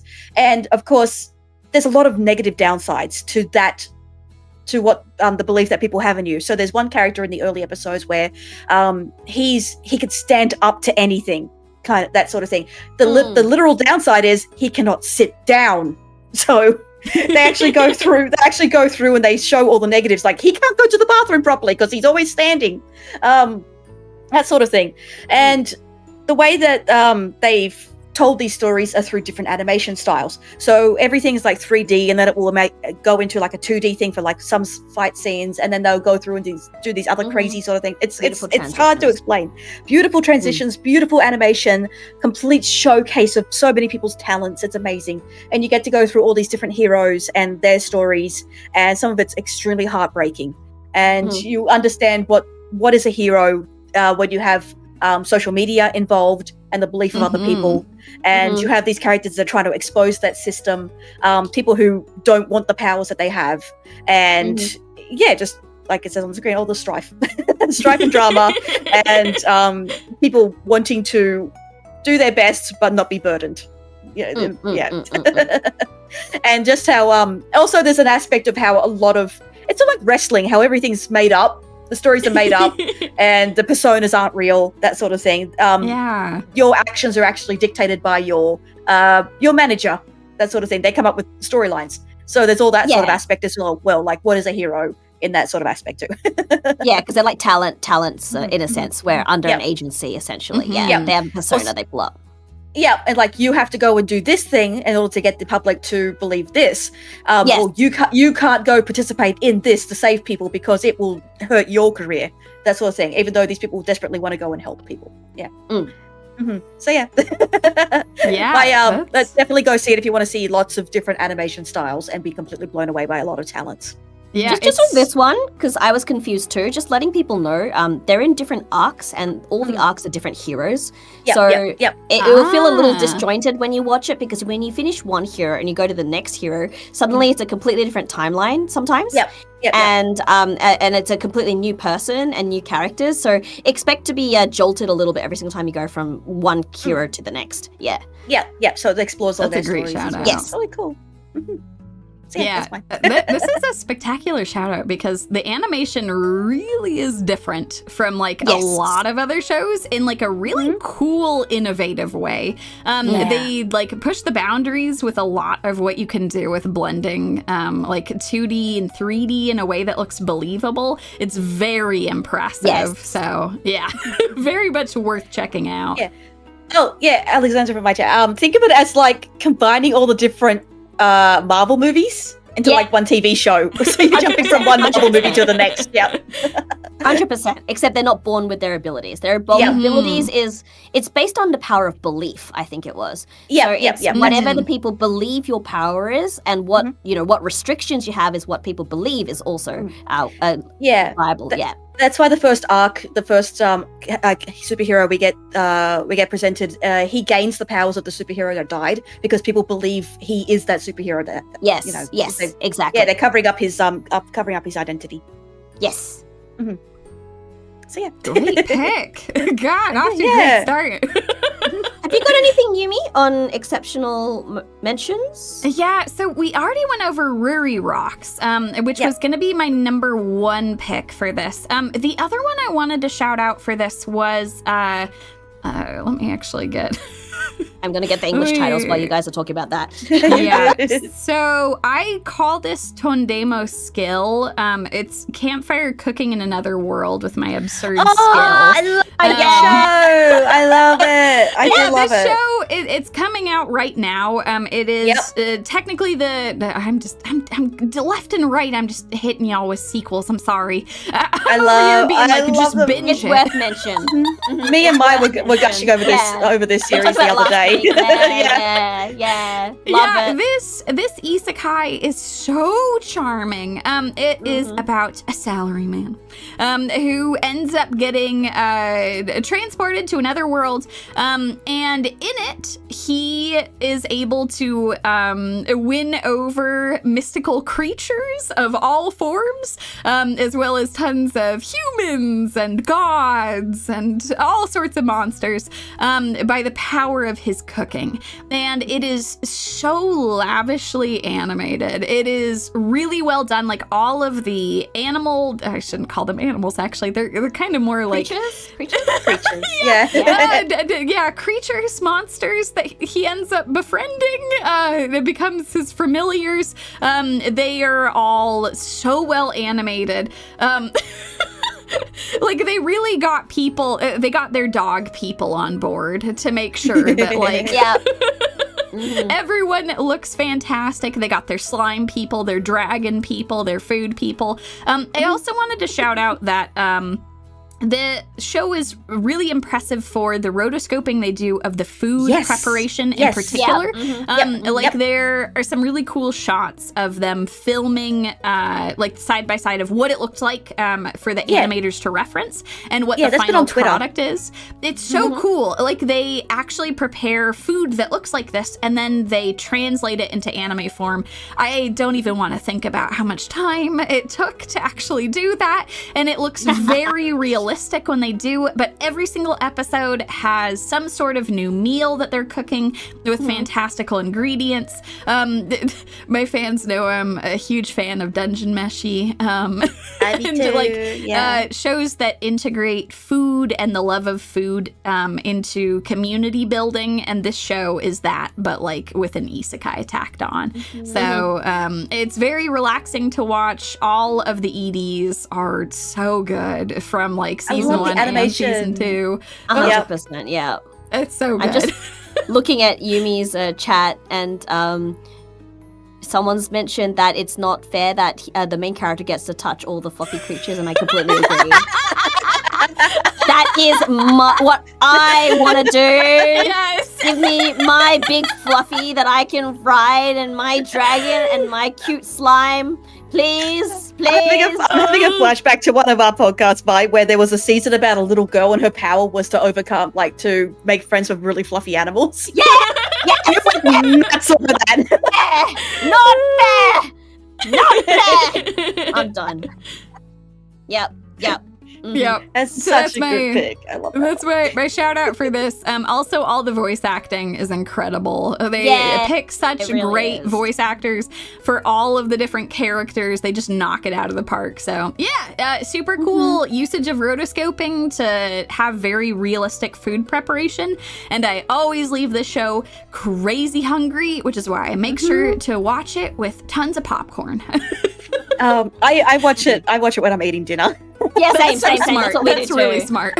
Yeah, we watch all the cooking shows while we're eating, so we don't get hungry. Yeah, that's very and then smart. if we like something so much, like this happened with Isekai Shokudo, the one where the guy cooks, or like he has a door that leads to another world. Yes.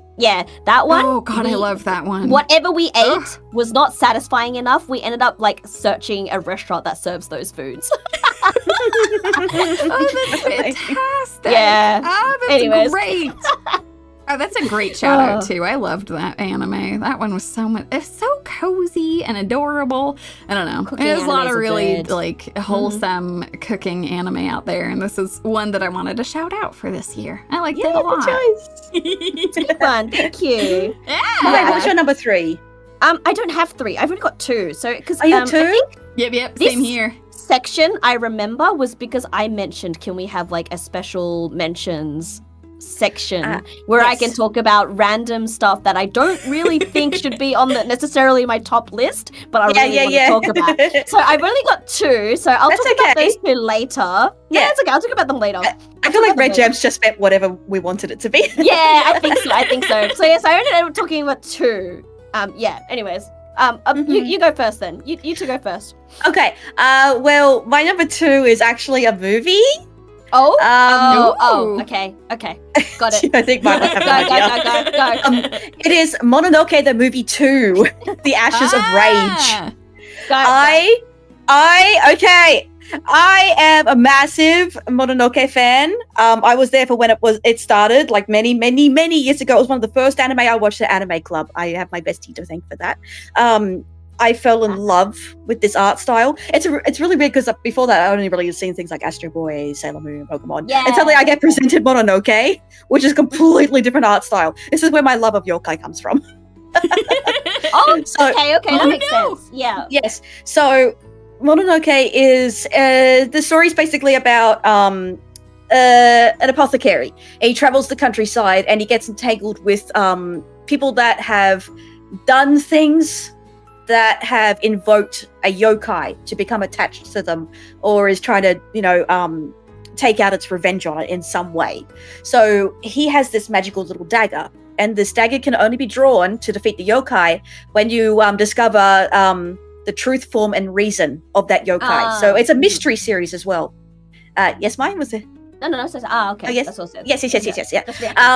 Yeah. So he has to go through and he has to like talk to the people.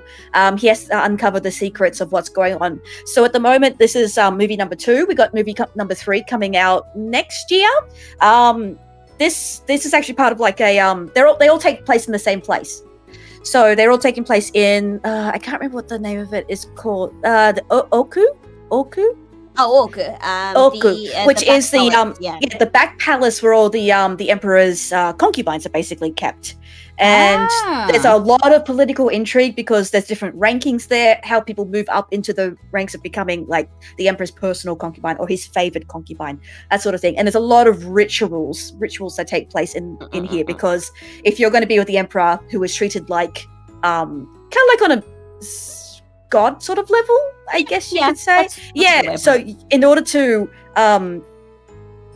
have relationships with the emperor, you need to go through these rituals of purity, cleansing yourself, being ready for conception, that sort of thing. I guess you could put it like Apocryphy Diaries is also the back palace of the Chinese-inspired palace. Yes. Whereas Mononoke is based off a Japanese back palace. So you get the 2 different sides there. Yeah. Yes. So traditionally men are not allowed in there. So that creates an issue because the apothecary doesn't have a proper name. That's just his name, apothecary. So he has to find a way to get in there. This happens in like the first movie, and he finds a way in there and everyone's trying to kill him because he's not supposed to be there. But like, even though like there's these horrible things going on, people are dying. And in this second movie, people are burning to death. And and then he has to make his way in order to find out all the secrets that are hiding in this this hidden back palace where nobody is allowed to enter. And he needs to take care of like, why is this happening? So he's got a lot of techniques for it. A lot of political intrigue, mystery, really cool action animation. Like as you can see on the screen right now for me, they have a very it's very bright and colorful. Lots of very wacky textures and patterns going on. The way that the yokai are interpreted is so different from what you would normally see in other shows, and it's so cool. Man, you've sold so me. Cool. This is actually the first anime on the list that I have not seen at all and have been intending to watch. So I appreciate this a lot. I haven't watched this one. I'll just put it this way. I don't own many anime figurines. I have 2 proper big anime figurines out of my Holy Grail figurines. Ooh. One of them is Nero from Fate in her red dress, sitting on the couch. The other one is the apothecary. Wow. And it's him sitting in this beautiful stained glass kind of backing on it, and it's so beautiful. And that was I was so sad because I didn't have a lot of money at the time when the first run of it came out. when the anniversary got announced and they did a second run of that figurine, I got it. That's awesome. I was finally able to afford it, and that's I am satisfied for figurines in my going forward. So yeah, that's how important Mononoke is to me, and I feel like I want to cry because I'm so happy that it came back. Yeah. And we get 3 movies. Yay! Oh, I'm so excited. Is it only 3? Yeah, we're apparently only getting 3. Oh, okay. I would love if there was more, but so far I'm only aware of 3. Okay. Mm-hmm. All right. Yay! Oh, well, this has just skyrocketed on my watch list. I'm gonna need to check this out. It should be on Netflix. Awesome! Is it? Nice and easy. Yeah, nice and easy to find. Provided the licensing is the same, mind you. Australia is a little isolated area of its own. Yeah. Also, I'd like to say my number 1. We've already talked about it. City the animation. Yeah! Oh, right, okay. Oh, City! Yeah, so I put a big emphasis on animation for my rare gems. Right, okay. All right. Beautiful. And then, we've talked about mine already. My number 1 for this was going to be Ruri Rocks. Oh, so. Maybe I should have mentioned mine then. Whoops, okay. Okay, go for it, Mai, go for it. Whoops, if I've only got 2 and neither of them been mentioned, I should have talked about mine first. So I picked up 2 series. The Okinawan one was originally here as well because I wanted to pick up rare categories. Right. Yep. The first one is, I know we talked about this briefly last week, Firo, but it's crap, what's the English title? With You, Our Love Will Make It Through. Oh! It's the Omega Verse one. Yeah, I know. Okay, so let me describe the premise first for our listeners. Again, it's a rare genre, okay? It's a rare genre. Essentially, it's a world where there are what do they call them in English? What is furries? Furries. Okay. Furries. Yes. Furries. Is it actually called furries in here? Furries. Yes. Wow. Wow. Anyways, they're real. And they live in an isolated place behind a wall. But there is a slow ease. There's a change of laws recently where they are slowly easing into our own human world. And so this particular main character had one of the beast people furries come into her school. And she's been curious about them for some time, but she gets to know them a little bit more by becoming friends with him. And, they pretty much explore a romantic relationship. But I wanted to shout this out only because this is the first anime of Omegaverse that we're actually seeing. Only because of that. Wasn't there another one a few seasons ago? Yes, we talked about it on stream. No, that was just BL, wasn't it? Oh, I thought it was an Omegaverse one. No. Oh, it is an Omegaverse one, only the sense that it's more BL though. Yeah. Oh, okay. So that one, okay. I don't think that's this year though, because I didn't see it on the list, unless I missed it, because I was going to shout that out. I think it must have been otherwise. last year. I think it was late last year. Yeah. So I'm only picking up these rare ones because so Omegaverse is the concept that emerged out of BL because the idea of what if guys could become pregnant. What happens if there was like a second gender where you aren't just male or female, you're also either alpha, beta, or omega, where alphas are, you could get the idea, right? But they have a very strong sense of smell. And omegas are the weakest of the chain, and alphas can claim omegas, essentially, right? And omegas, male or female, are able to become pregnant. So if you see a pregnant male, they're most likely a male omega. Anyways, so there's this whole new genre, there's this other genre in BL, which is a little bit obscure, but the idea is that a lot of these Omegaverse series also explore the idea of like a fated romance, where a particular a alpha is so strongly attracted to a particular omega that they're fated together, essentially, right? And this particular series plays off that, but in a male female relationship concept, which also exists in Japan as well. But so I liked the fact that this anime is the first scene of a real Omega-verse anime that we're seeing. That's all. That is all. That was all. Oh my god! Well, I wanted to point it out because it's an interesting topic for everyone to discuss. You know, that is so fair.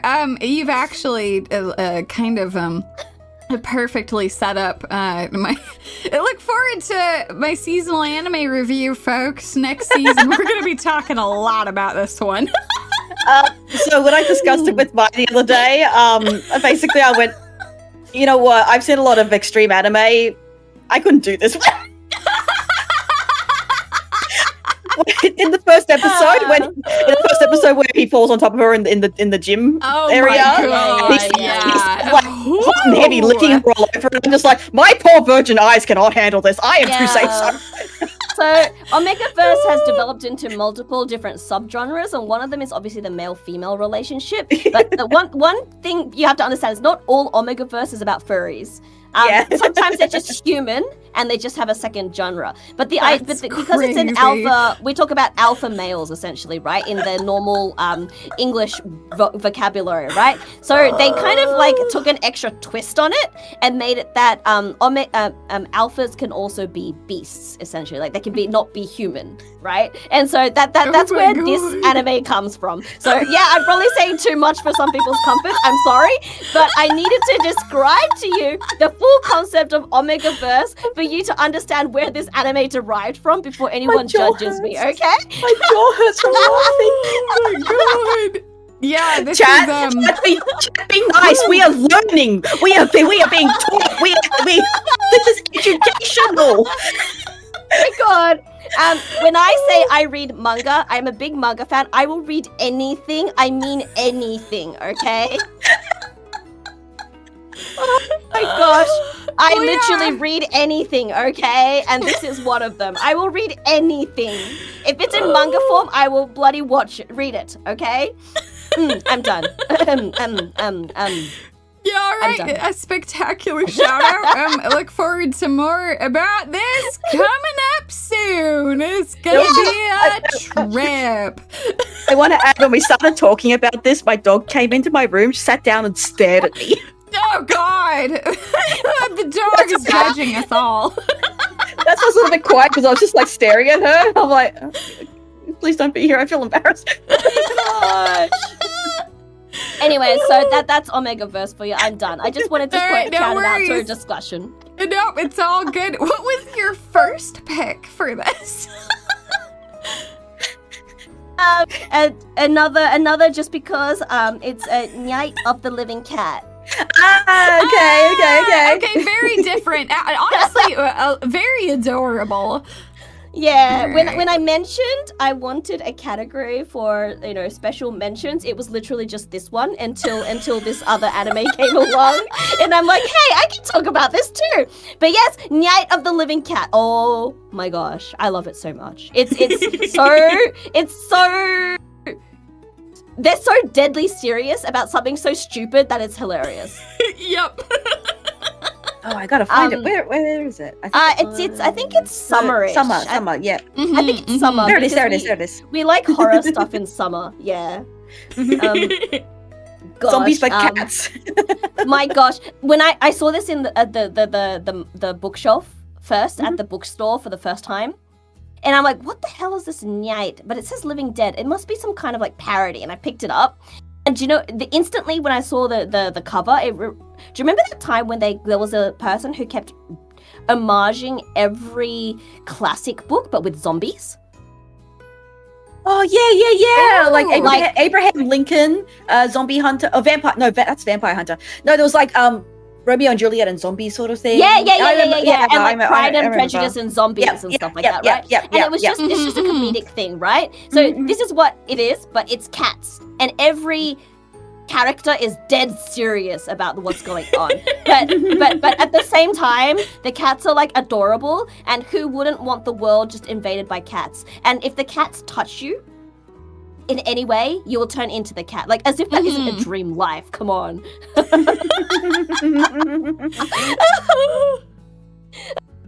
But yes, I needed I needed to talk about this cat anime because, oh my god, I'm loving it. So I loved it so much. Every second of it was just yes.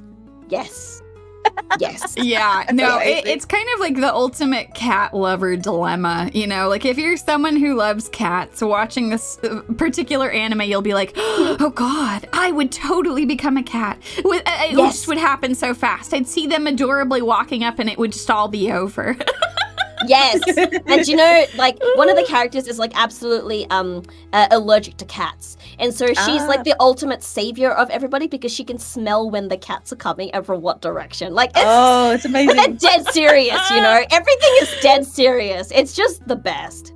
Yeah, and like there is so many, if you actually watch it, and I don't know if they did it in English, but if you can read the Japanese, like sometimes they'll go to like a bookshop or like a record shop and you can see all of the movies they're parodying. It's like so hilarious. And even like the cats are like proper, like the voice actors for the cats are real cats. And so they're in the credits. Oh, that's fantastic. If you look at the credits, every cat is properly credited. Like all of their names are credited. And it's just like, God, what a world to live in with anime. Yeah. Mike, can you imagine being the Foley person who had to go and record the cats? Oh, no, I know, right? Right? Dream job. Dream job, 100%. And every episode is a different bunch of cats. Like, it's just amazing. Big shout out to all the cats who actually was part of this show voicing cats, right? Right? So yes, I had to bring it out. That's so good. That's so good. Oh, that's a great shout out. Unfortunate timing coming after your first pick because my chat is now just ruined. They're like, but do the cats get pregnant in it? And unfortunately, what it is do you mean? Why is that important? Yeah, it is not. It is not like the Omegaverse. We have exited that. Maybe not mentally, but yes, the cat voice actors are properly credited and they are very gorgeous and yes, they sound very, very cute. It's very well done. Yes. That's wonderful. Definitely one of my top animes this year. It's honestly a fantastic palate cleanser from the Omegaverse. I'm sorry for bringing it up again. Yeah, that's fine. Okay, shall we go to our last category? Yeah, holy shit, we've done it. Best of the worst. These are for the most notable failures of the year. We may have found them funny or charming for their shortfalls or grieved over their poor adaptation and animation. Either way, let's give them a spotlight. I'm gonna be honest, I couldn't think of anything I didn't like this year. Well, was there like a guilty pleasure? You felt like you shouldn't like it? Night of the Living Cat? That works. You can go for it. That's about it? No, that's about it for me. I couldn't think of anything, so I want to hear what you two had. My one is the daily life of a middle-aged shopper in another world.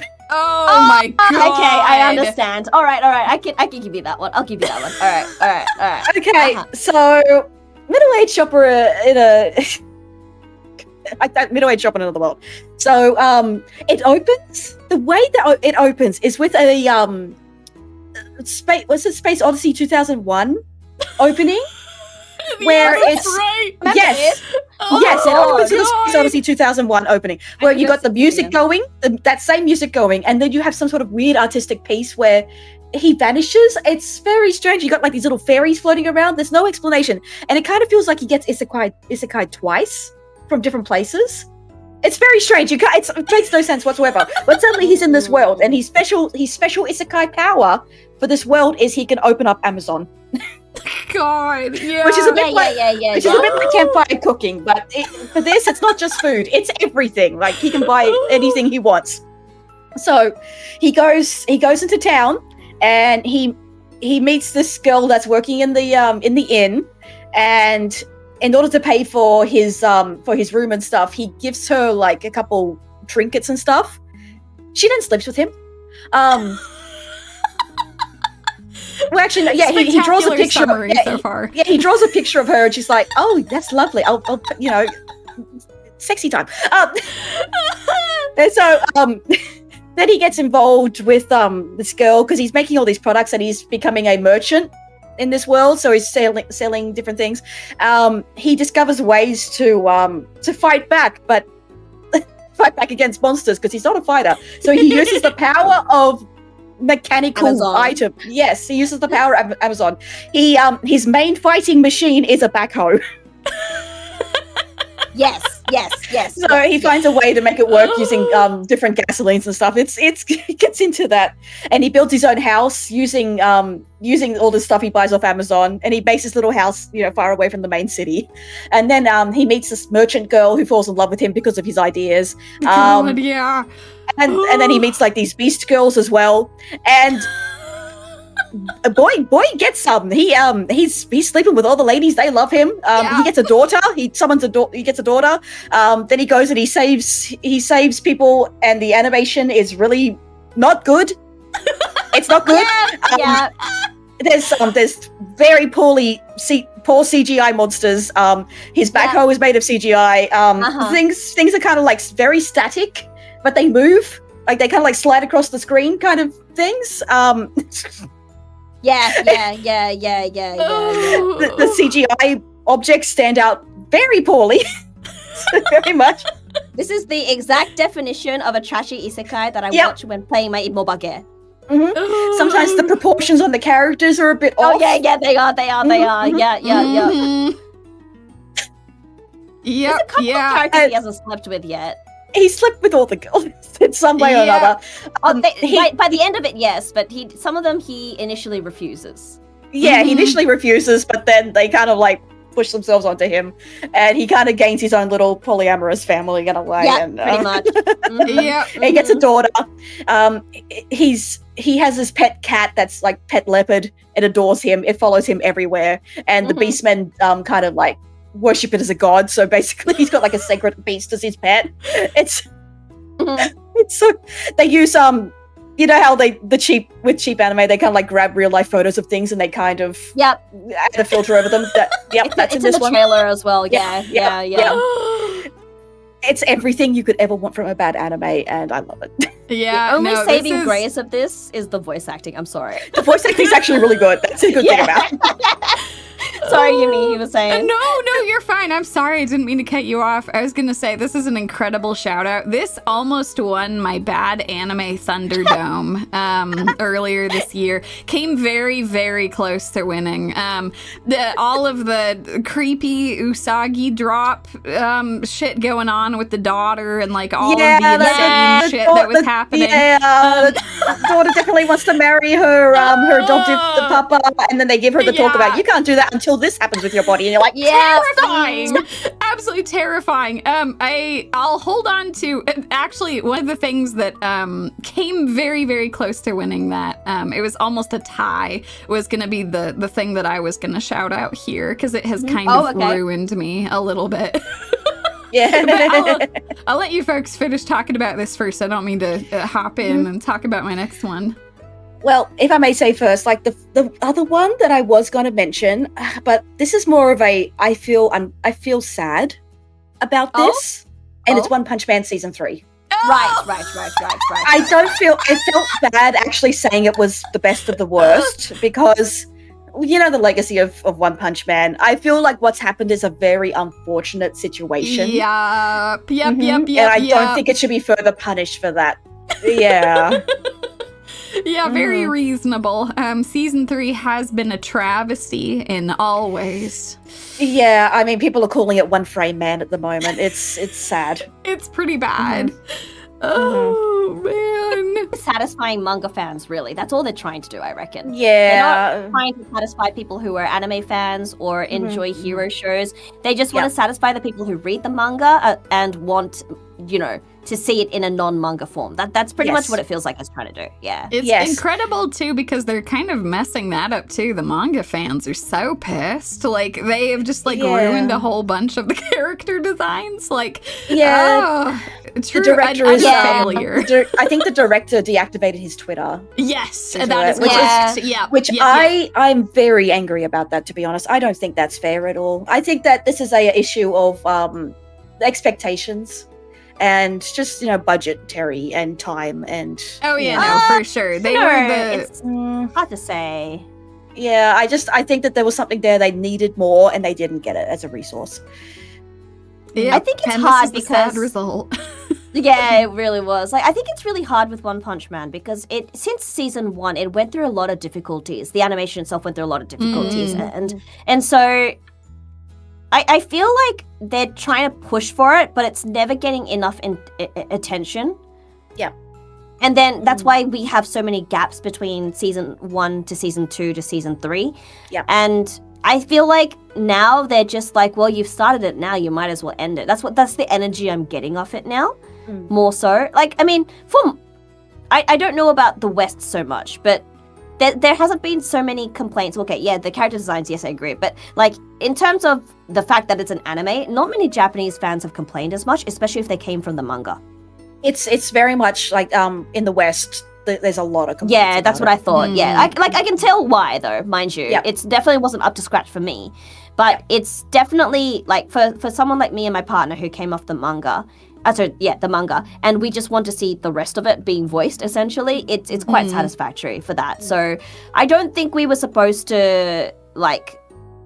Yeah, I think someone in Yumi's chat said it the right way. I don't think season 2 and 3 was supposed to exceed the level of the manga in the first place. To be honest, I say this as someone who's worked with the animation team, so I don't mean in a disrespect for them, but to me personally, for someone who understands the level of anime being developed from a manga, I actually didn't even think season 1 got to my expectations. It never hit there in the first place for me. It was a letdown for me. So for me it was. So I don't actually think I expect any more out of season 2 and 3 in the first place. So that's probably, for me, where I'm sitting at. So I don't expect quality out of One Punch Man. I just expect comedy. I think one of the main differences, especially with Western fans, is I don't know if have we talked about this before? A lot of Western fans live off, I guess it's the solo leveling effect in a way, like the aura. Yeah, it is 100%. Yeah, it is 100%. A lot of Western fans depend very heavily on just the hype moments and the aura farming of it. I hate using that term, but that's basically what it is. And when those two aspects aren't there, they get very angry. Yeah, I think. In Japan, we don't even call it the aura effect. We call it the orisaikyo. Like I'm the supreme effect. So since solo leveling and you get even with like SAO and things like that, characters that are like I'm actually the best at this is kind of the genres that seem to be hitting not even just the West. It's also Japan. They're very much digging for this genre at the moment. And with the way One Punch Man does it, whilst it hits that genre, he doesn't present it in the way that is very common for those genres to start with. So it's a very different taste overall. But by all means, it is by the guy who made Mob Psycho, right? So it makes full sense. So I don't know. It's I think people are expecting a little bit too much out of animation these days. That's what. Yeah, I think season 1 in particular just went too overboard. I know a lot of people put a lot of work and effort into it, but I think they unintentionally set up the rest of the series for a bit of a fall in, with people's expectations for what the animation would be. Well, the other thing is you can't expect too much because they got rid of the original director of season 1 in the first place. So you're not with a different director, you're not going to get the same effect. Full stop. Exactly. You just got to understand that, right? And a lot of people from that first season as well did like overtime. They did an unnecessary, unpaid amount of work.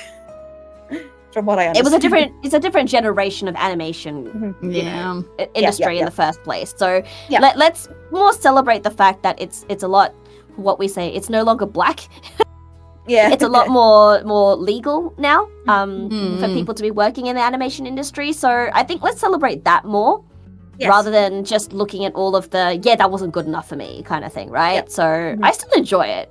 One Punch Man's still a great series to enjoy, Yeah, the story is still amazing. And I guess if people really want, they can go back and read like the manga or something like that. Yeah, exactly. Because people liked 1's original, like people love the story. I mean, 1 was the one that drew it and he's not he's not a great artist. No, but he's definitely not the best artist. Yes, but he's definitely been learning and he's improving. People love that version of the manga. He's just very good at telling stories. That's it. Yeah. Okay, Yumi. All right. I think just for time constraints, because I'll end up talking way too much about the anime that have scarred me this year otherwise. Yep. Let's do a brief overview of them. Yep. Yeah, so I'm just going to pick one to talk about, I think, which is very, very difficult, actually. There's been a lot of series this year that I've had a lot of strong feelings about. But if I am putting aside copy pastas and other things that have circulated in my community, I think the thing that I do want to bring up as something that has rotted my brain personally is Watari-kun's XXX is about to implode. Let me go. Oh, right. Yeah. I didn't even watch that one because I was worried. This show has been some of the most insane shit. Like, some of the most toxic relationships amongst people with, like, the most hilariously mismatched music. In the last seasonal anime review I did, I was talking about how the OP with, like, the hand movements had just, like, completely rotted my brain. I just would see the hands everywhere I go. I am now on track to finish this series. Like, it is going to finish in the next week or two. I cannot believe I have watched every single episode of this thing. It is going to be a fully completed work. All of the other, like, shows that I have, like, lampooned or discussed, like, some of their, like, misgivings and things, I would only ever watch one core of them, but I will have watched 2 full core and more. I think it's 26 episodes total. Oh, damn! No! And it is so insane. One thing, I guess, the favorite phrase, besides the hands, that has come out of this show for me, is something I'll expand more upon in the next month here, but my husband coined the term the infidelity xylophone, because every time this xylophone starts playing in this show, it is always some sort of infidelity is being threatened, or like someone is trying to like muscle their way in on this incredibly toxic pile of people. So yeah, I have a lot of thoughts about the hilarious music from this series, but yeah, there you have it, the infidelity xylophone. That's a new sentence. It's just insane. But yeah, this one was so hard for me to pick. Like, there's been a lot of really insane series this year. I'm happy that you mentioned Shopper in Another World. I was gonna bring up Princess Lessons as well, because Princess Lessons was just like mind-bendingly insane. Like, this woman is like preparing to go and live a happy life, and she keeps getting trapped into a relationship that she doesn't want to be in, with some of the most insane animation of her trying to escape this person. But yeah, no, it is going to end up being Watari-kun. Oh gosh, that's amazing. Oh god. Oh, we did it! We reached the end. We got to the end. We got on 5 hours, basically. Oh my god, that's crazy. You know, I have really enjoyed hanging out with you ladies. Thank you so much for inviting me. This was great. That was amazing. I really enjoyed that. Yeah, thank you. It's been fun. It's nice to have different perspective and things as well, just for a discussion. Yeah, it's good. It's good. I like that. I like how we can sometimes have different opinions. That's important. Yeah. Agreed. Oh, Magical! Thank you for the gift sub, the flame fish. Oh, Thank Magical! You. Oh my god, nice. Thank you. Fantastic. If you come see amazing. Me and Firo talk about, like previews, we usually end up talking about 5 hours. Yeah. This is not unusual at all. No, not at all. Not for us. The first hour for us is usually recapping the previous season. Yeah, we try to make it short, but we end up going for an hour. Like, oopsie, we only meant to go for half an hour. Yeah, that's wonderful. Yeah, do either of you have anything that you want to announce here?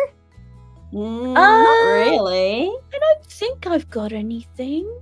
Yeah. No, I don't think so. Yeah, because we've already done our Oh. preview for next year, so Yeah, I haven't really got anything set up at the moment because I've been dealing with all the leg issue stuff. Oh, But, that's right. Yeah, so next year, I want to do a lot of really fun stuff again. yeah, it sounds good. Sounds good. Yeah, I want to do some Sounds game good. shows. I want to do some more game shows. I'll bring back some game shows I did in my first year of VTubing. Yeah. Oh, that's wonderful. And I mean, it would be nice to do this again next year, maybe. Yeah. I always feel also, based on how we splurged earlier, we need to do a special episode on Uma Musume or something where we just talk about our love God, for our horse yes. girls. Oh Yeah. my god, yeah. that sounds so good. Yeah, I'm here for that. Let's do that. Let's do Okay, that. I'm down. I'm down. Wait, do you two play the game? Is that what it is? Yes. Yeah, I yeah. play on stream actually once a week. Yeah. I try to do that going Oh, through. okay. English version? Yeah. English Yep. version? Yep. Yeah. Oh, okay. Oh, well, thank you for paying for my bonus. You guys kept me, yes, financially, yes, in the blacks. Anyways, no, that would be fun to talk about. If we do it though, you have to tell me where in the game you are before I say too much. Yeah, no It's all worries. good. No worries. I have the at all. Japanese version, so yeah, okay. Mhm. That sounds Oh, gosh. wonderful. Mhm. Oh, this has been so great. Oh my god. Also, oh my god, Magical over on my side with gifted memberships too. Thank y'all for being lovely. such an awesome audience Yes. listening Yeah. along. Yeah! Thanks, everybody. Thank you for joining us in our crazy chats, Mhm. even if some of the topics we talked about might be uncomfortable. It's okay. They're used to it on mine. I Okay, make them okay. go through like some truly like inconscionable psychic damage. Oh. So yeah, Okay. it's okay. They're used to it on my side. No wonder they were Yeah. so positive when I was talking about Omega. Yeah, no, they're prepared. They're ready for it. Okay. Alright, don't forget to go and check out Yumi's channel. You've got your thank you. recap coming up soon, right?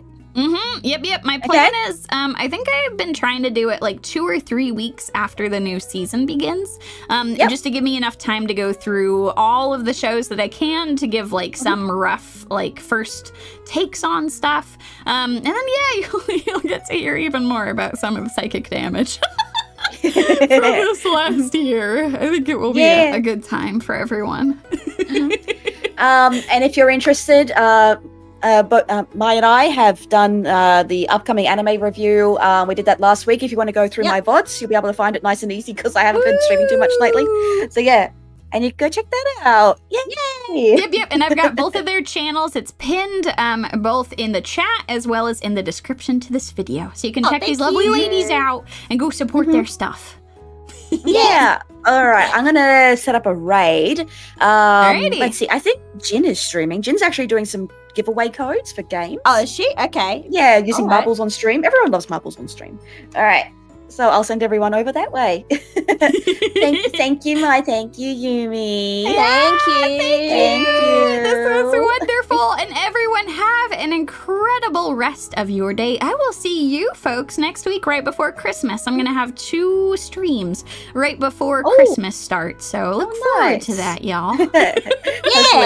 Hopefully I can do some before the year end. Yeah, hoping to do some games from my side too. So yeah. All right then. Bye bye everyone. Bye. Bye bye.